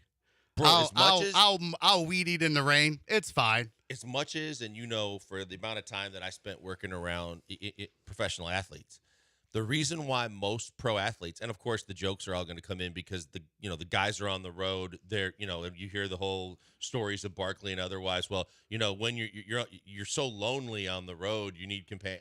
All the stories over the years. Let me just tell you something. What the divorces and the amount of divorces that happen in professional sports when they're done playing ain't about like the side pieces being gone. It's about the fact that you two really have to spend time together now because they're not gone 8 months a year. Yeah. And it just goes. Now you got to get to know each other. And it's like, oh, I didn't know you were like this. I tell you You're what, a terrible person. The biggest payback that I felt last night, I was telling Brian this. We got the Facebook page with all our neighbors in it. And the first neighborhood that got the power back 2.5 days ago started doing all the, and I don't, you know me with my technical skills on the computer sometimes. They're doing all the firework backgrounds when they got the power and we got power. They're rubbing it in. And was it Snap? We got I got the power. And they're all celebrating. Last night, kissed my ass, that neighborhood. They lost it again. There was some kind of a hiccup and 2,500 people lost it again. And it happened to be that neighborhood and no one was holding. They were like, oh, isn't that a shame? What's the gift going to be now? Did everybody let them have I did it again? Did everybody go in on them? Most people held back. But Well, why? I was like, I don't thought about it. understand I was like, that. man, but I was Dude. so grateful. I was like, I'm not going to jinx myself because I just got it back during the show yesterday. The people in my neighborhood hate me. They hate me on that Facebook page. It's not just your neighborhood. It's not just. Oh, they hate me. Oh, yeah. I take every opportunity I can to make them. hate me, Do, and I do some of that too. Like some of my buddies it's the best. that are in the Facebook group. Oh yeah. And they'll be like, well, why didn't we get our garbage picked up yesterday and everybody else did? And I'll just comment, maybe they don't like you. Yeah. Oh, it's so fun. I don't know if I ever told you this. The guy wanted to fight me in my neighborhood Facebook group. He told me he's going to whip my ass. Did you know where you live? That's what I said. I was like, bro, I'm literally 2 streets over. Like, I'll meet you halfway. We'll meet on Siandra Creek. That's the name of it. We'll meet on that street. He was like, I was like, we can meet on that. I'm like, now we sound like we're like 8th graders. I'll meet you at the bike rack. After recess. I'm like, why would you threaten to fight somebody in your neighborhood? Like, he was too old. He'd have busted out a hip. Well, I was telling Brian yesterday, there's a guy, and I got heat from this from some of the listeners yesterday, but there's an executive director of our neighborhood for the HOA and for whatever the, when they do all this voting and all these things that they got to do every year. But this dude knows his stuff. He's really good. He was communicating with us more than Centerpoint, which is hard to do. But like every 3 hours, he's like, I'm still in contact with these guys. I'm about to meet with them at 11 o'clock tonight. Wow. this is what they've done today. This is what they plan to do tomorrow. And then for our neighborhood, there was like 4 neighborhoods. He's like, and for you guys, they need a special piece of equipment. But I'm doing everything to kind of speed up the process. I told them, don't hold back if we got to spend money, but we got to get it done by tomorrow. We're like, cool. 2 dudes decided to start duking it out because each one thought they knew what the special piece of equipment was. I was like, and the one guy was like, nope, that isn't it. That's a so-and-so, and every lineman has one of those trucks available to them. I go, bro, this isn't like a sunshiny day in Houston with nothing going on. Everybody wants one of those damn trucks. How the hell why are we, as long as they fix your power, who cares?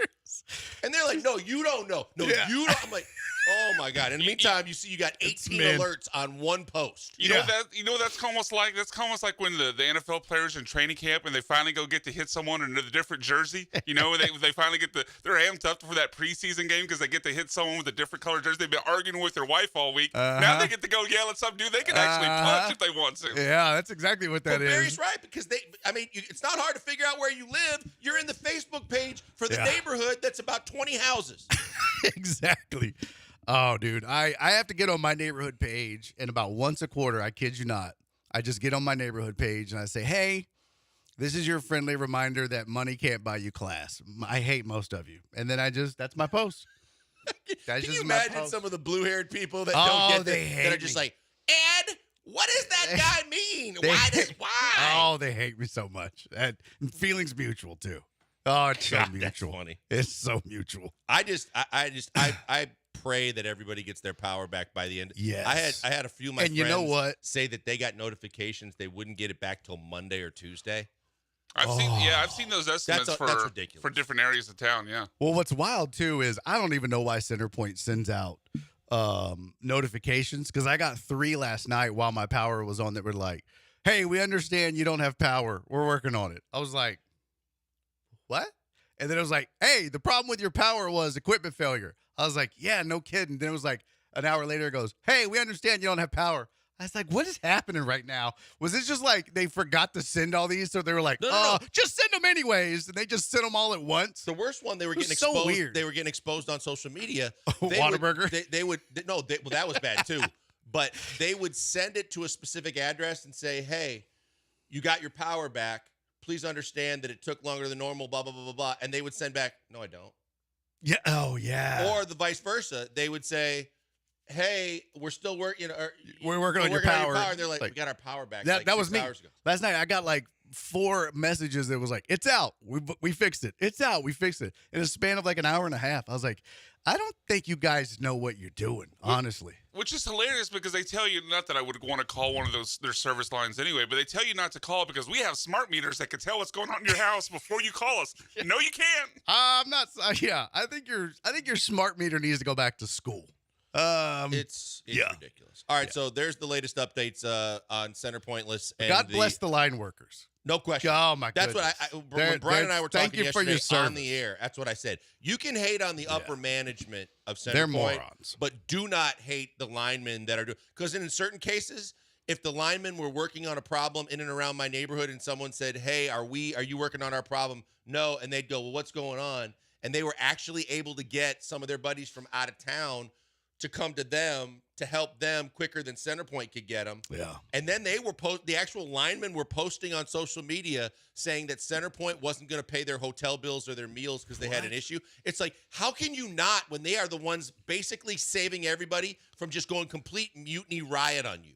Dude, I saw somebody post a photo. Actually, they posted it in the Discord for my show, but it said Center Pointless. Somebody had spray painted it under an overpass here in Houston. That went viral. Yeah, that went viral. That's so fantastic. Yeah, I want that on a T-shirt. Yes. Yeah. Forget be someone.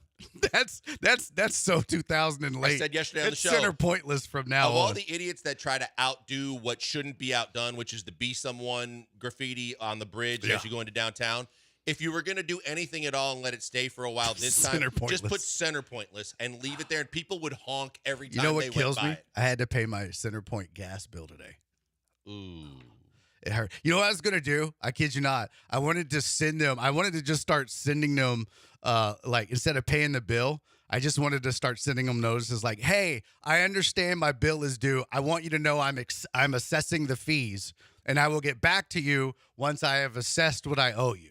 And then I was going to wait like 48 hours after it's due and be like, okay, I have assessed what I owe you, and we are working on getting the money that we owe you to pay you. We will be in touch. Yeah. Like, I was going to do that and just see how long I could get away with that. Be like, will you do it? Oh, my God. It's so frustrating. All right, we're going to probably hey, guess what? It's an FEF Friday edition of a suspect edition of the Killer Bees. Brian, if you don't know. I have no idea. I was trying to piece it together in my head. No idea. I used to always say on Friday's edition of the show that it's an FEF Friday, but I'd say it kind of fast. Yeah. And Barry and Nick were convinced I was saying FEF Friday and they kept going, what's an FEF? What does that stand for? And they finally asked me one day, I go, the hell are you talking about? How long did you let him do it before you asked him? 6 months. At least. All right, it's a FBF Friday edition of the Suspect version of the Killer Bees. Doesn't it? Brian, Barry, and Blank. We are going to get into some Astros talk as they keep on winning, and it is a good thing to talk about. But there's some questions along the way that we need to kick around. If you guys want to join us, 713-780-3776. Brian, are we taking calls today? I'm told that the phones are working. Okay, so give us a call and or text. You can get us on YouTube. You can get us on Twitch, Barry's favorite. And you can also reach us at Barry is Funny, at Pac-Man Joel with a K, and at Sacked by BMAC. Don't get right, it wrong. Brian? Yes, that is it. Yes. And nothing else. Nothing else. That's I the heard Twitter about account. that. Before we go to That's the only break, one. It's not that hard, Brian. just ask the guy Get that it right. just ask the guy that he put instead of him. I mean, you're nuts, dude. Before we go to the break, I got to tell you about my good friends at Vanderford Air. Look, everybody knows what it's like when you don't have air conditioning. It's unfortunate we all had to deal with it with Centerpoint and Barrel, but it's another unfortunate thing if you are the only house on the block, your air conditioner goes out, and you know it's about to get triple digits in H-Town. You have got to get to VanderfordAir.com right away and see all the different ways they can help you. And the best thing I can tell you to help you along the way is you go to Vanderford instead of all those other AC companies because they have guarantees that are going to make sure you get what you want and you get it as quick as possible, and you're completely satisfied with it. Other companies, they're going to tell you, hey, we got a backlog of people. Everybody's calling us. We'll get to you when we can. Other people are going to tell you, yeah, we're going to do the work, and then we're going to move on. And if you have a problem with it, we might be able to get back over there and fix it at a later date. Not with Vanderford. Vanderford makes sure that everything is 100% satisfaction guaranteed or your money back. And I mean it. How about another guarantee? You call them, and within 24 hours, they guarantee they'll be at your door. That's unbelievable when you start talking about when things go wrong and you need them to get there as soon as possible. And everything from their workers and the work that they do to the parts and systems that they replace or put in are going to be guaranteed. All the way down to making sure that what they do gets you the temperature that you like and everything is working exactly how you want it to work. That's why I speak for Vanderford Air, because they put a guarantee and a stamp on it that tells you they're going to do it right and they're going to make sure you're happy. And that's what you want whenever you deal with any company. Save their number in your phone right now. Maybe you should call them and see if your AC unit's up to snuff, or maybe you should keep it just in case something goes wrong. 281-557-COOL. It's real easy to remember. 281-557-COOL. Or check out their website, VanderfordAir.com.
You're listening to the Killer Bees with Joel Blank and Jeremy Branham. On ESPN 97.5 and 92.5. Broadcasting live from the Veritex Community Bank Studios. Hey, back. And let's get into some business as we do like we used to do. We break some ice and we get some people comfy and talk about similar woes that we all have in the real world. But the real world of sports is out and about and still going on. It's going strong. It's unbelievable. As B-Mac and I were conversing this week, the fact that, good on the Astros, by the way, that, they're doing, today they gave out ice and water and food and a bunch of stuff as well. But they did $5 tickets and they had dollar hot dog night. The attendance has been unreal. They've been getting 35,000 for weekday games against the Marlins. Yeah, that's...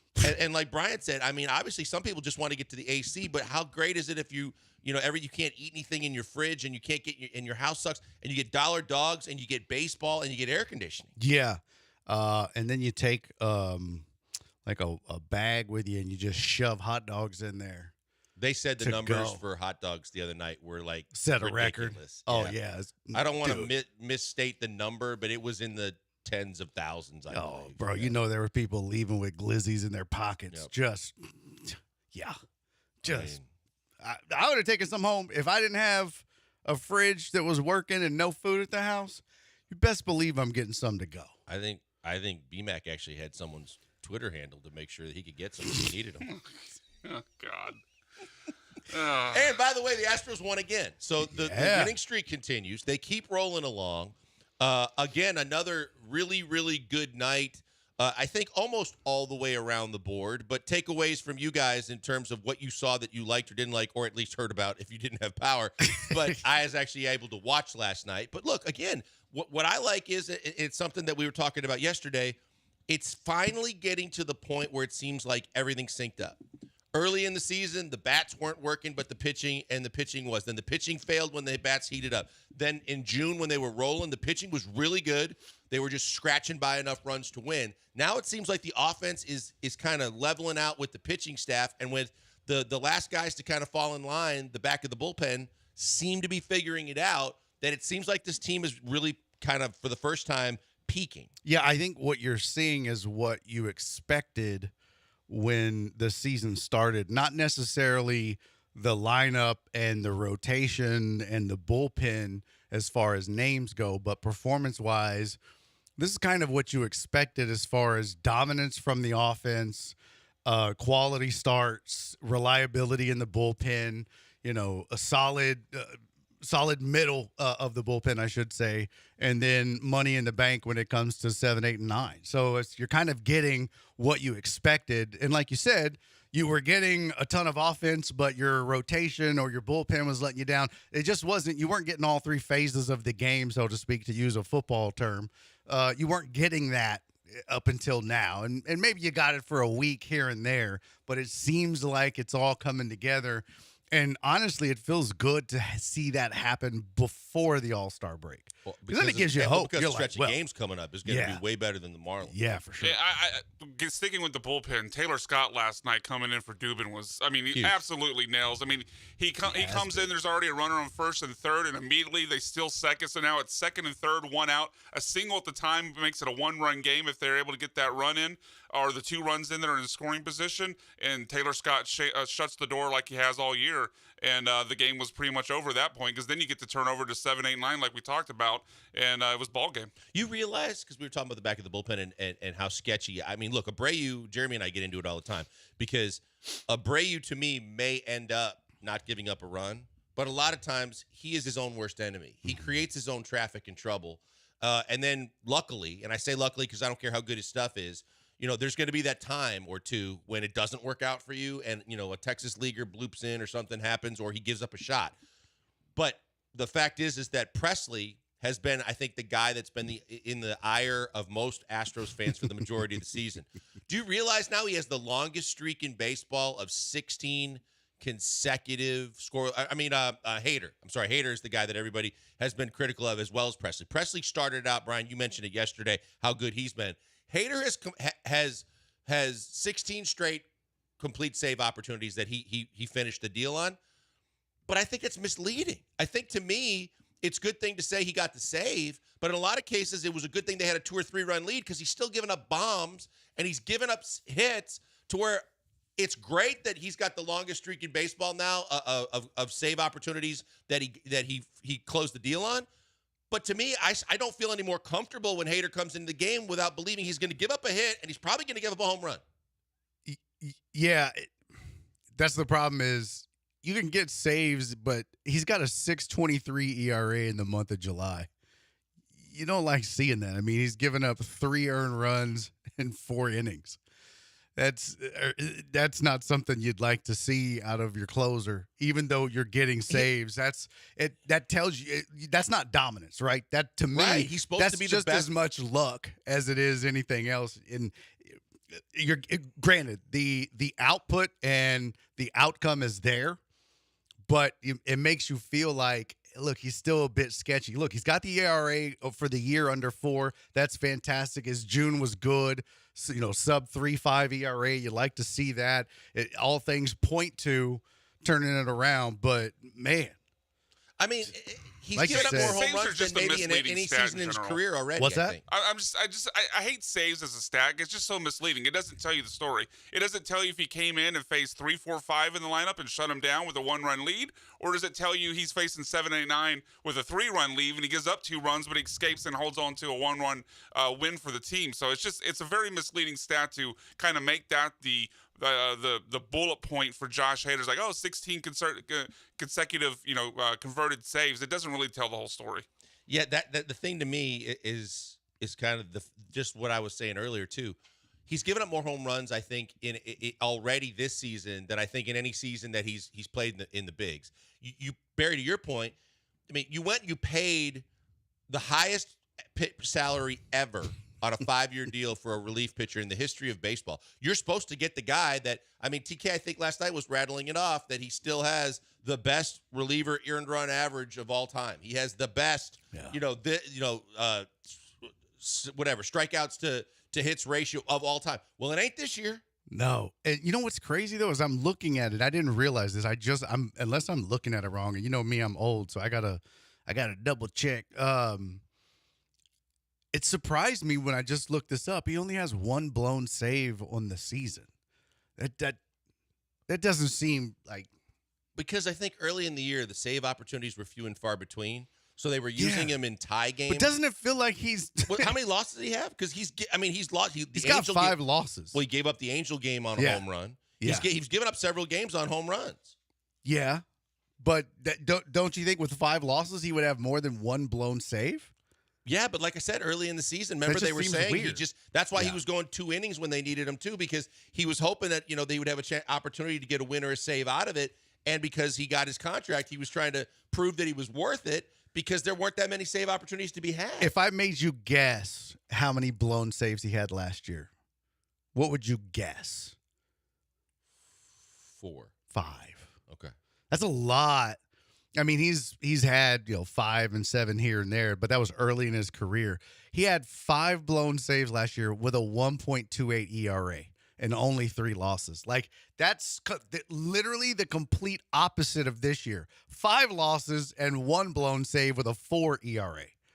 It's the complete opposite. What's the home runs? He's given up how? He's given up 8 this year. His career high was 15 in 2019. Okay, so he's halfway there. Yeah, he's more than halfway there.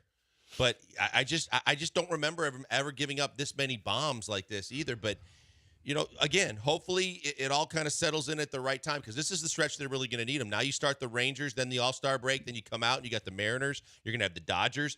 It's not cupcakes anymore. And as much as people like to kind of point the finger, go, yeah, you won, you swept the series, but it was the Marlins. Yeah. Guess what? Remember when you weren't sweeping series against teams you were supposed to beat and people were losing their mind? Yeah. This is what you're supposed to do. Now keep it going against teams that, if you're truly who you think you are, who we want them to be, that you have to beat. Yeah.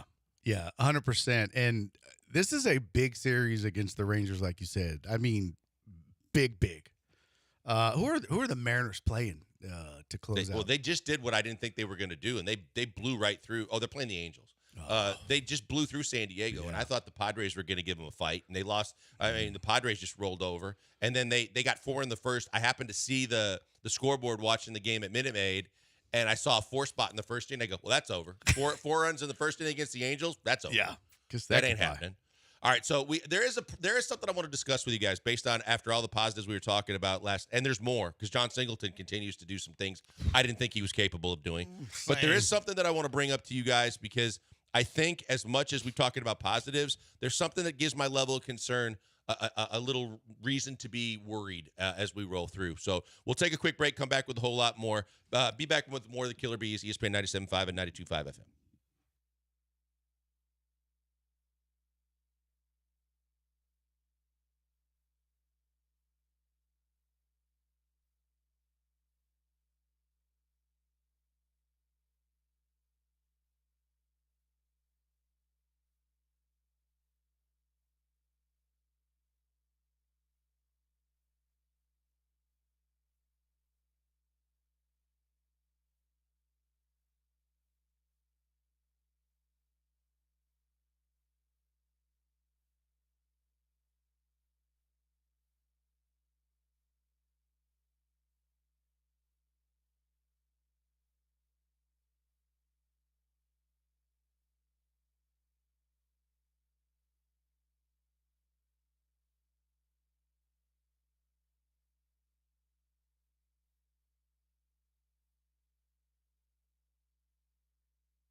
You're listening to the Killer Bees with Joel Blank and Jeremy Branham. On ESPN 97.5 and 92.5. Broadcasting live from the Veritex Community Bank Studios. Branham out, Barry Laminack in after a couple of fun days with BMAC. He's still here behind the glass. We continue to roll on a Friday edition of the Killer Bees, talking about the Houston Astros, talking about a big victory, talking about, I guess, the one positive that we didn't mention yet that has to be mentioned. And that By the way, is it a rule that you have to have somebody with a B on the show? Well, so Austin Rodriguez filled in producing. More while like Brian Boston was in here. Rodriguez. So that's what. That's what Jeremy exactly calls the joke they make. Oh, damn it. Not they. That God, was Jeremy's now creativity. I feel stupid. Now you feel hacky, don't you? Oh, so hacky. Because he goes. I should have said A-Rod. Rodriguez. Damn it. You know, Jeremy's out because he's actually got 2 shows at the Laugh Stop tonight. Oh. I mean, First of all, Laugh Stop always is no called him- more. Well, I don't know. When's your next show? So A-Rod is what we normally call him. Jeremy started calling him B-Rod and then just called him Boston. Oh. So yes, Really, he should have just went with Broad instead of B-Rod. So John Singleton, another guy that I want to put onto our radar in positives. I'll insert the laugh track later in post. Yeah, Don't worry. I'll just do it. I mean, thanks. Barry's a guy that I think will live in infamy for his negativity towards John Singleton. He's taken plenty of heat for it. Yep. And multiple times this year was done with John Singleton and said they can move on from him at any time. But he continues to prove all of us wrong in the fact that when he gets the consistent playing time that he said he needs, he not only is doing it offensively, and he got another he got another hit last night, but the play he makes at first base defensively bails them out of Brian, kind of like what you were talking about what Taylor Scott did. He bails them out of another jam by making a hell of a play at first base. Yeah, when Bloss was still in the game. Yeah, and he just continues to kind of right the ship at first base after what a disaster it's been. Yeah, he's been great defensively, and even beyond the hit he had last night, he had the sac fly on a pitch he hit really well. Just had the misfortune of hitting it right at their center fielder, but he drove the ball well. So yeah, it was great to see not only making plays with glove, but making solid contact in multiple bats. Credit where credit is due, man. I was not a fan. I said openly, and I'll stand on it and own it.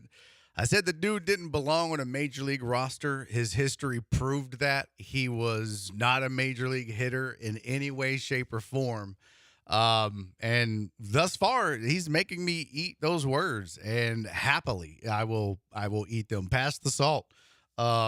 He's not a killer. He's not going to go down in history. He's not going to be a Hall of Famer. But what he is doing is he's earning his roster spot. He is proving to be worthy of a spot on this team, which is really all you can ask for. Should he be the everyday starter on this team? Not really.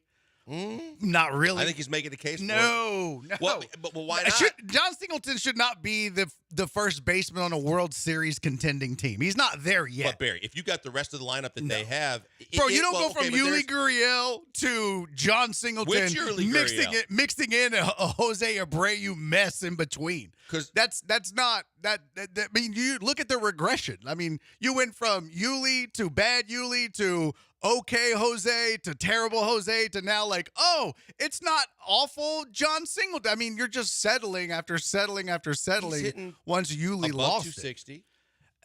Now, the power started to come right because he's playing. He can be a World Series caliber team, or at least a playoff caliber team. So we shouldn't be getting the cart in front of the horse. He can be a playoff caliber team first baseman if the rest of your lineup is as potent as the Astros are. And there's also the school of thought that Dubon is more valuable by being able to play all the position he plays, as opposed to saying Dubon should be your everyday first baseman. I don't think either one of them should be a first baseman on this team. Who should? Because Yiner's not ready to do it. They won't play. I'm saying, look, if you want to go do something at the trade deadline, yes, do that. You know what I mean? Like if you want to, in the offseason, I'm saying like long term, John Singleton is not a solution at first base. Are you stuck with him for now? Yeah. Is he an upgrade over what Jose Abreu was? Sure. He's proving to be that. Is he a good spot starter, fill in? Is he a Band-Aid that's, not awful? Yeah, all those things are true. But is he the solution? Are you done? But he's not the long-term solution. But for this year right now, he can be, because really you don't have that many options. If, in fact, your hands are tied because management or otherwise are still with the after effects of the Abreu mishap and mishandling, that it's not as bad as taking down tweet clips of him making great plays in Sugarland. It's the fact that now it just seems like, other than if it's in the extra innings and it's their last-ditch effort, he ain't playing first base, which is ridiculous as well. It's how bad it is this dude is his he's got a 693 OPS for the year, and we're sitting here like, yeah, woo!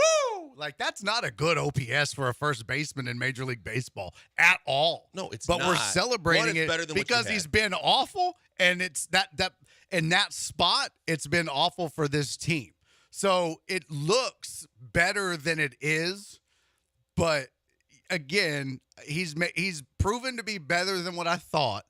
I think he's a great backup first baseman for this team now. And I shouldn't say great. He's an adequate backup first baseman for this team. But, I mean, John Singleton is not the answer.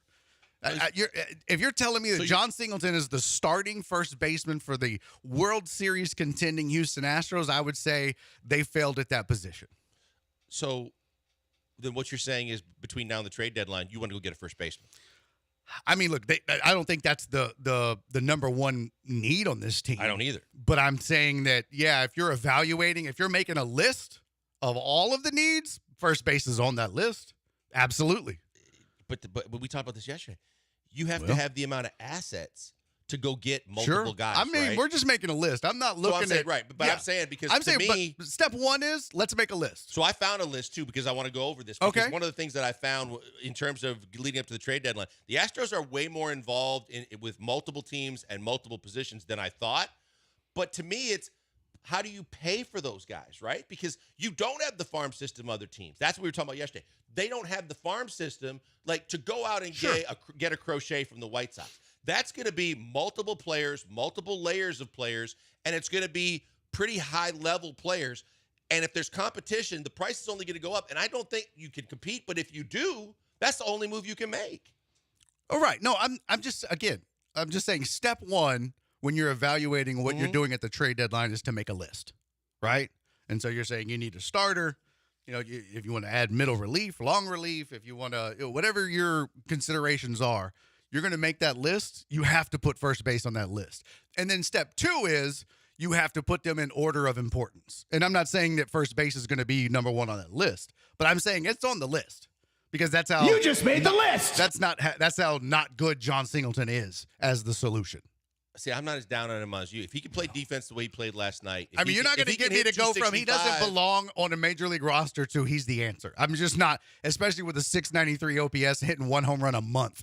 At a power position in Major League Baseball. You're right. One home run a month ain't cutting it. But the more he plays, the power seems to come back. His max is 4 for the year. Right, but he's hardly played, and then when he starts playing consistently. Okay, look, bro, I would rather Chris Carter might strike out 1,000 times a month, but he gets you more than one home run a month. All the heavy platooning early when he just wasn't. But once he gets significant playing time, he's digging out of that hole. But he's actually doing things to where you're at least not looking at him as an out like you did with Maldi in years past, or you did with Abreu. I wonder how many home runs Maldi hit. Don't ask that. How many home? Do you think? I don't know, but Maldi had like home runs in his last 10 No. Do you think Maldi hit more than one home run a month?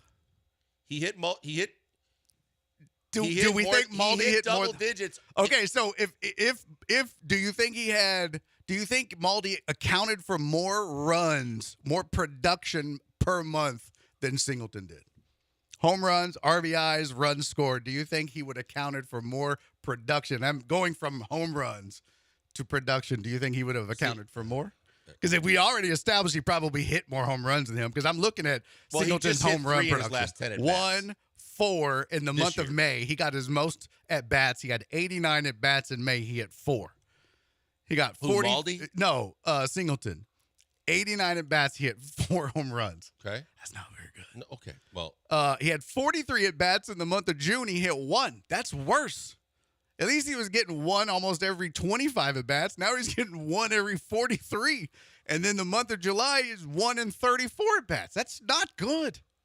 Well, that's not good at all. I guess maybe you're right. Maybe I am spoiled by the fact that anything's better than what we Joe, had. you get hit 1 home run every 34 at bats, and you were a pitcher. Yeah, let's not go that far. Let's not go that far. All right, I'll take a break. I want to get to this when we get back because I got a bit of a concern, and it kind of rolls into leading up to the trade deadline because of what we saw last night, because of what we need to discuss that wasn't all sunshine and roses. Back with a whole lot more as we're just into hour number 1 of the Killer Bees, ESPN 97.5 and 92.5 FM.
You're locked in with the Killer Bees on ESPN 97.5 and 92.5. Live from the Veritex Community Bank Studios, here's Joel Blank and Jeremy Branham. Back to wrap up hour number 1 of the 3-hour extravaganza. It is the Killer Bees on a Friday edition as Brian McDonald is behind the glass with myself and my good friend Barry Laminack talking about the Astros. And the big thing, gentlemen, that I want to bring up is after watching Mr. Bloss on the Hill last night, it gave me some concern. And I know that everybody was like, hey, here's a guy that was pitching well in the minors. Hey, here's a guy. Yeah, here's a guy here's a guy when he runs, he goes faster. There's plenty of different reasons why people were really excited about Bloss coming up to this team and then got hurt during his start, but he'll be back and he'll be fine. He's going to be one of the reasons why he can bridge the gap from a starting pitching perspective and be a guy. Last night just told me even more so than ever that getting to the point that you were making last segment, I can't even worry about first base right now, and Singleton will have to be a guy that just kind of treads water because of the fact that my first priority has to be a starting pitcher. Mm-hmm. Because of the fact that he showed me enough last night, and Brian and I were guessing about what he would do last night, and I not even kiddingly said, if he gives you 4 2/3 and 3 runs, I think it's the Marlins. They'll score enough runs. They'll be okay.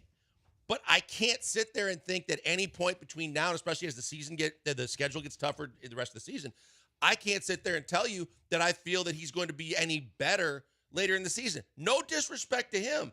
The kid's just coming out of college. Yeah. He's just getting into big league ball. He's never even experienced AAA, and here he is.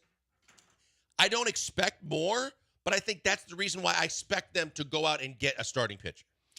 I think that, especially with so many unknowns, they've been playing this, well, just wait, they're going to be getting guys back, and it just seems like, the only back is setback. That's the back they keep getting. They're not all these guys that they're supposed to keep getting back. Those dates keep getting pushed back, and then they keep having setbacks. We're getting all the wrong backs here. So I'm with you. I think if you really want to, and props to Dana Brown. He's been saying, look, we're not going to be sellers at the deadline. Everybody calm down. He went all Aaron Rodgers on us and relax. And so far, he's been right. He didn't panic, and this team has slowly righted the ship. But they know they still have work to do. I mean, they can win a crappy division. That shouldn't be a problem. But they know they still have a weakness in the rotation because of health issues. And I think that he is going to be a buyer and not a seller at the trade deadline. You mentioned earlier they don't have a lot of assets. But the number one issue on this team, and it's all because of injury, let's be honest, it has nothing to do with anything other than the fact that they've just been, they just have bad luck with injuries and a depleted farm system. So they just don't have a ton of good young arms because all the good young arms are up here and they're hurt. But that's the thing. Do you give up Joey Loperfido? Because that's the kind of guy that they're going to be looking at if you have a depleted farm system. And so if you're not going to give up Loperfido, if you get a guy that's a rental, you're probably going to have to give up one of your prospects. Fine, Dandy, good. That's one guy. But you also have to get a certain level of pitcher out of the deal that can do what you need him to do. Otherwise, no matter what prospect you care or don't care about that you gave up, you're going to lose the deal because you're going to not do what you need to do to gain ground, not lose ground, and be sustainable at the starting pitching at the back end of the rotation. So if you make any kind of move to get a starting pitcher, especially if you give up someone in your system and or maybe even if you have to think about giving up a guy in your roster, the fact is, how many of those moves can you make? Because you could say, I think for sure I'm convinced they need a starting pitcher now. Yeah. Because I was pushing for a bat, kind of a multi-purpose guy, versatile enough to play outfield and first base. But if you're looking at starting pitching, Dana's mentioned starting pitching, Dana's mentioned relief pitching, and still looking at bats. Mm-hmm. And when I'm going to get to this list in a minute, too, and maybe we'll open up the second hour with it, but the list that I found today has them looking at all three, looking at bats, at first base, looking at relief pitching, and looking at starting pitching. That's all great. If you're an Astros fan, woohoo! What are you giving up to get them? And because you have to give something to get a guy of quality that's going to do what you need him to do. To your point, you need a first baseman that can't just say, well, his baseball card says back and front, says first base. But if he ain't doing better than Singleton, what are we doing? Yeah, and you know what? I think the question becomes, you asked, I mean, you and I'm not saying you just kind of threw it out there flippantly, but you said, would you give up a Laprofito? And then you kind of kept going. And I think it depends who you're getting, right? What are you bringing in, and are they a rental versus, are they not? And is it are you bringing in a 3? Are you bringing in a 1? What's what does their contract look like? What is the value, right? So I think all of that matters. I don't think they could be in the market for a 1. And if they're in a market for a 1, I think that's the only thing they can get done. Yeah.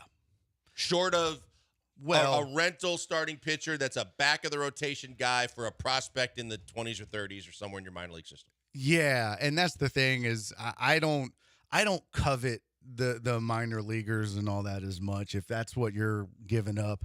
Again, and I know some people hate the term window, and but guys like Joey Laprofito, I think that's great, but you've already got a logjam in the outfield. For now, you're going to lose Tucker in another year. Maybe. Well, I think you're probably going to lose. I don't think they're going to pay him. I think track record says they're probably not going to pay him. Maybe. Some people. You got to pay somebody. Jeremy and I have had a bet. They've paid Jose Altuve. We got a bet. Right. He doesn't want to see Yordan in left field. I said he's going to play at least 51 games in left field. He's trending towards getting at least 51 games in left field. If that guy's as valuable as he is to this lineup, as much as I want to win the bet, I also don't want him getting hurt because now your season's over no matter who you go get. Yeah. So I don't know if you're going to have a logjam. And if you give up a Laprofito, a guy that you're penciling in right now to be one of your corner outfielders of the future, some people have said a potential replacement if Tucker goes. Chaz is underperforming. I don't know that, and Jake Myers is the one guy that's done more than I thought he was capable of doing, but can he sustain that? Yeah. I don't think there's a logjam in the outfield. I mean, well, it just depends on what value you give to these guys, right? Like if you look at Jake, he was hot there for a good while, but he's just been bad this month. He's underperformed as good as he was in the month of May. His June and going into July, he hasn't been all that great. He's had moments. He had a big moment last night and, drove in a run but he's just been Jake. I mean, it's weird with Jake Myers. And so, how much does he deserve to be the starter, right? How much? Well, that was critical. He's got great defense. That's the thing, right? He killer defense. That's great. But also, I think that's to your point on what we were talking about with first base. You can't fix everything. So No. He is your starting center fielder. Mm-hmm. He is your everyday center fielder right now. So whatever he gives you, you just have to deal with. And Jeremy's always hot on and he's an above average center fielder. So if you go traditional old school baseball, as long as you've got a good defensive center fielder that can get on base every now and then or do some things, you're fine. Yeah. So I'm not trying to trade him off this year, but I'm just saying, like, if you are trying to keep this thing sustainable with a competitive team, you can't have everything. No. And so when you look at it with the deadline, because of what I saw from Bloss or didn't see enough for me to be convinced Bloss can be one of those guys, now I got to say I've got to make that my top priority because, like I said, when I get this list for you, it was one thing to say, well, Christian Walker is the guy that they're looking at from the Diamondbacks. Okay, cool, great. That's a guy that you'd love to have, but at what price? But when you start talking about bigger fish than that, because some people earlier than that want to talk about Vlad Guerrero, you aren't going to be even and with James Click involved with Toronto, you ain't getting Vladdy for a song. No. The only thing that I could think of is you end up having to trade a guy that maybe you think can't be around after this year.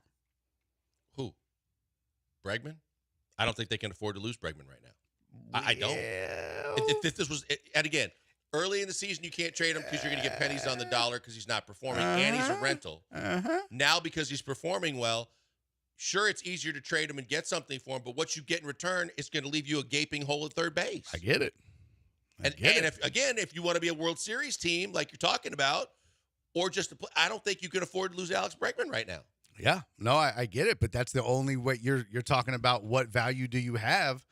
That's the only real and true value that you have, or other than, like you just said, Tucker. Because everything after that, nobody is drooling to get Joey Laprofito Chaz McCormick, Jake Myers, none of these names. I mean, none of that is, people aren't just like, oh man, I can't wait to get my hands on one of those guys. You don't have stud prospects in your farm system necessarily.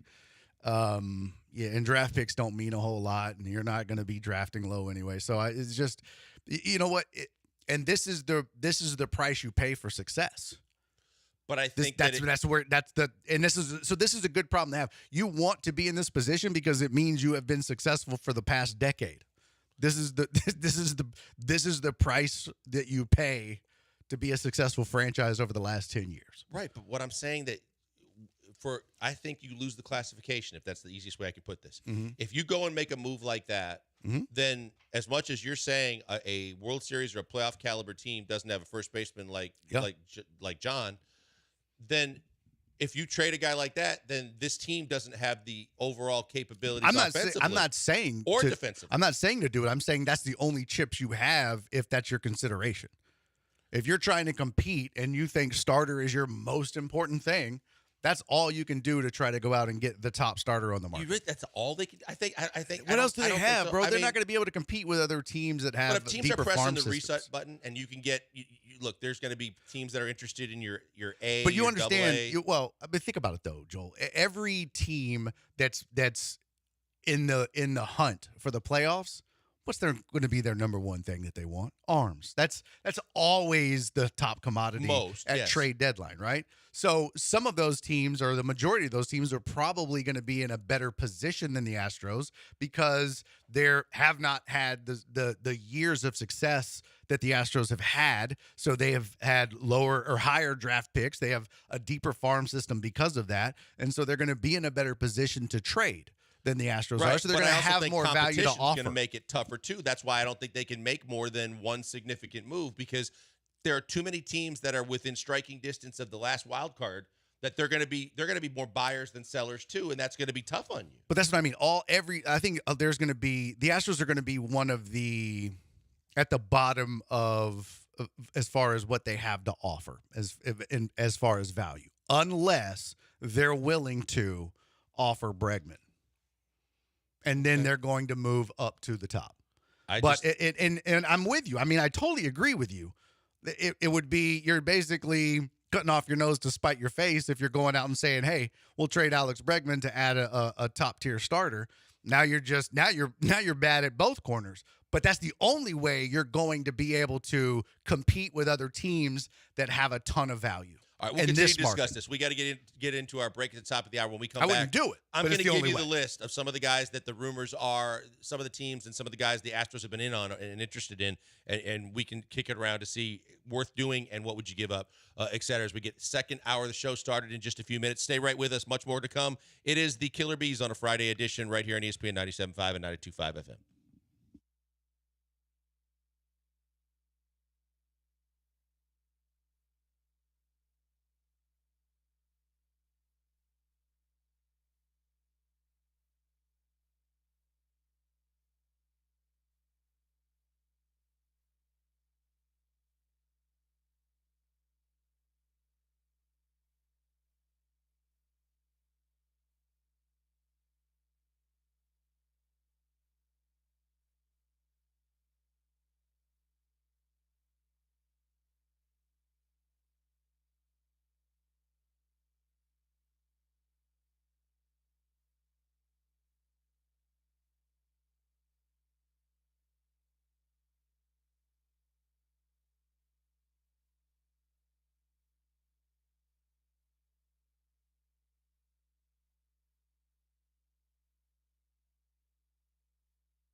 You found the Killer Bees. Live from the Veritex Community Bank Studios, here's Joel Blank and Jeremy Branham. All right, 1 in the books, 2 to go. Second hour of the show starts right now on a Friday edition of the Killer Bees. My good friend Barry Laminack in with me, Brian McDonald behind the glass, talking about all the Astros getting closer to the trade deadline and the fact that Jake lost last night gave me every reason to believe they have to prioritize starting pitching and they have to make a move to get one because I just have little to no trust, not taking anything away from his long-term prospects. On that guy being a guy that I can rely on for this team, as important as it is for the rest of the stretch this season. So with that being said, I mentioned to you that it's the leak. There's starting to be some leaks now in terms of who the Astros are talking to and players that they may be in on. And again, let's keep in mind, you can say you're in on a guy, but because there's going to be multiple teams that are in on the same guy, and it's going to be best offer wins, the Astros are going to – it's fine that you're starting these discussions. It's fine that you're looking at these players because I mentioned Walker's one of those guys. Well, if Arizona is selling, they're going to have no shortage of guys that want to get in on that discussion and find out, what does it have to take? What's the price? Can I get in on this deal? So here's what Jim Bowden has said per Michael Schwab. The Astros are who they've talked to and who they're talking about. They've talked to the Mets about Luis Severino and Pete Alonso. To me, those are big-time names. I think that a package involving those two guys is going to cost you. And I don't think that they have enough. I mentioned Arizona and Christian Walker. Maybe not as much as either one of those two guys, I don't think, but still probably a good price. The Cubs about Cody Bellinger. Making a hefty price in terms of his salary and the fact. I just can't. And again, that's going to come up. I can't. You're going to have to talk to the veterans in the locker room about would you even consider it. But what you just said about Singleton, he's a huge upgrade at first base. Yeah, I can't. There's just not after that whole World Series thing. That'd be like sending Bregman to the Dodgers. No, I couldn't do it. We'll see. That'd be like sending Altuve to the Yankees. I can't. Not Cody Bellinger. Andrew Vaughn of the White Sox. He does nothing for me. I don't think you have to give up much to get a guy like that. And then the starting pitchers: Crochet, Flaherty, Gausman, and others. Okay, but when you start talking about a majority of these guys, the asking price is going to be to where I don't think you can be talking about getting multiple guys like on this list. You can get a starting pitcher. You can get, one bat if that's what you're looking at. But I don't think you're going to be able to get a starting pitcher and a bat and a relief pitcher. No. They don't have, like you said, they just don't have enough. That's why I'm saying, okay, because Pete Alonso is like the Vlad Guerrero talks of a few weeks ago. I just can't see it happening because I think the Mets are going to. Well, he's also like the Alex Bregman talk of a few months ago, right? I mean, that was the thing. Remember, everybody was just dead ass convinced that Bregman was gone. Are you convinced that Bregman's gone? I'm not so convinced. I'm convinced I don't know. that Bregman's here for the rest of the year. I think that Bregman may sign a 1-year deal here if he comes. If Alex Bregman's on the roster next season, it's on a 1-year deal so that he can have a full season like he's playing right now to try and get the kind of money that he wanted from the get-go when he was thinking about it at the start of the season. I think it's interesting you think that they would do that with Bregman, but not Tucker. I didn't say they're going to do it. I said if he comes back at all, it'll be on a short-term 1-year deal with some opt-outs or a multiple-year deal with opt-outs for either side where he gets another chance to prove it and do it for a full year like he's doing it now. So if you go get Pete Alonso, you're basically going and getting the same thing. He's a free agent at the end of the year. He's a rental. But because there's going to be demand for him. You're going to overpay. Yeah, there's going to be. So then again, that's my point, though. So if I'm going to be in on the Alonso deal and I'm giving up 2 or 3 guys, now what do I got left to go get the starting pitcher that I think I have to have? Yeah. I mean, look, at the end of the day, it's such an old cliche thing, but I would 100%. I'm with you on focusing on starting pitching because once you get to the playoffs, man, those games get real tight. And Astros fans in this city know after watching so many playoff games and watching so many ALCSs and even World Series games, what's the number one thing you watch? You watch those starters roll out, and boy, your balloon knot gets tight because you're like, ooh, man, once your starter gets yanked after one, watch Justin Verlander go out and give up 4 or 5 in an inning in a third, and you're like, uh-oh. You know what I mean? So having a starter that you can rely on and rotation guys where you're not going, well, do you start Verlander on short rest? Not having to have that conversation in a series means the world to a team. But I'm talking about a regular season series before we even focus on the playoffs. Well, I get it, but I think that's short-sighted thinking. You got to start. This team needs to be thinking about playoffs, right? Any move you make, there, Barry. Yeah, they're 2 games behind the Mariners with a half a season to go. Look at the ground they've made. But that's why I'm saying. Well, that's why because whoever they get, I'm not anticipating being one of those 3 or 4 guys you're going to use in a series. Oh, I would. If you're going to make a move, if you're going to make a deal, they could get Flaherty, they could get Bassett, they could get a guy like that. But why make a move then? Why make a move? Because they need better than what they have now just to make the playoffs. To do what you're saying. If they've gotten within 2 of the Mariners and the wild card, nah. I mean, dude, they're going to get Kyle Tucker back. They're going to get Verlander back. They might get one more arm back from IR. They're still going to get healthier in the second half. I don't disagree with that, but when you start talking about, my thing is I need a 4th or 5th starter type guy, which is, I think that's what they're looking at when you think about Bassett and Flaherty and some of these guys. I think these are the kind of guys that solidify you winning, having a better chance to win series in the regular season just to get to the playoffs. I think in the playoffs, you're going to get Verlander back. You've got Fromber. You've got Blanco. You've got Brown. I think those are your 4 guys for the playoffs. But in order to get to the playoffs, I can't be going into a series with a bullpen day or a Bloss day and thinking I'm going to win against the kind of schedule that they got coming up, especially August, which is going to be really tough. But even now, when you come out of the All-Star break with Seattle and then you hit the Dodgers and the Red Sox and those teams. So that's why I'm saying before I even get to playoff talk, because I don't think they're going to get a guy that's going to bump one of those 4 guys I just mentioned, because I don't think they're going to be giving up multiplayer packages. But I think they need a guy that prevents you from going bullpen day and or Bloss.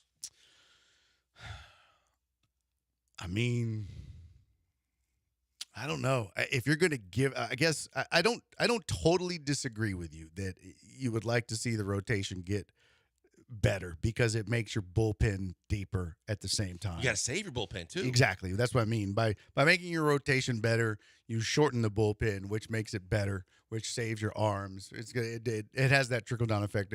That we talked about that at the beginning of the season when I did a show. It's like that was the whole problem is everybody was so banged up and your bullpen was taxed. Right. By just getting arms healthy, it was going to make the bullpen better just by resting them.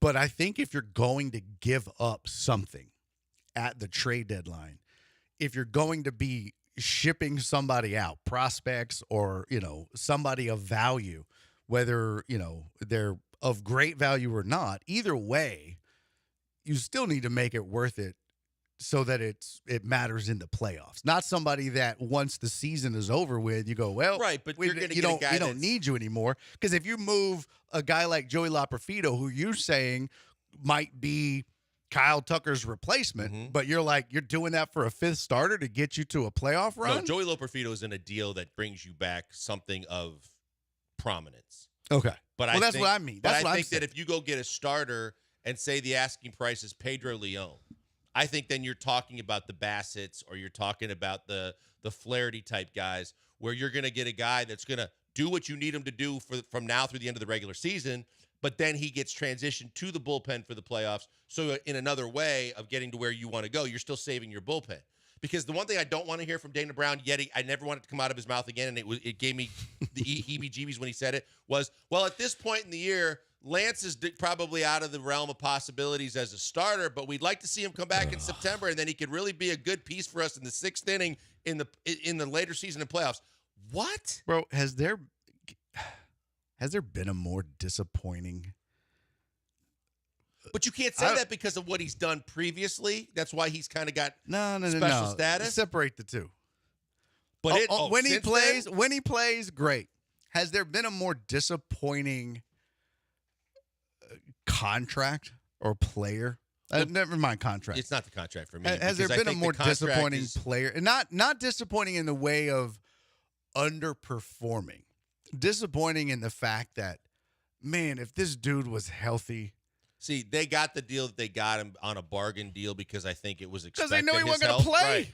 But I think that, to me, the biggest issue that really rattled my cage and I'll never get over is from the time he got hurt in that playoff series against the White Sox, the fact that it took over a year and a half to identify that he needed surgery.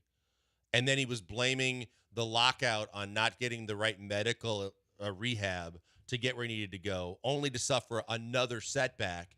It was like, why didn't you take care of it within a week or two when you knew and you made the announcement he was not going to be with us for the rest of the playoffs or the World Series? Get it done. Is there any? I can't think of another athlete in this town that would remind me of. I mean, I'm trying to think of like with the Rockets. Was there a guy where you were just like, dude, like just all the potential in the world? Like when he was on the court, it was amazing, but you never saw the court enough to where. That's a good question. You know what I mean? Like I'm trying to think. In terms of it being derailed by injury? Yeah. Well, just somebody who never played enough. Like when they played, you were just like, wow. I mean, Yao could be that guy in a way. That's not bad. Because of Yao's foot and because of Yao being his career was cut short. Right, it's cut short, but also remember if you lose him in the Lakers like Lance, series, I guess his career's not cut short. It just keeps going because he's not playing. But he's got a contract that says he's going to keep getting them checks, so he ain't going anywhere. Exactly. All right, we're going to take a break. We'll continue man. this discussion. Larry wants to get in here. We'll get him in here. He's got an idea. You guys want to get in here, 713-780-3776. You can call or text the show. You can hit us up on YouTube. You can catch us up on Twitter and Twitch.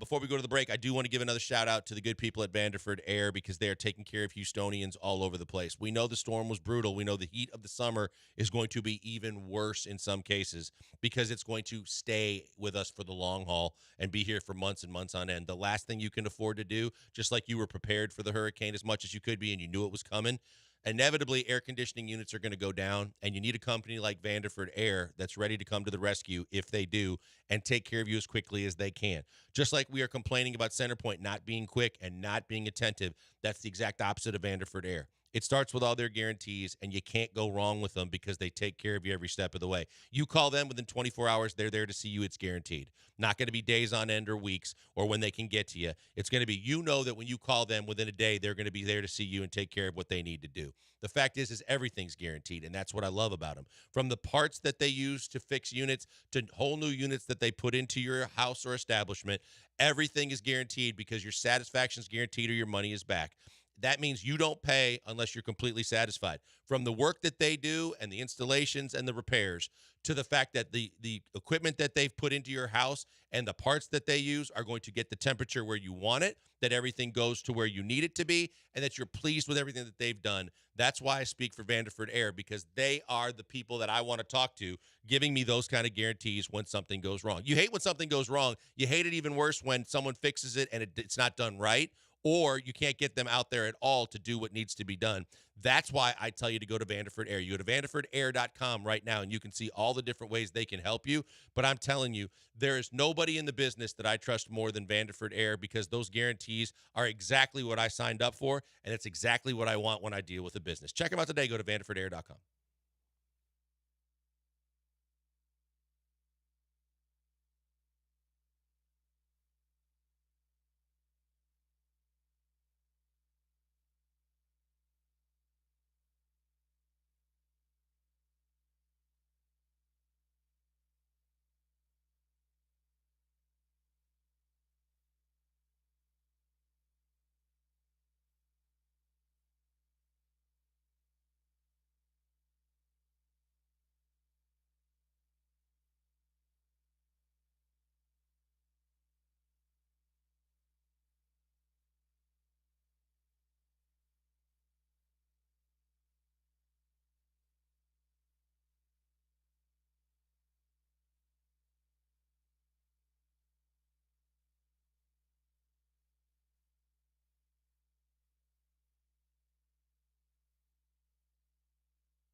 You're listening to the Killer Bees with Joel Blank and Jeremy Branham. On ESPN 97.5 and 92.5. Broadcasting live from the Veritex Community Bank Studios.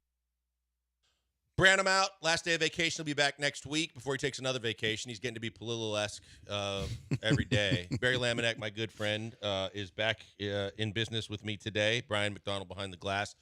Getting into some pretty heavy discussions here on the Astros and what they can and can't do and who they're looking at leading up to the trade deadline.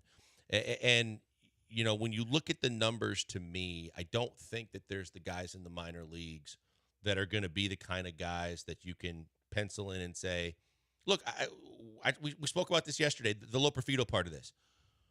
I have a concern that if Joey Loperfido is in their long-term plans as a corner outfielder, regardless if it's at left or a replacement for Tucker and right, I need a corner outfielder, kind of like you were saying with first base. I need a corner outfielder that has pop.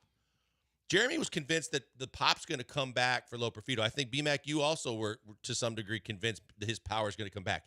I'm not that convinced. I don't care what you did in the minor leagues. It's kind of like when we call a guy a 4A player. That means you're above a AAA, but you're never going to be a good major league player. I want to see more power. I want to see like Singleton. If he had the minor league power in the majors, Joey Loperfido, I'd have no problem saying could be my right fielder of the future. If Tucker leaves, he could be my left fielder every day with Chaz struggling and with not wanting to play Yordan out there. But Joey Loperfido, to me, and he misplayed a ball last night, Joey Loperfido, to me, if you're going to be a corner outfielder, you got to have more pop than he's shown in the major leagues. Well, and that's the same thing that put Singleton in that group, right? When he was in AAA. But I'm not thinking about him long term. No, but I'm saying he's a 4A player, if that's your for sure designation, right? And he hit the cover off the ball in AAA. I've seen him do it. He gets up AAA, here, yeah, he's just I'm with you. It's baffling that he could lead. You mentioned it at the break. He could lead the minors in home runs, and then get up here and have two. But it's a whole different ball game, and you know that when you're facing a major league breaking ball. Is a whole different kind of breaking ball, because it's kind of like college basketball in a sense that when you're playing college ball, there's probably, once you're gonna face one really good player every 10th game. You're gonna face one really good pitcher every SEC baseball, every 50th or 100th at bat. Yeah, if you're playing SEC baseball, it might be a little different. You're going to see a lot of prospects these days. Maybe one out of every NIL and the way everything's going with recruiting. But you're not. You get what I'm saying. Yeah. The numbers are way different. Where up here, you might face one bad pitcher. It might be flipped. So you might face one bad pitcher every 50 at bats or something like that. So it's a lot different, man. And it takes some time. I mean, it takes a lot of time to get adjusted and get used to it unless you're just a stud. And I think they thought he was, and it just takes guys a little bit longer. Just like we talked about with Bloss. I mean, it just takes a little bit longer for some of these guys to kind of fully show who they are. And I don't think this team has any time to lose right now because they're chasing, not being chased like in years past. Let's get some calls in here because they've been waiting patiently. Larry, you're first up. You've been hanging on the longest. What do you got? Hey, Barry. Glad to have you back. I just have a question. Now, can we convert Ryan Presley to a starting pitcher? I know they did that with Blanco. This is Eric. And how long would that take? And also, that rocker you're talking about, I'm thinking about Vernon Maxwell or Robert Ory. I'll hang up and listen. You remember Eric back in the day? Mm-hmm. He just changes his name sometimes because he gets hung up on a lot. But Mad Max wasn't never really injury-riddled, was he? He was more riddled with other things. Yeah. Robert Ory, look, you can't... Robert Ory, I don't think it was health related. When he was with you, he was great. He was a great role player on lots of teams. I don't know that he fills that role. Yeah. And Ryan Presley as a starter ain't happening, and that's a ridiculous thing. But he brings up a point, and then you asked me what was I saying, and then we switched gears. But we were talking about value. How could you compete with the other teams? Oh, I'd trade, but he's got no trade. Presley's got no trade clause. Yeah, but what if he wants to be a closer somewhere, Joel? I'm fine with that. I told you, I'm fine with trading Jake Myers. I would trade Chaz. I would trade Jake. I don't think anybody wants Chaz. I think you're wrong in the fact that there are more teams than you might think that want Jake. I mean, I told you off air. Jake Myers is just Jake Marisnik with a better eye. That's my fear is, and I hope he proves me wrong because he proved me wrong when I didn't think he was worthy of being the starting center fielder for this team. But my fear is Jake is going to be Chaz of a year ago. Jake's going to have his career year this year, and he's never going to be like that again. Agreed. And so, therefore, if I get an offer for him, I'd trade him. I'm with you that whether you like it or not, you signed a deal and put your pen to paper that says Hader is your closer for this and 4 more. Yeah. So, Ryan Presley, unless you're happy being the setup guy, if you want to be a closer, you got to go somewhere else. Because and I had mentioned in I think it was taken the wrong way by you and probably some of the listeners. I was saying in order to compete, you would have to do something like offer up a Bregman, which I'm not saying I would. I'm saying that's the only way. But when I was looking at this list of possible MLB targets, Ryan Presley's name was listed, and that's when I was like, oh, yeah. I'm fine with that. If you wanted to swap, if you were like, hey, you know what, Ryan, we could send you to Baltimore. Baltimore is looking for closing help. Yeah, and they've got a ton of prospects, by the way. I mean, they're just number one farm system in baseball, and they're that good. That's what's crazy. People, slow down. Yeah, slow down. But that's what's crazy is that team is so good, and they've got the best farm system in baseball. So kind of like the Astros. They've been bad for so long that they've stockpiled a lot of talent. But wouldn't it be crazy? I don't know. I'd have to go back and look at that list and see what prospect or what they have to offer. But I saw a couple names. Because right now, they're not looking for prospects. Jack Flaherty is on the list. Flaherty's a guy that now his back has been So you iffy. get to reunite Presley with A.J. Hinch, right? But the Tigers don't need a closer for this year. Yeah, I get it. But yeah, that's a lot to give up for a Flaherty, I think. Yeah, I know. I mean, he's ranked number 3 on this list of starting pitchers, frontline starters that are available. It's Kikuchi is the only one in front of him. Well, and Bassett's come up. Some of the other guys that are veterans have come up. Miami's obviously sellers. We saw that firsthand. They've got some pitchers that people like. I think to me, when you look at a guy like Flaherty, they said his back has been very suspect lately, and it's been on the fritz. I'm not going to trade for a guy and then have a guy like you just got done saying. I don't want a guy that's going to be fighting injuries the rest of the season. I don't care if it's his arm or his back or anything. That's true. What I'm trading for is availability. That's the best ability I'm trading for in a trade. I need a guy that's going to give me innings the rest of the season because I don't know when Verlander's coming back. Because I don't know if Garcia I wouldn't McCullers trade Presley back. for a 5. No, if you're trading Presley, it's in a pack. Well, it's got to be a 2 or a 3. But you're not going to get a 1 for Presley. He'll probably get his vested, but he's got to be He's got to reach a certain amount of appearances to get to where he gets guaranteed 14 for next year. But even still, if a team that's trading for him gets a closer for next year at 14, that's cheap. Yeah. That's what I'm saying. So I don't know. He's a proven closer. I just don't know what it's you're not like get he's an iffy. Like this dude is a World Series closer. He's a closer for a World Series contender or a World Series team. So I don't know. I don't have a list in front of me of who all needs a closer. But if there is a World Series contender that has lost a closer to the IL or just their closer not even is a World shaky, Series, I'm just looking. a playoff team that is in desperate need of someone that can shut down a game on the back end. Yeah, you should have someone that. And he would probably want to go to a team that would let him be a closer and still have the opportunity to go to a World Series. Let's get a couple calls in here before we switch gears at the bottom of the hour. Let's go with Matt. Matt from League City. You're on with us. What's up, Matt? Matt, you there? You know how Astros have a lot of superstitions. I think Martin Maldonado might have put the bad juju on them. And then, Barry, a question for you, man.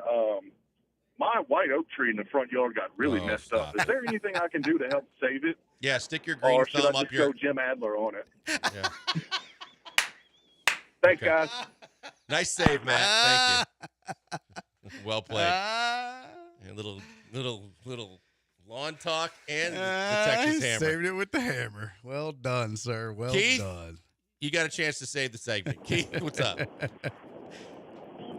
what's going on, fellas? Hey, Barry, glad to hear you back on the radio.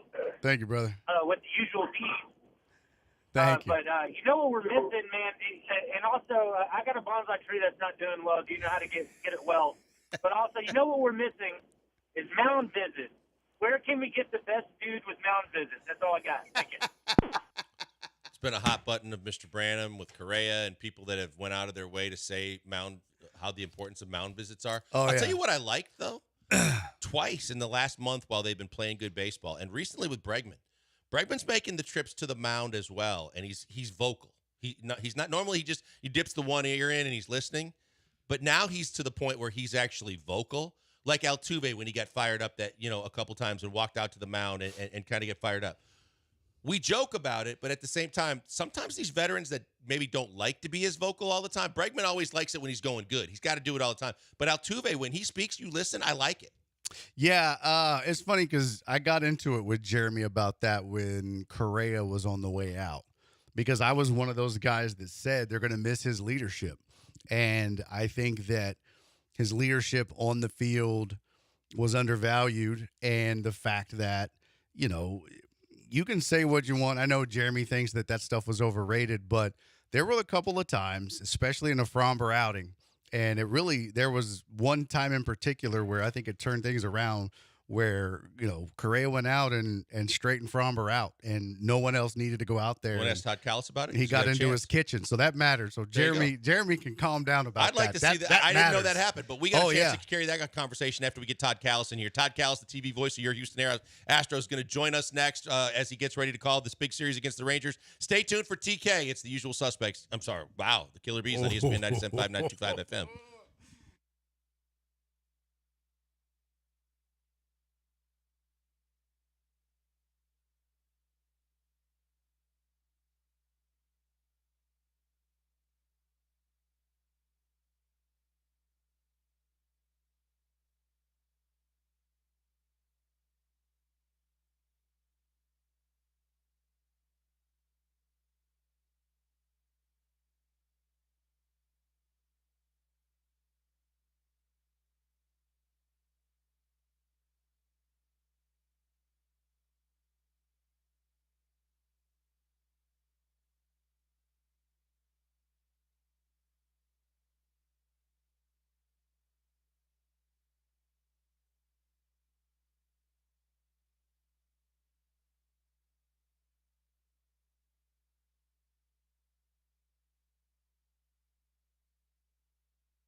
Now back to the Killer Bees. On ESPN 97.5 and 92.5. Live from the Veritex Community Bank Studios, here's Joel Blank and Jeremy Branham. Hey, without further ado, let's head right out to catch up with the TV voice of your Houston Astros, our weekly guest, Todd Callis.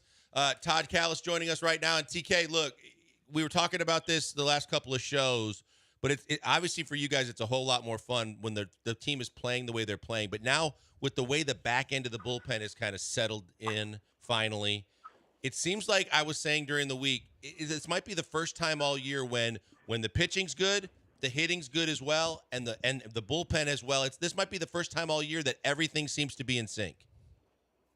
Yeah, that's a fair statement. All the aspects of the team have done well. The defense has been really solid, which goes hand in hand with the pitching. But, yeah, when you have Abreu, Presley, and Hader getting the job done at the back end of the pen, yesterday they had a 3-run lead to protect, but if they can do that in 1- and 2-run games, it's even better, and it's more devastating to the opposition. So they'll be tested a little more this weekend with Texas in town than they were with Miami. But to answer your question, yes, this team winning 16 out of 20 has been clicking in all phases of the game. Hey, Todd Barry here. Just to switch gears for a second, man, it's got to be tough to go to work with this whole hurricane barrel thing coming through. I know I don't want to go to work after a hurricane. What's it like having to go on air and pretend like everything's okay? Yeah, I mean, it's definitely a challenge. And Julia had the day off yesterday taking care of some family situations because she still doesn't have power where she is. We were fortunate enough to get it back the night of the second day after the hurricane. So, but yeah, it's never easy. We still don't have internet, so I've been coming into the stadium instead of 3 o'clock, getting in here between noon and 2 just to try and get my work done ahead of time. But, we don't have any major damage to the home. We don't have any major situations going on other than some trees and branches that were cleared out today. So we're doing a lot better than some. I know a lot of people are still struggling. So it's a tough time around Houston for a lot of people, and hopefully the Astros are giving them a little diversion if they can watch the Astros right now. A lot of people are without internet and cable. That is the voice of Todd Callis, the voice of your Houston Astros, brought to you by Texas Star Grill Shops and Gulf Coast Chevy Buick GMC in Angleton. You can start shopping for your new vehicle at LandSeaCars.com. TK, you kind of mentioned it, and it's something that I've been focused on, is the fact that, people aren't happy when you don't sweep or win a series against a lesser-than team. But then they're also, when you sweep a team like the Marlins, pointing the finger, go, yeah, but it's the Marlins. Well, now it's put up or shut up time because you mentioned it. Big series starts this weekend, as it always is, against the Rangers, who's right behind you in the standings. Then coming out of the break, when you have the likes of Seattle and the Dodgers and the Red Sox, this is really kind of getting to be make or break for the entire season time for the way the Astros have to continue this kind of level of play, isn't it? Yeah, I really believe so. We talked about the odds on Fangraphs before, and when people were jumping off the bandwagon, the odds were below 30%. And today I looked, and they're almost 60% chance to make the playoffs. But there's still some hurdles to climb. Even though they've done what they've done and moved from 7 games under 500 to 5 games over 500, this is still a critical juncture. They still don't have, Luis Garcia back. They still don't have Justin Verlander back, and we're still waiting for Kyle Tucker. And in the interim, you're right. They've got a huge series here to go into the All-Star break with the Rangers. Rangers currently 5 games behind the Astros. Texas 5 games under 500. They're still not sure how they're going to play this whole trade deadline thing, whether they're going to be buyers or sellers. I think a lot will depend for Chris Young and his staff what happens here in the next few weeks. The Astros are far from out of the woods right now. Coming out of the All-Star break, they're still going to have a lot of inexperience in rotation with Spencer Arrighetti, who's averaging less than 5 innings to start. Jake Loss, who's made 2 major league starts that have gone 4 innings or less. They can't continue to have those guys not give them length as 40% of their rotation until Luis and Justin come back from their injury. So big hurdles still to climb. And as down as people were earlier in the year, and maybe they think, well, now we've gotten past the major hurdles, there still are some hurdles to climb. And that's going to be a challenge for them to try and piece it together with that schedule that you mentioned. I think we all have our own opinion on what the biggest key or biggest turnaround has been to get this team over 500. What is yours? If you had to pinpoint one thing for this team that's kind of been the turnaround for them, what would you say it has been? Tonight's guy, Hunter Brown, has probably been the biggest turnaround in the pitching staff. Taylor Scott's been a blessing, but he's done it from day one all the way through yesterday, so it's hard to say that he really turned things around. With Jose Abreu not there, John Singleton has had a lot more playing time, and he's really seemed to have his best play defensively and offensively lately. so that's kind of solidified some things at first base. They're kind of getting production up and down the lineup. Yainer Diaz has been a big boost in the middle of that lineup in the cleanup spot since Kyle Tucker's been out. So it's kind of been, without those major weapons, Tucker and Verlander, and even Garcia and McCullers, who they're hoping to get back sometime in July or August initially. Without those guys coming back, they're still getting production from a lot of different places. So just been a collective deal. They've played their best lately, and hopefully they'll continue it here for 3 more days before they go to the break. That's Todd Callis, voice of the Astros, brought to you by Texas Star Grill Shops and Gulf Coast Chevy, Buick, GMC, and Angleton. TK, I'm curious, you kind of touched on it, but we hear all the rumors. We know they're only going to intensify between now and the deadline, but you mentioned Bloss. You mentioned Arrighetti. It seems to me if they're going to prioritize what to do and what this team needs, the first priority to me seems to be they need at least one more starting pitcher just for the rest of the regular season, regardless of who may or may not be coming back or what they've got. I think it's imperative. I think the season rests on them getting a starting pitcher at the deadline, and that puts a lot of pressure on Dana Brown. And just talking to some people from around the league, it doesn't sound like starting pitchers are going to be available very easily. You're going to have to really overpay for a starter. So that's the dilemma. That's the needle they have to try to thread, is they're probably not going to get a fair deal to get a starter because there's not a lot of starters available. Now, all of a sudden, if 2 or 3 or 4 teams that are on the fence decide the next week or two that they're going to be sellers, that opens up the market a little bit more. But to me, if they don't get a starter who has major league experience that can take the ball every 5 days and give you 5 or 6 innings, then they're not going to be able to get to the postseason. And if they somehow sneak in, they're not going to do anything in the postseason because their bullpen is going to be completely taxed. So, they have to find a starting pitcher, even if it's not readily available for them to really make a serious run again in 24. Todd, you've been broadcasting since what, 98? Major League Baseball? 98 was in the American League, but I did 5 years in the National League prior to joining Tampa Bay, so a total of 32 years. Wow. Now, a lot of baseball players have superstitions before games. Do you have any superstitions, like routines or anything that you go through? Because I know, like, I have certain things that I do before I step in front of a microphone. Anything you do to, pregame? Yeah, not really. I don't have any superstitions game to game and getting ready for a broadcast. I know people have talked about it before, but something I've changed over the years is now whenever Nashville has a no-hitter going, 5th, 6th, 7th inning, whatever, 8th inning, I don't say anything about it. I say everything but the words no-hitter. That's not something I did earlier in my career. I always felt like you had to inform the audience, but now on TV there's so many different ways to show a guy has a no-hitter. And frankly, I've learned over the years how much fans hate when the announcers say there's a no-hitter with their own guy throwing one. So I guess that's a superstition, but that's kind of changed over time for me. But in terms of game-to-game prep, no. The fact the Astros have won 9 straight home games, I'm not doing anything differently tonight to try and help out with a 10 straight win. As much as I don't believe there's any impact with anything I say in the booth to what happens on the field, even though people think differently. So I don't really have any superstitions. Well, you need to get with Chandler Rome and Brian McTaggart on that no-hitter thing, because they're the worst about that on Twitter. The worst. They can't wait to say it. I think Tags does it now to antagonize fans because he's gotten so much backlash. Now, here's the deal. It works.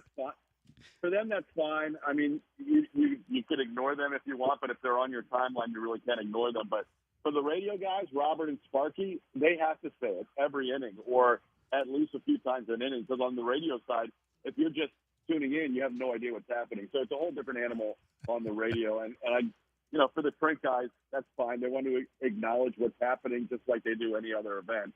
I think for TV, you can play it a little differently. But to your credit, too, you've gotten creative. Without saying he hasn't given up any hits, you've found different ways to say, how many guys he's faced have been up and down and referring to things so that you don't say it, because as an aficionado of both broadcasting and the game, I give you credit because without saying it, you've pretty much been able to tell the story, which has been great. I did want to ask you if you want to comment on that, but kind of leading into, though, we talked previously about Dana Brown and his ability to judge talent. You mentioned a guy that I've been very high on and just love what both Taylor Scott's done, but also the Blanco story when Dana was on him being a potential guy when no one else knew if he was even going to make the opening day roster. Now we see a Caleb Ort, and we see a guy that's got an above-average fastball that seems to get guys out. To add to a guy like King, who's been doing his job as well, kind of unsung in all these different guys they found to step up this year are guys like that, too, that kind of just go in and do their job.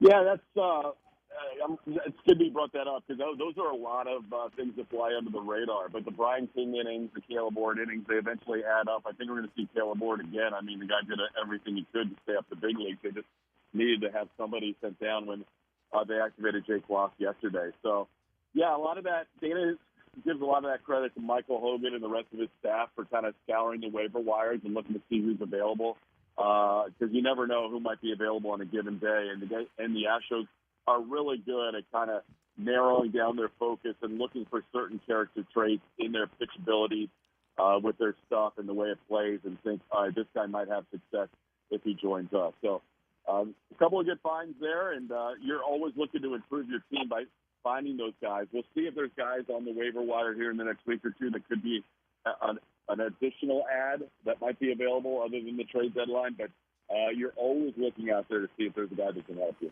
No doubt. We're always going to be looking at you guys doing a great job, as always, with Blummer calling the big series this weekend. Get yourself some silver boot advantages as hopefully they get some more wins leading into the All-Star break. Have a good call tonight.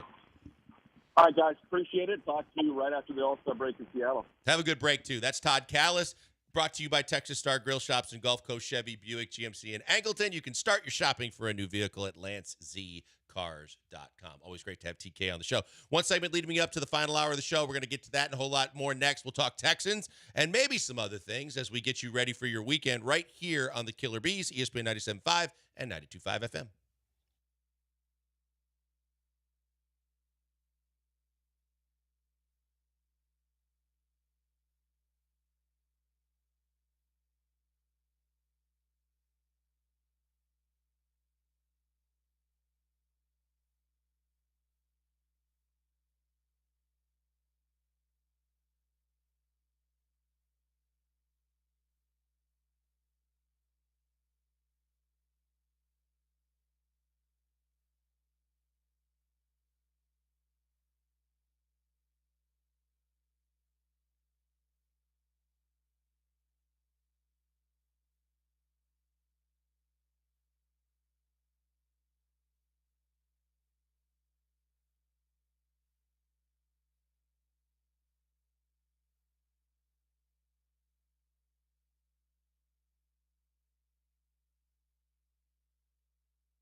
Broadcasting live from the Veritex Community Bank Studios, it's the Killer Bees with Joel Blank and Jeremy Branham. On ESPN 97.5 and 92.5.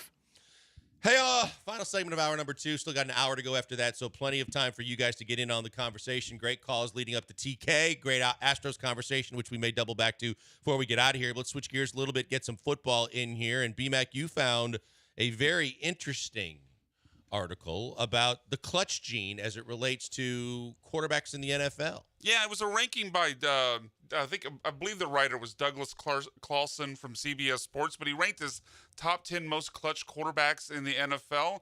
And certainly it was when I saw the headlines, like, okay, I think C.J. Stroud can make that list. He had some pretty clutch moments, especially in that comeback win with the touchdown right at the buzzer against Tampa Bay when he hit Tank Dell in the end zone before Tank Dell was used as an offensive guard. Later in the season, unfortunately, broke his leg. But anyway, yeah, so I thought Stroud might be in the top 10. I wasn't sure, how high it would be just simply because he's only had one season. Sure. He doesn't have the number of pelts on the wall that some of these guys that have been in the league 5 years or more have. And you would expect Mahomes to be first, and he is first. But C.J. Stroud, number 2 on the list as the second most clutch quarterback in the entire NFL. So that immediately caught my attention, just thinking about guys like Jalen Hurts who have been to a Super Bowl, Josh Allen. Obviously, he's been deeper in the playoffs, made an AFC title game, would have made a Super Bowl if it wasn't for the overtime rules. And then you got other guys like, Joe Burrow's been to the Super Bowl.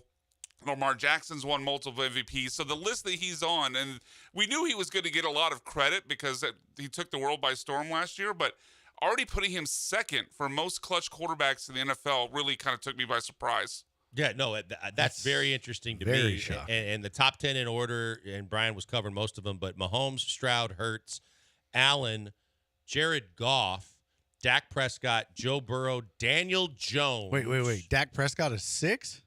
He is, yeah. Yep, 6th. 7th is Burrow. 8th is Danny Dimes. Daniel Jones is 8th on this list. 9th is Lamar, and 10 is Justin Herbert. Okay, where's Aaron Rodgers on this list? I was going to say, look, the first How thing is out of my Dak mouth. Prescott 6 and Aaron Rodgers is not on the list? Danny Dimes made it, but what? Four-time MVP Aaron Rodgers is not on the list. Daniel Jones is 8. I'm going to give Dak you 2 Prescott right off is the bat. 6. Daniel Jones should be off. Dak Prescott should be 6. It should be 8, and Aaron Rodgers should at least be 6. I've seen enough, This and is you know I craziness. can't stand his antics off the field. But how Aaron Rodgers isn't on the list and fairly high on the list is amazing to me. Joe Burrow to be lower than Dak when Joe Burrow's been to a Super Bowl and beaten Patrick Mahomes. Joe Burrow should be higher on the list. Should he be higher than Jared Goff? Oh, I think so. Yes. Absolutely. Okay, so immediately he should be top 5. Who was Jared Goff traded for? Matt Stafford. Matt Stafford, who won a Super Bowl, who was super clutch. Okay. Like, I'm going to put Matt Stafford on the list before I'm going to put Jared Goff on the list. Yeah, probably. Doesn't this list reek of recency bias to you? Yeah. I mean, other than the Daniel Jones thing, there's no way to rationalize that. But, I mean, Joe Burrow, people, and we've had this conversation on the Kill Bees, 100 times about my love for Joe Burrow, but it seems like he spends 1 year where he's hurt, doesn't play the whole year, and everyone forgets how phenomenal this guy was, leading the Bengals to a Super Bowl, going into Buffalo and winning a playoff game. And he's been able to do what no one else has done and beat Patrick Mahomes. Yeah, in Kansas City. And look, as much as I love C.J. Stroud, I'm not putting him at number 2 on this list. Not 2. Not 2. I mean, he's on He should be on the list, but not 2. Yeah, I mean, I would. I don't even know if I would have Jalen Hurts at 3 if I'm being honest. He's been to a Super Bowl. Yeah, but I mean, overall, he's improved. But yeah, and we're talking about clutch. It's not just about winning Super Bowls. It's about winning games, and it's he's about better than Herbert in terms of the results. Yeah, so for that's sure. why if you're going to bump anybody, he at least deserves to be at 10. And it's weird because I want to move Josh Allen up, but then I think about all the interceptions, and it's like, well, that's not so clutch. But he, I don't know.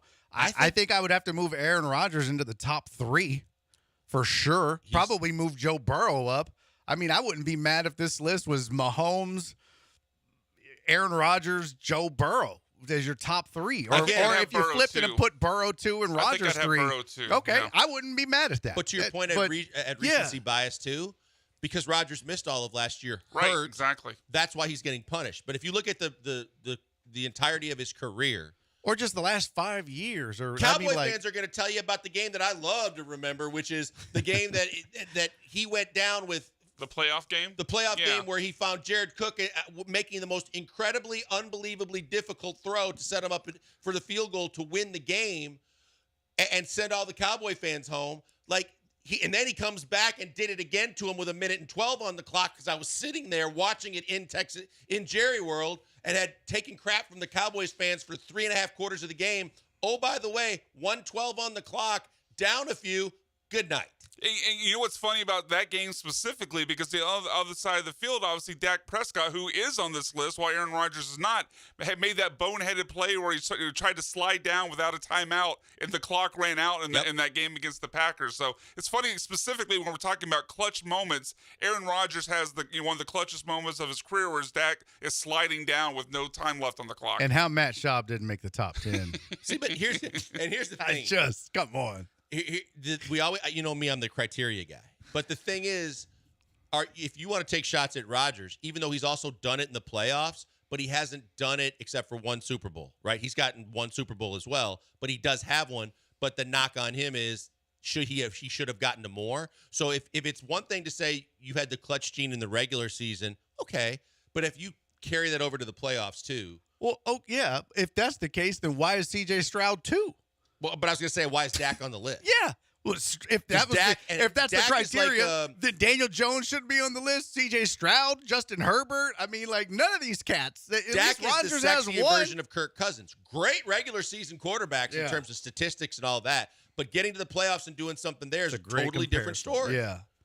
So, I mean, you look at it and I go, well, and a lot of times CBS Sports looking for some clicks too. But it's the name of the game. I don't hate it, but some of the names of this list is Daniel Jones thing. I was just still gonna say can't that wrap right my there head pulls around. all credibility from everything else. That one I'm trying to look for the logic or I pointed out the recency bias thing. There's things I can leap to see maybe how they came up with it, even though I don't agree with it. But the Daniel Jones thing, Brock I have Purdy no idea. belongs on this list before Daniel Jones. I will put him ahead of Daniel Jones no question. for sure. No question. I'm thinking about all the guys in the league because we already mentioned Rodgers. We already mentioned Stafford. Brock Purdy deserves to be on this list more than Daniel Jones. And I think we could probably keep going. I don't know how you what is this? Is this fourth quarter comebacks? Is this, I don't know. I was reading the article, and at one point it says the following about Lamar Jackson, who is 9, which seems awfully low. And maybe the playoff. Maybe we're skewing good with clutch. I don't know, or great with clutch, because clutch might just be when the chips are down or, late in a game. I think I found the because flaw that it says while the Ravens have blown the most 7-point leads in the fourth quarter in a 3-year span. Well, that's defense. If you've blown the most 7-point leads in the fourth quarter, well, it says he has 16 total touchdowns and 15 turnovers in the fourth quarter in the last 3 years. But if you've given up 7-point leads in the fourth, that's still defense. I mean, that was what was it? There was the Falcons, obvious super. Yeah, if you're up 28-3, the offense did their job. But everybody loves to blame Matt Ryan and Kyle Shanahan for that collapse. But how about the defense holds the 28-3 lead? You know what I mean? Let's put some blame on the defense on some of these collapses and not blame quarterbacks for not being clutch. So I don't know. That seems like a bit of a stretch there, but it's a weird. You said you found something. I think I found the criteria that they're using that, in their mind, I guess, could justify Daniel Jones being on the list, and it's a little bit of a kind of a misleading stat, but it's only looking at quarterback performance and expected points added and their conversion rate when they're in game tying or take the lead situations. But for Daniel Jones with the Giants, as bad as they've been, he's never in those situations. So it's a much lower, sample size for him. More times than not, he does it with his legs too. He's not doing it by throwing it all over the field. That would still count though. He's still a quarterback. Yeah, I mean, if you're going to give Jalen Hurts and Lamar Jackson and Josh Allen credit, Jalen Hurts proved me wrong that he's actually become a much better passer. Yeah, well, Lamar Jackson too, but. So, yeah, okay, I see it now at the top. Quarterback conversion rate on game-tying or go-ahead drives in the fourth quarter and overtime. Which the Giants are never in. No. Expected Didn't they points open the season added. losing by, double digits the first 3 or 4 weeks, just getting Cowboys beat them, by 30? They did, yeah, they did. EPA, which is expected points added per play in these situations, looks at value added on all plays between rushes, passes, sacks, and fumbles. Go get a calculator and shut the. I mean, that's just way too analytical for me. I mean, there's something to be said about an eye test of going when I've seen what Joe Burrow's been able to do. I know he's got the clutch gene. Well, and it also doesn't factor in. It's only looking at, as Barry pointed out, only looking at these situations in the fourth quarter. For guys like Daniel Jones, and hell, I'll throw Justin Herbert into this as well, it doesn't factor them digging their teams into holes in the first three quarters to where they have to come back and make a heroic play in the fourth quarter. Well, and look at the playoffs last year. Look at what Herbert did or didn't do, and just like Trevor Lawrence. Like 2 years ago with Trevor. You can't only play a half a football. Right. And then get credit if your team ends up. That's It's still wild because it doesn't explain why he left. It says, I broke these numbers down between a quarterback's career in the regular season, career in the playoffs, and the 2023 performance. How did Aaron Rodgers not make this list? Because he got hurt. So he took out a whole career? season. Yeah. Like, okay. How does Daniel I don't Jones know. make the list? Who's period? this guy's Twitter? Because I just want to tweet this article to him and be like, oh, Douglas? Douglas, what are you doing, bro? Seriously. What are we doing, Douglas? Well, just tag us because I just want to see the back and forth. Okay. I'm all in on that. All right, I'm Just gonna make sure find you get the handle right. I would. Very true. Yeah. I'm not saying how that lesson was learned, but just make sure you get it right. Yeah, don't call him Tugless. It might be a problem. We're gonna go to break. Now we're gonna go. I gotta snort. My day is made. I gotta snort. Hey, let's talk about it. Let's take the clutch. Let's make our own criteria though. Let's talk about it and take the clutch gene to a different level. Let's talk about the guys that have had the best clutch gene over the years, guys that have been able to do it, not just in football, but let's open it up a little bit. Let's talk about guys that have had that clutch gene and the ability to do what they say couldn't be done. Maybe it's Tracy McGrady's 13 points in 32 seconds, or maybe not. We'll have to find out. Before we go to that, let's talk about the big weekend coming up in sports. There's a ton of things going on. Look, the American Century Golf Championship is going on this weekend. I'm a little jealous because I love that tournament, but it's the celebrity and athlete golf tournament. You can bet on it if you want. Is Barkley going to make the cut? What chance does he have to actually beat some people on that list? Who's going to win it? Some say Romo, some say Rogers. You can bet on it at mybookie.ag. You can bet on just about anything on mybookie.ag. Golf tournaments. You can bet on UFC. You can bet on Major League Baseball. You can bet on WNBA games. You name it, they've got it. From in-game to just betting on the games before they start, you can do all your betting at mybookie.ag. And even when there's not games going on, you want to get in on some poker games, live dealers are standing by at mybookie.ag so you can play blackjack and poker and so much more. Mybookie.ag is the only place I tell you to go when you want to get your gambling on. And the fact is they always take care of their customers along the way. Right now, they've got another new bonus deal going on right now where if you're new to MyBookie and you sign up for the first time, when you sign up, depending on what you put into your account, you are going to get a bonus almost instantly, which means you're going to have more money in your account from the jump. And if you're already been a customer of MyBookie, you can do the same thing. All you got to do is remember our promo code. Whenever they ask you for a code, Bet975 is your answer. Every time you put in Bet975, good things are going to happen, especially when you're either signing up for the first time or reloading your account, because what you put in is going to find more money than what you put in your account when you use our promo code Bet975. More money in your account, more games you can bet on, more chances you can win. That's why I always tell you, if you want to bet anything, anytime, anywhere, the only place I tell you to do it is going to be mybookie.ag, and remember our promo code Bet975.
You're back with the Killer Bees on ESPN 97.5 and 92.5. Live from the Veritex Community Bank Studios, here's Joel Blank and Jeremy Branham. Hey, back for the final hour of the extravaganza. Barry Laminack in for Jeremy Branham. Branham will be back on Monday before he takes another vacation the following week. Brian McDonald doing a phenomenal job filling in this week as well, as Brian's here behind the glass and all three of us in the conversation. We were talking about the article from CBS Sports that was talking about the guys that are the most clutch quarterbacks in the NFL and the blasphemy of having Daniel Jones involved in any such discussion. But then the wider topic is thinking back on your love of sports and all the sports that you've watched, and I've watched it since, God, the days of Babe Ruth. You were there when Abner Doubleday that's what invented Brian baseball. and Jeremy You threw tell out me the all first time. pitch. I don't remember my dad taking me to see Babe Ruth, but he said that the man could hit home runs and eat a lot of hot dogs, and he liked women. I think your first football game featured leather helmets, right?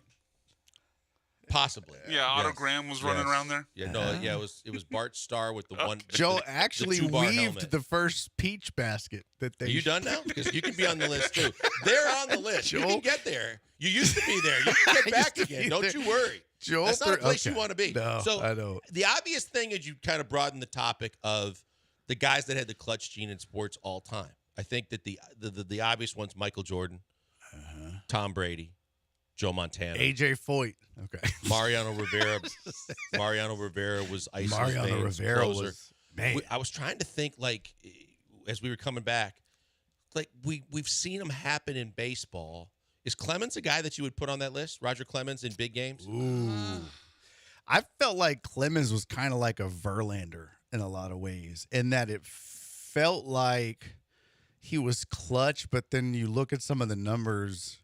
And See, Verlander gets a bad rap because of the World Series, but Verlander's pretty clutch getting all the way up to it. But then some of the numbers surprise you, and then sometimes you go look, and he's got some really good years mixed in there too. So I think it's just, hey, these guys are human. You know what I mean? It's got to be Bagwell and Biggio in the playoffs. Stop it. I couldn't get it out. I said, Gosh, dog, and I couldn't get it out. Gene. I said, man. who has the clutch gene? Hi, this is Jeff Bagwell. I love the Killer Bees on 97.5. Oh, wow. Is Patrick Mahomes on the list? Yeah, of course. He's got to be, right? Yeah, definitely. He's definitely on the list. Yeah, he's got to be. Oh, by the way, I don't know if y'all looked at the end of the article, but that whole article was stupid because he actually said in the article, the criteria I laid out says C.J. Stroud is the most clutch quarterback in the NFL right now. But I'm making an exception and giving Patrick Mahomes the crown. So you took editorial control to put Stroud second, but didn't take editorial control with Daniel Jones? So now instead of the eye test versus analytics and being able to get a good mix of both, let's also blend in our own personal feelings and heartstrings. Just tell us you made your own list. Just tell us you made your own list. It's fine. It's just tell us. Anyways, Kobe. Gosh. I think Kobe did. Oh, yeah, Kobe would be Yeah, up there. Kobe's a good one. Locally, I would say Roy Oswalt. I mean, obviously, we'll never forget the 2005 NLCS where he got the tractor for shoving against the Cardinals in Game 6. Right. Gretzky. Yeah. Gretzky probably has a good one. Yeah. Robert Ory?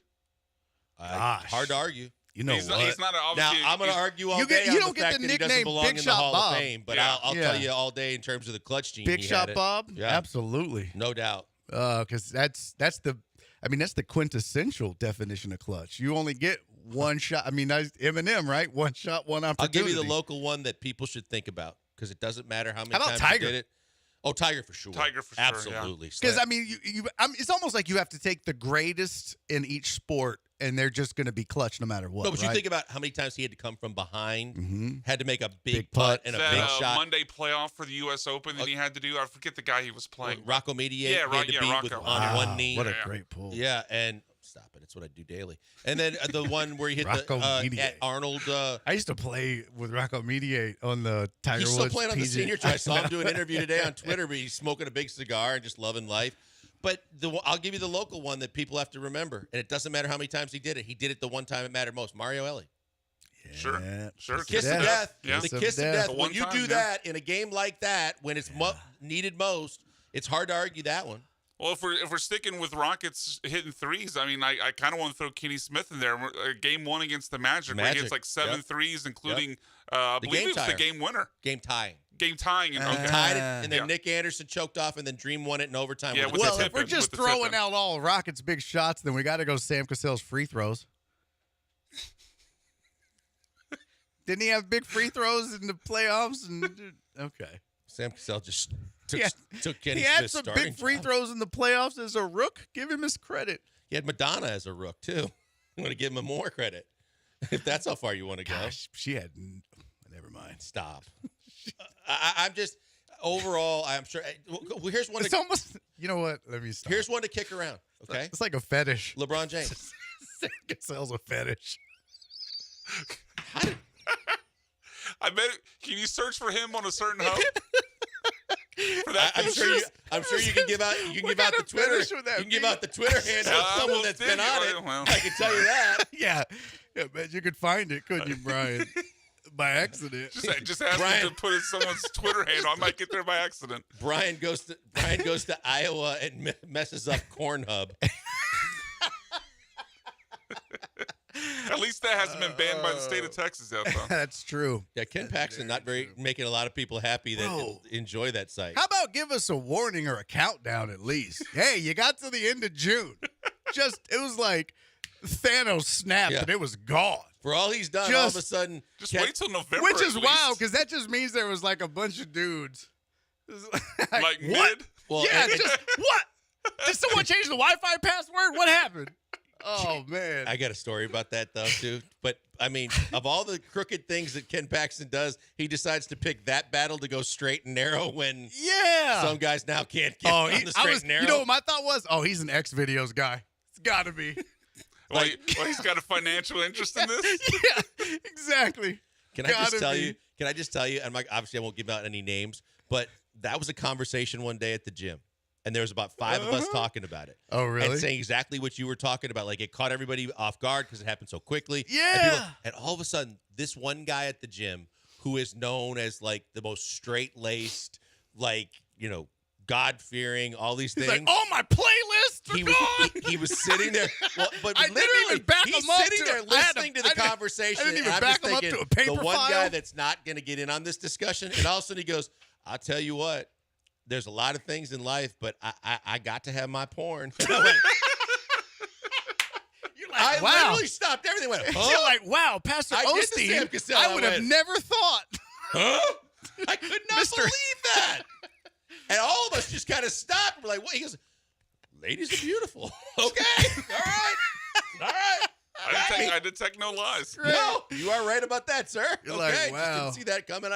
Never mind. That's crazy, Pastor Osteen. I would have never thought. You're crazy. Wow. Oh, man. All right, we'll continue to roll on. If you've got suggestions on other guys that had the clutch gene along the way that we might have missed, I mentioned it to you guys.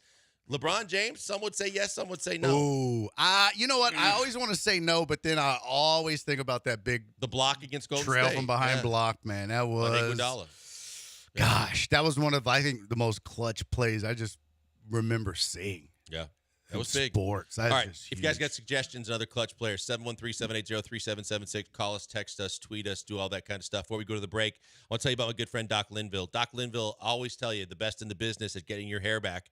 You've seen the sprays and the creams and the foams, and you realize that they just don't do the job. All they do is mask the problem. If you go see Doc Linville, he's going to show you how he can actually get your hair. And I said your hair. He gets your hair back. Because as he explained to me when I had a consultation with him and his staff, that you never lose the hair on the sides and the back of your head, no matter how bald you go in other areas. So Doc has revolutionized a way to be able to take some of that hair, put it where you need it most, and get your hair back. With that, you get self-confidence, you get your appearance back, you love the way you look because it's your hair. It's taken from where you have a lot of it. It's essentially from a gardening term, from the idiot next to me that loves the green thumb. You'll know that from a gardening perspective, if you want to basically take sod from a place where you have a lot of it to plant it where you don't have any of it, you suddenly have more coverage in your yard. The same way Doc does PRP, and PRP is like fertilizing your lawn. You may have some grass, but it's not as thick and lavishly kind of coverage area that you'd like. And all of a sudden, because of PRP, like fertilizing your lawn, that hair becomes stronger and longer, and you get better results. And because you listen to us, you can get all this information and more and everything explained to you by Doc and his staff, like I had the consultation, for free. It normally costs $150, but if you go to 975hair.com, you can get a consultation for free. Ask questions, get answers, have them explain everything to you. See if you might be right for one of the procedures that they offer. I was right for the Neograft procedure. It's a game changer. I got my hairline back. I couldn't be happier with it, all thanks to Doc Linville. See if you're next in line, but go and check him out because it costs you literally nothing to find out if it might be the solution. Go to 975hair.com.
Live in the Veritex Community Bank Studios, it's the Killer Bees. Now back to Joel and Jeremy. Back on the Bees on a Friday, where it's an FYF Friday and everything and anything normally goes, especially when Jeremy's out. I get it off the rails, and we just keep going, and we have some fun along the way. And my good friend Barry Laminek sitting in with me and Brian McDonald today, as we were just kicking it around with lots of topics and had a lot of good conversations. Apparently, I got a lot of big fans on the Twitch chat. You always had a lot of big fans on the Twitch chat. So Amos hit me up on Twitter. He goes, "Bro, you got a ton of haters on Twitch." I was like, "Oh yeah, of course. It's a different, of course, life stuff. Yes. When you get into all that. Oh, hey, Daniel Ramirez on Twitter said Big Papi has to be mentioned for the clutch home runs he had in the playoffs. That's a really good call. Really good call. Yep. What about Bucky Dent? Hey, he was clutch for Aaron Boone? Yeah. Aaron F. and Boone? Yeah, sure. Yeah. Yeah. Both Red Sox killers.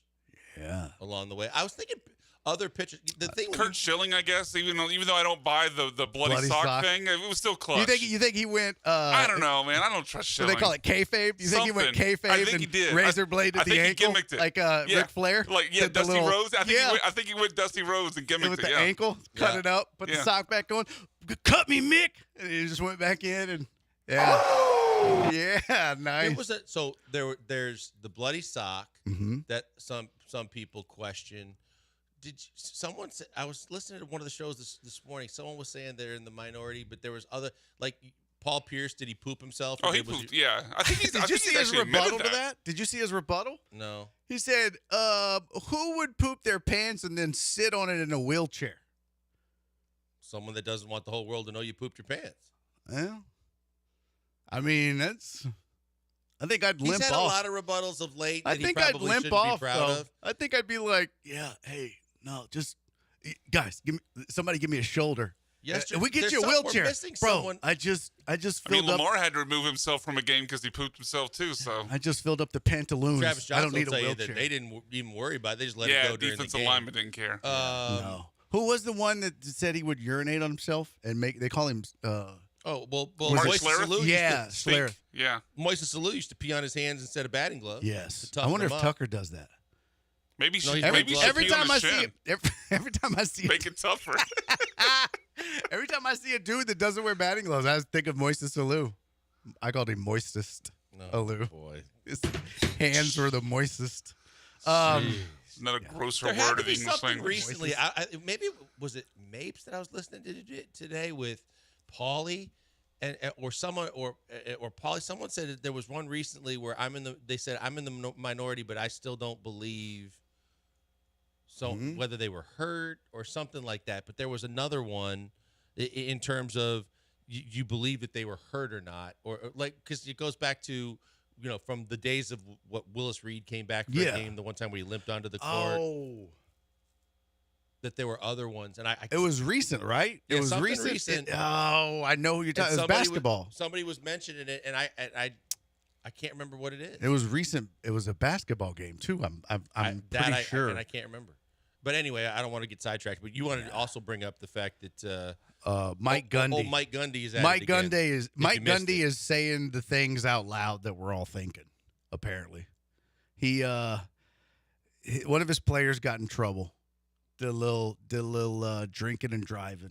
And got popped. And when you do these types of things, I hate saying it because it sounds you guys are going to say childish things, but he blew a .10. I don't do those things anymore, Barry. Yeah. So Mike Gundy was supposed to discipline the kid, and this was what he said about the whole situation. So I looked it up on my phone. What would be the legal limit? Like in Oklahoma is .08, in Ollie was .1. So I looked it up, and it was based on body weight. Not to get into the legal side of it, but I thought, really 2 or 3 beers or 4. I'm not justifying what Ollie did. I'm telling you what decision I made. Well, I thought I've probably done that 1,000 times in my life. And I, it's just fine. So I got lucky. People get lucky. Ollie made a decision that he wished he could have done better. But when I talked to Ollie, I told him, I said, you're lucky you got out light because you make a lot of money to play football. I mean, this is your coach. This is your role model. I love that he just breezed past it too. He's like, "Oh, I've done that 1,000 times. 4 beers, yeah. Oh yeah, I did that on the way over. Yeah, I'm on 4 beers right now.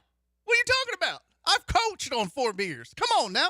I do. I bet I slam 4 beers at halftime if we're losing. I think he had 4 beers before the "I'm a man, I'm 40" speech. At least. I joke that he's saying what we're all thinking, but honestly, I think that there's a lot of people who go, yeah, I do that. I mean, let's be honest. There's a lot of, but you don't say it out loud, Coach. Right, because how long do you think it took for Mad to pick up the phone and call the football offices at Oklahoma State? Yeah, of course. And how long do you think it took for the cops and the state troopers and everybody else to be like, oh my God, what? Why would you say that? Don't say it out loud. Don't say it out loud. Like, that's something you say to him in the room. When you're meeting with him. Yeah, you don't say that to the press. I mean, I get it. It's like we're all thinking it. 3 or 4 beers. You probably shouldn't do it. It's like the sign is buzz driving is drunk driving. Yeah, you're right. You're right. Yeah, but you don't say it out loud. Well, because in today's day and age, in a lot of ways, and I'm trying to think of a better way to put this, but it can ruin your life. It can ruin your entire It can wreck you. Right? It's why I don't do it. I'm too scared to do it simply because, like, you can ask people that hang out with me, and when I go somewhere, they're, hey, let me buy you a shot. Let me buy you a drink. I'm like, nope. I've had 2. I'm done. Like, that's it.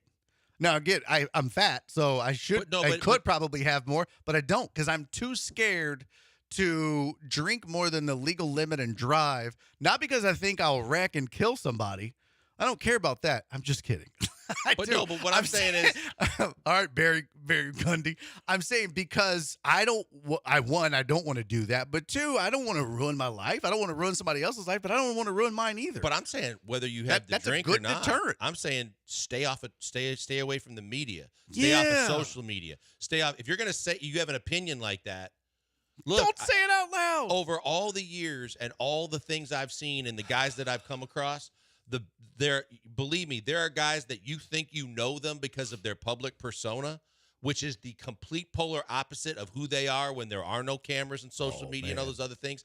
But now so more than ever, you go put a statement out there like that in public, and no matter how good you got it, Mike Gundy with T-Boone Pickens and a job for life at OSU, you're going to get a ton of backlash on one of these deals. You keep doing it to where it might not be able to save your job. Well, and the crazy thing is this, you would be surprised how many athletes, coaches, assistants, broadcasters, and I shouldn't say you would be surprised, but there's a lot of people who have problems with alcohol in this business of sports, like a lot, like a lot. So it doesn't surprise me at all that Mike Gundy would be like, oh yeah, 4 beers, I'll pound that and drive, no problem. We've seen it all. We see it all the time. All the time. I mean, the same guy that was in the clutch conversation, but you don't think Tiger Woods has done it? Yeah, exactly. Right? They just don't say it out loud. Right. You just don't. You don't. Bro, when I saw that, I was like, why would you? Yeah. And the university was like, oh my God, what? They know what's coming. Doing. Like, as well as I do from the years of doing our show, that when we were doing it, even some of the joking, like just when I was just joking now, I was like, I had to immediately say, I will tell you, even the one though right I now. just said jokingly, oh yeah, I don't care if I kill somebody, I just don't want to go to jail. That is obviously tongue-in-cheek joking, but I'm sure people were like, what? I remember the one that I did. Oh, which one? We were doing in the days when I used to do when impressions. You were smoking crack. No, and and we were doing the spinoff of Skip and Shannon Sharp on their show. I remember this. And I thought you were going to say the one about Warrior Trailer. The what? I don't know. See, I can't understand what you're saying to know which one. I don't know if I can say it on air because it was really bad. When we were at the place that sells. Oh, I know that one. Don't say it out loud. No. Okay. No, mine was I was doing my Shannon Sharp imitation. Yes. Thought it was completely harmless. Yes. A lot of people thought it was a pretty good imitation. Yeah. And then all of a sudden, the phone's on fire because someone thinks I'm making fun of people with a lisp. Yep. And I'm like, are you kidding me? Like, have you heard, and do you know how this works, where if you're going to do an impersonation of someone, you exaggerate some things. And yet, all of a sudden, there was hell to pay because of it. Yeah. And well, you're like, lucky really? They called. What? You're lucky they called and didn't drive up and yell in your face. It would have been spit everywhere. Well, plus they couldn't drive up because they had 4 beers. That's true. So well, you definitely don't want a drunk guy and having a lisp yelling at you. But Gundy was his lift driver. Sloppy lisp is the worst kind of yelling, bro. Yeah, forget that. Yeah, you got to be careful about that. Lift driver or lisp driver? Skip. Right. Don't do it. You're going to get in trouble. I better not. They're probably still listening. Well, we got they're 29 not a fan minutes anymore. to go before we get to the weekend, and everybody forgets all of this. Do it at 5:58. That's right. We're going to take a break. We'll come back with the final 29 plus or less, give or take, of the Killer Bees, ESPN 97.5, 925 FM.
Coming to you live from the Veritex Community Bank Studios, it's the Killer Bees. On ESPN 97.5 and 92.5. Here's Joel Blank and Jeremy Branham. Hey, back as we roll through the final half hour of the program on a Friday. Appreciate my good friend Barry Laminack joining me, filling in for Jeremy. Jeremy's back on Monday, so we'll be back to normal. As BMAC, also much appreciation for the 2 days previous as we had a good time and chopped it up. We were talking about the clutch gene earlier, and we did omit someone locally and nationally that we should be ashamed about. Yes. One Jose Altuve has got to be on that list. Yeah, for sure.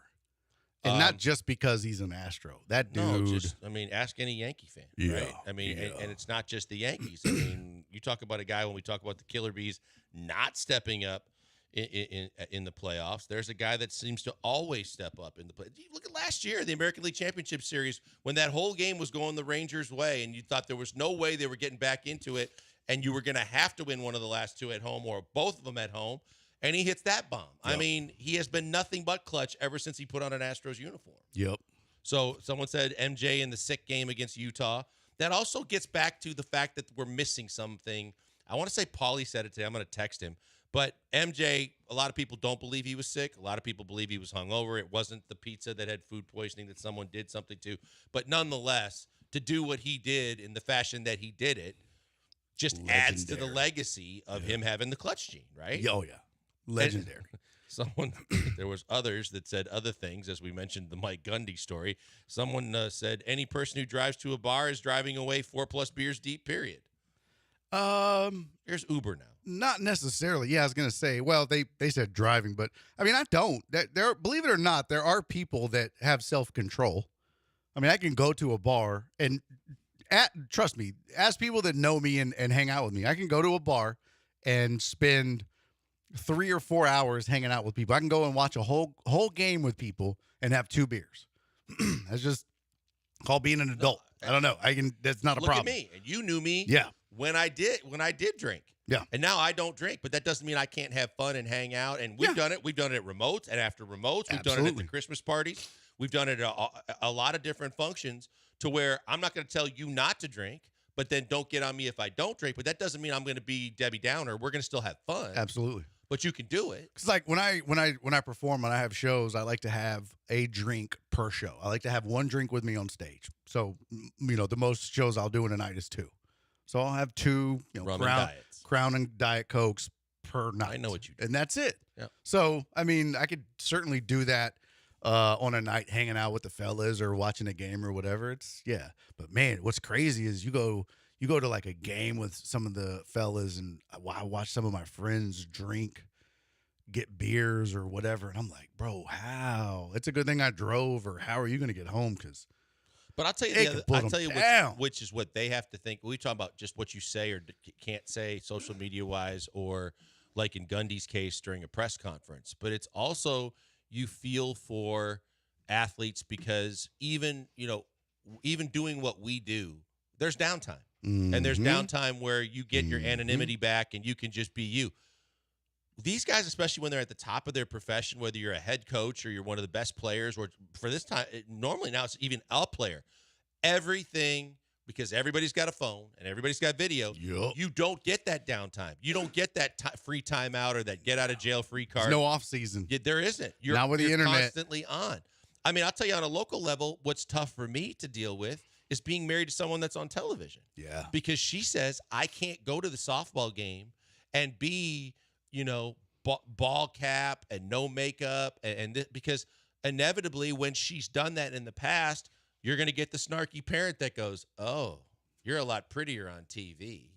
And so even going to the grocery store, I didn't think about this, but she's like, because sometimes I'm like, can't we just put sweats on and go? She's like, you can.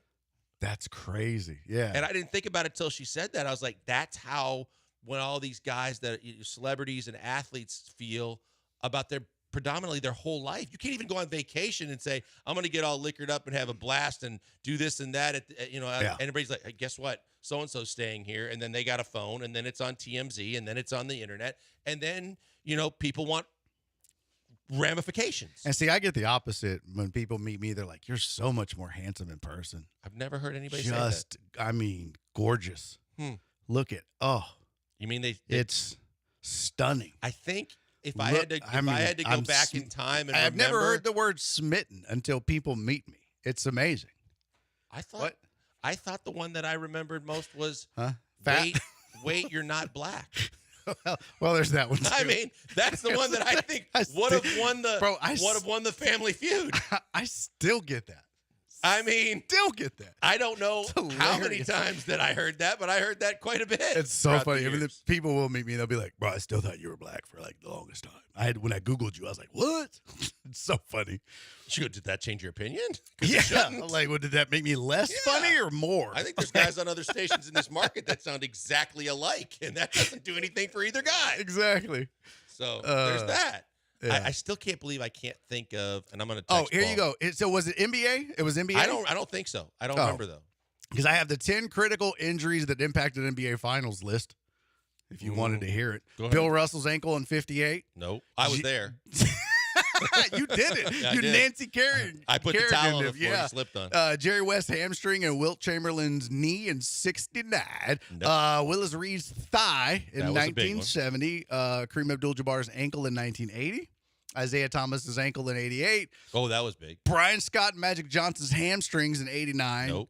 Patrick Ewing's Achilles in '99. Kendrick Perkins' knee in 2010. Kyrie Irving's knee in 2015. And Kevin Durant's Achilles and Klay Thompson's knee in 2019. Klay Thompson and Kevin Durant in that finals was big. So Yeah, was for none sure. of those? None of those. And then I mentioned Porzingis and Luka in this last final because Porzingis came back and played, but Boston, the medical staff was like dead serious about him not playing. And he was like, look, I may never get back here He played again. the game of his life in the Yeah. finals and then did something to a totally different part of his body. Yeah, but they were like, do not play again. He was like, I don't care what you're telling me. I'm playing. This is the finals. This is a chance of a lifetime. I mean, he could win against everybody's orders and wishes and played in that last game regardless of what they wanted him to do. And I admire that. But even people were saying like the Luka injury and stuff, they weren't. And how would you tell with Luka? He's so slow anyways. You'd never know if something But he had a slowed him brace down. on, and you could tell even he was laboring. I'm being but yeah. facetious, but Total Dallas, by the way, one that I should have said for the clutch gene, but yeah, it is definitely. It was also with our top 10 list. It has to be Rodgers over the course of because that's if you want to talk about all those one Hail guy, Marys and one guy that's on the actual donor list for to get his heart replaced is Total Dallas because Aaron's ripped it out enough times as a Cowboy fan that I've enjoyed. So For that sure. definitely is part of the list. All right, we got one segment to go in the show. It normally goes a certain way that I don't like, but with Jeremy out, BMAC is stuck not doing all the things that people hate about us over the course of the week. Mean texts and mean takes on us is thrown out the window with Jeremy out. Well, they might be all about me. So we're going to do the car wreck. Oh. Well, that's just Twitch. So we got the car wreck of the day coming up next. Don't go anywhere. The final segment is next of the Killer Bees on ESPN 97.5, 92.5 FM.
Now back to the Killer Bees. On ESPN 97.5 and 92.5. Live from the Veritex Community Bank Studios, here's Joel Blank and Jeremy Branham.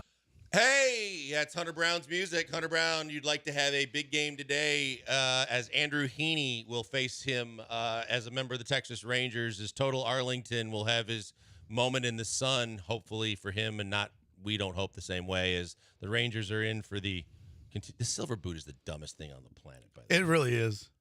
Like, I mean, no one. I think, I'll be honest with you, I don't know that anyone actually cares about the silver boot.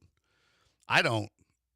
I always tell this, and then Jeremy and Brian make fun of me, but I always say we know that the Astros have the bed that the boots have been under over the last several years, but that's only because they've dominated the Rangers. That's the Shania Twain song. Oh, I never remember making fun of you. Oh, for Jeremy it. always looks at Jeremy always was great. The joke after that one, but I don't care about the silver boot. It's more just I get, because for the most part, when the Rangers were good going to World Series, the Astros sucked. And when on the flip side, when the Astros have been on this golden run, the Rangers up until last year haven't really done anything to make you worry about it, and you dominated the boots. But I think it's a silly thing, but they have to.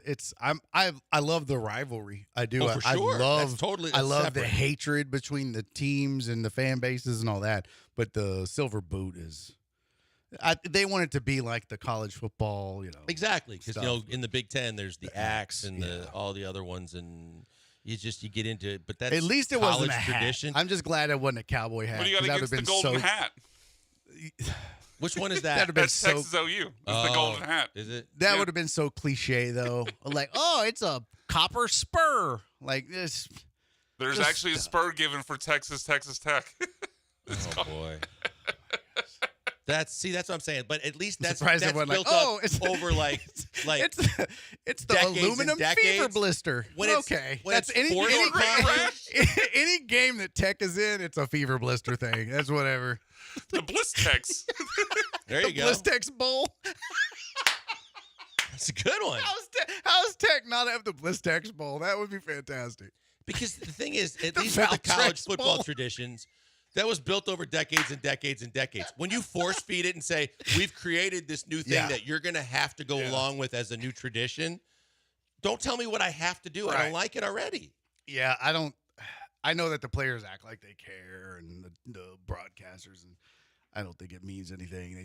They want it to mean something, but I don't know. I'd be curious to see if fans really do care. I think they rent out the silver boot I like think, they do the World Series trophies. If you want that's what I wanted to ask Todd. Is like, hey, you think the players drink out of it like that's they do what the I was Stanley gonna say, Cup? Todd. When y'all win, do you drink out of it? Like, no, because probably some weirdo tries to wear it, and they Based on what that cup's been through since it was won, Rex. It ain't just. There's certain former head coaches of the Jets though that might be really into that. That's true. Thanks, Sexy Rexy. Yeah. Okay, so without further ado, we've got the car wreck of the day to finish up on, Brian.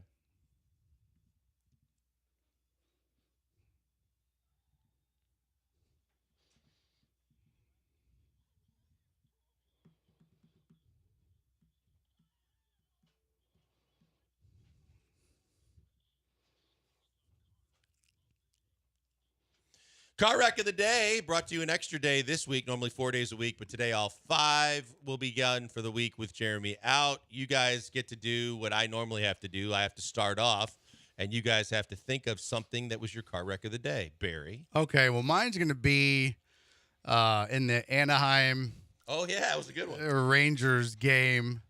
Down 9-3.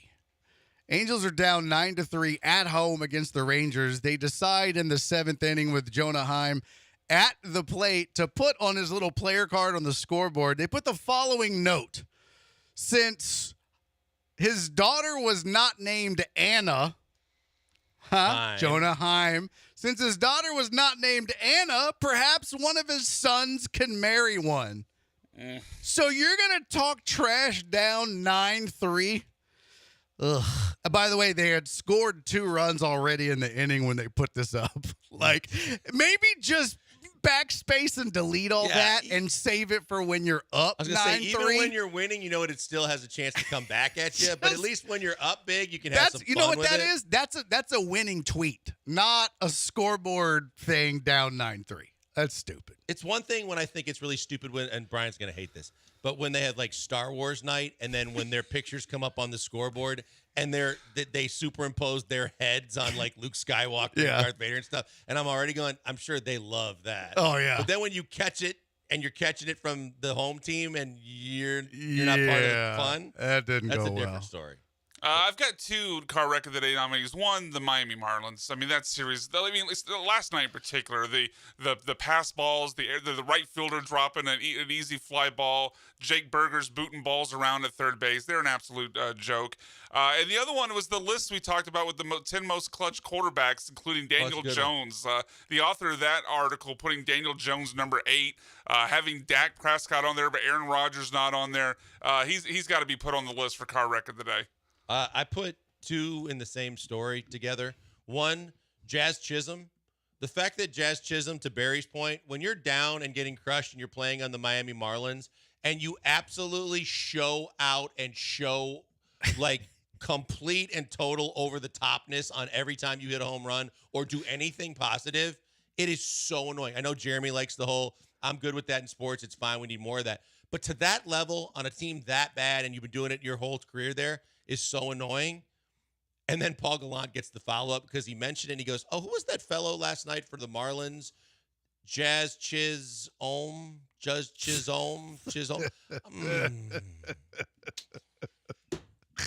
Come on, man. One, it doesn't sound good being broken up like that. And two, it's Chisholm. What are we doing?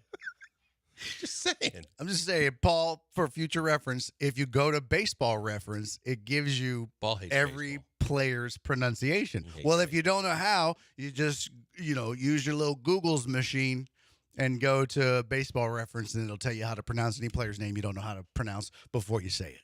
There you have it. Anybody else? Anything else? Anyone Bueller that I missed? I do want to say thanks to everybody for the kind words on Twitter and Facebook and Twitch. Phone calls. No, Definitely not Twitch. That. Apparently there's a ton of haters, not surprised. But thanks to everybody that tweeted and Facebooked and called for the kind Always words. fun. Always fun good getting to be back together. I appreciate Brian's patience because as much as BMAC and I got a little off the trail a couple times yesterday, when the suspects get back together, brakes are no obstacle. We can blow right through them. All right, it's been a fun week. Brian, I appreciate you, and thank you so much, Barry. I appreciate you. Hey, man, thanks for having me. Jeremy will be back on Monday. Always great to have you. And the usual suspects will be retired until the following week when they come back for another 3 days, and it'll all go off the rails again. Jeremy will be back. The Killer Bees will be back in business on Monday. We look forward to that, but also look forward to you guys having a great weekend. Hopefully those that don't have power get it back, and everybody gets back on track so we can start the whole thing the right way yet again. For Barry, for Brian, I'm Joel. Have yourself a great weekend, everybody. We'll talk to you Monday. We got national programming coming up next, Brian, I would assume. National ESPN programming coming up next, so you can start your weekend anytime you want. We'll talk to you Monday.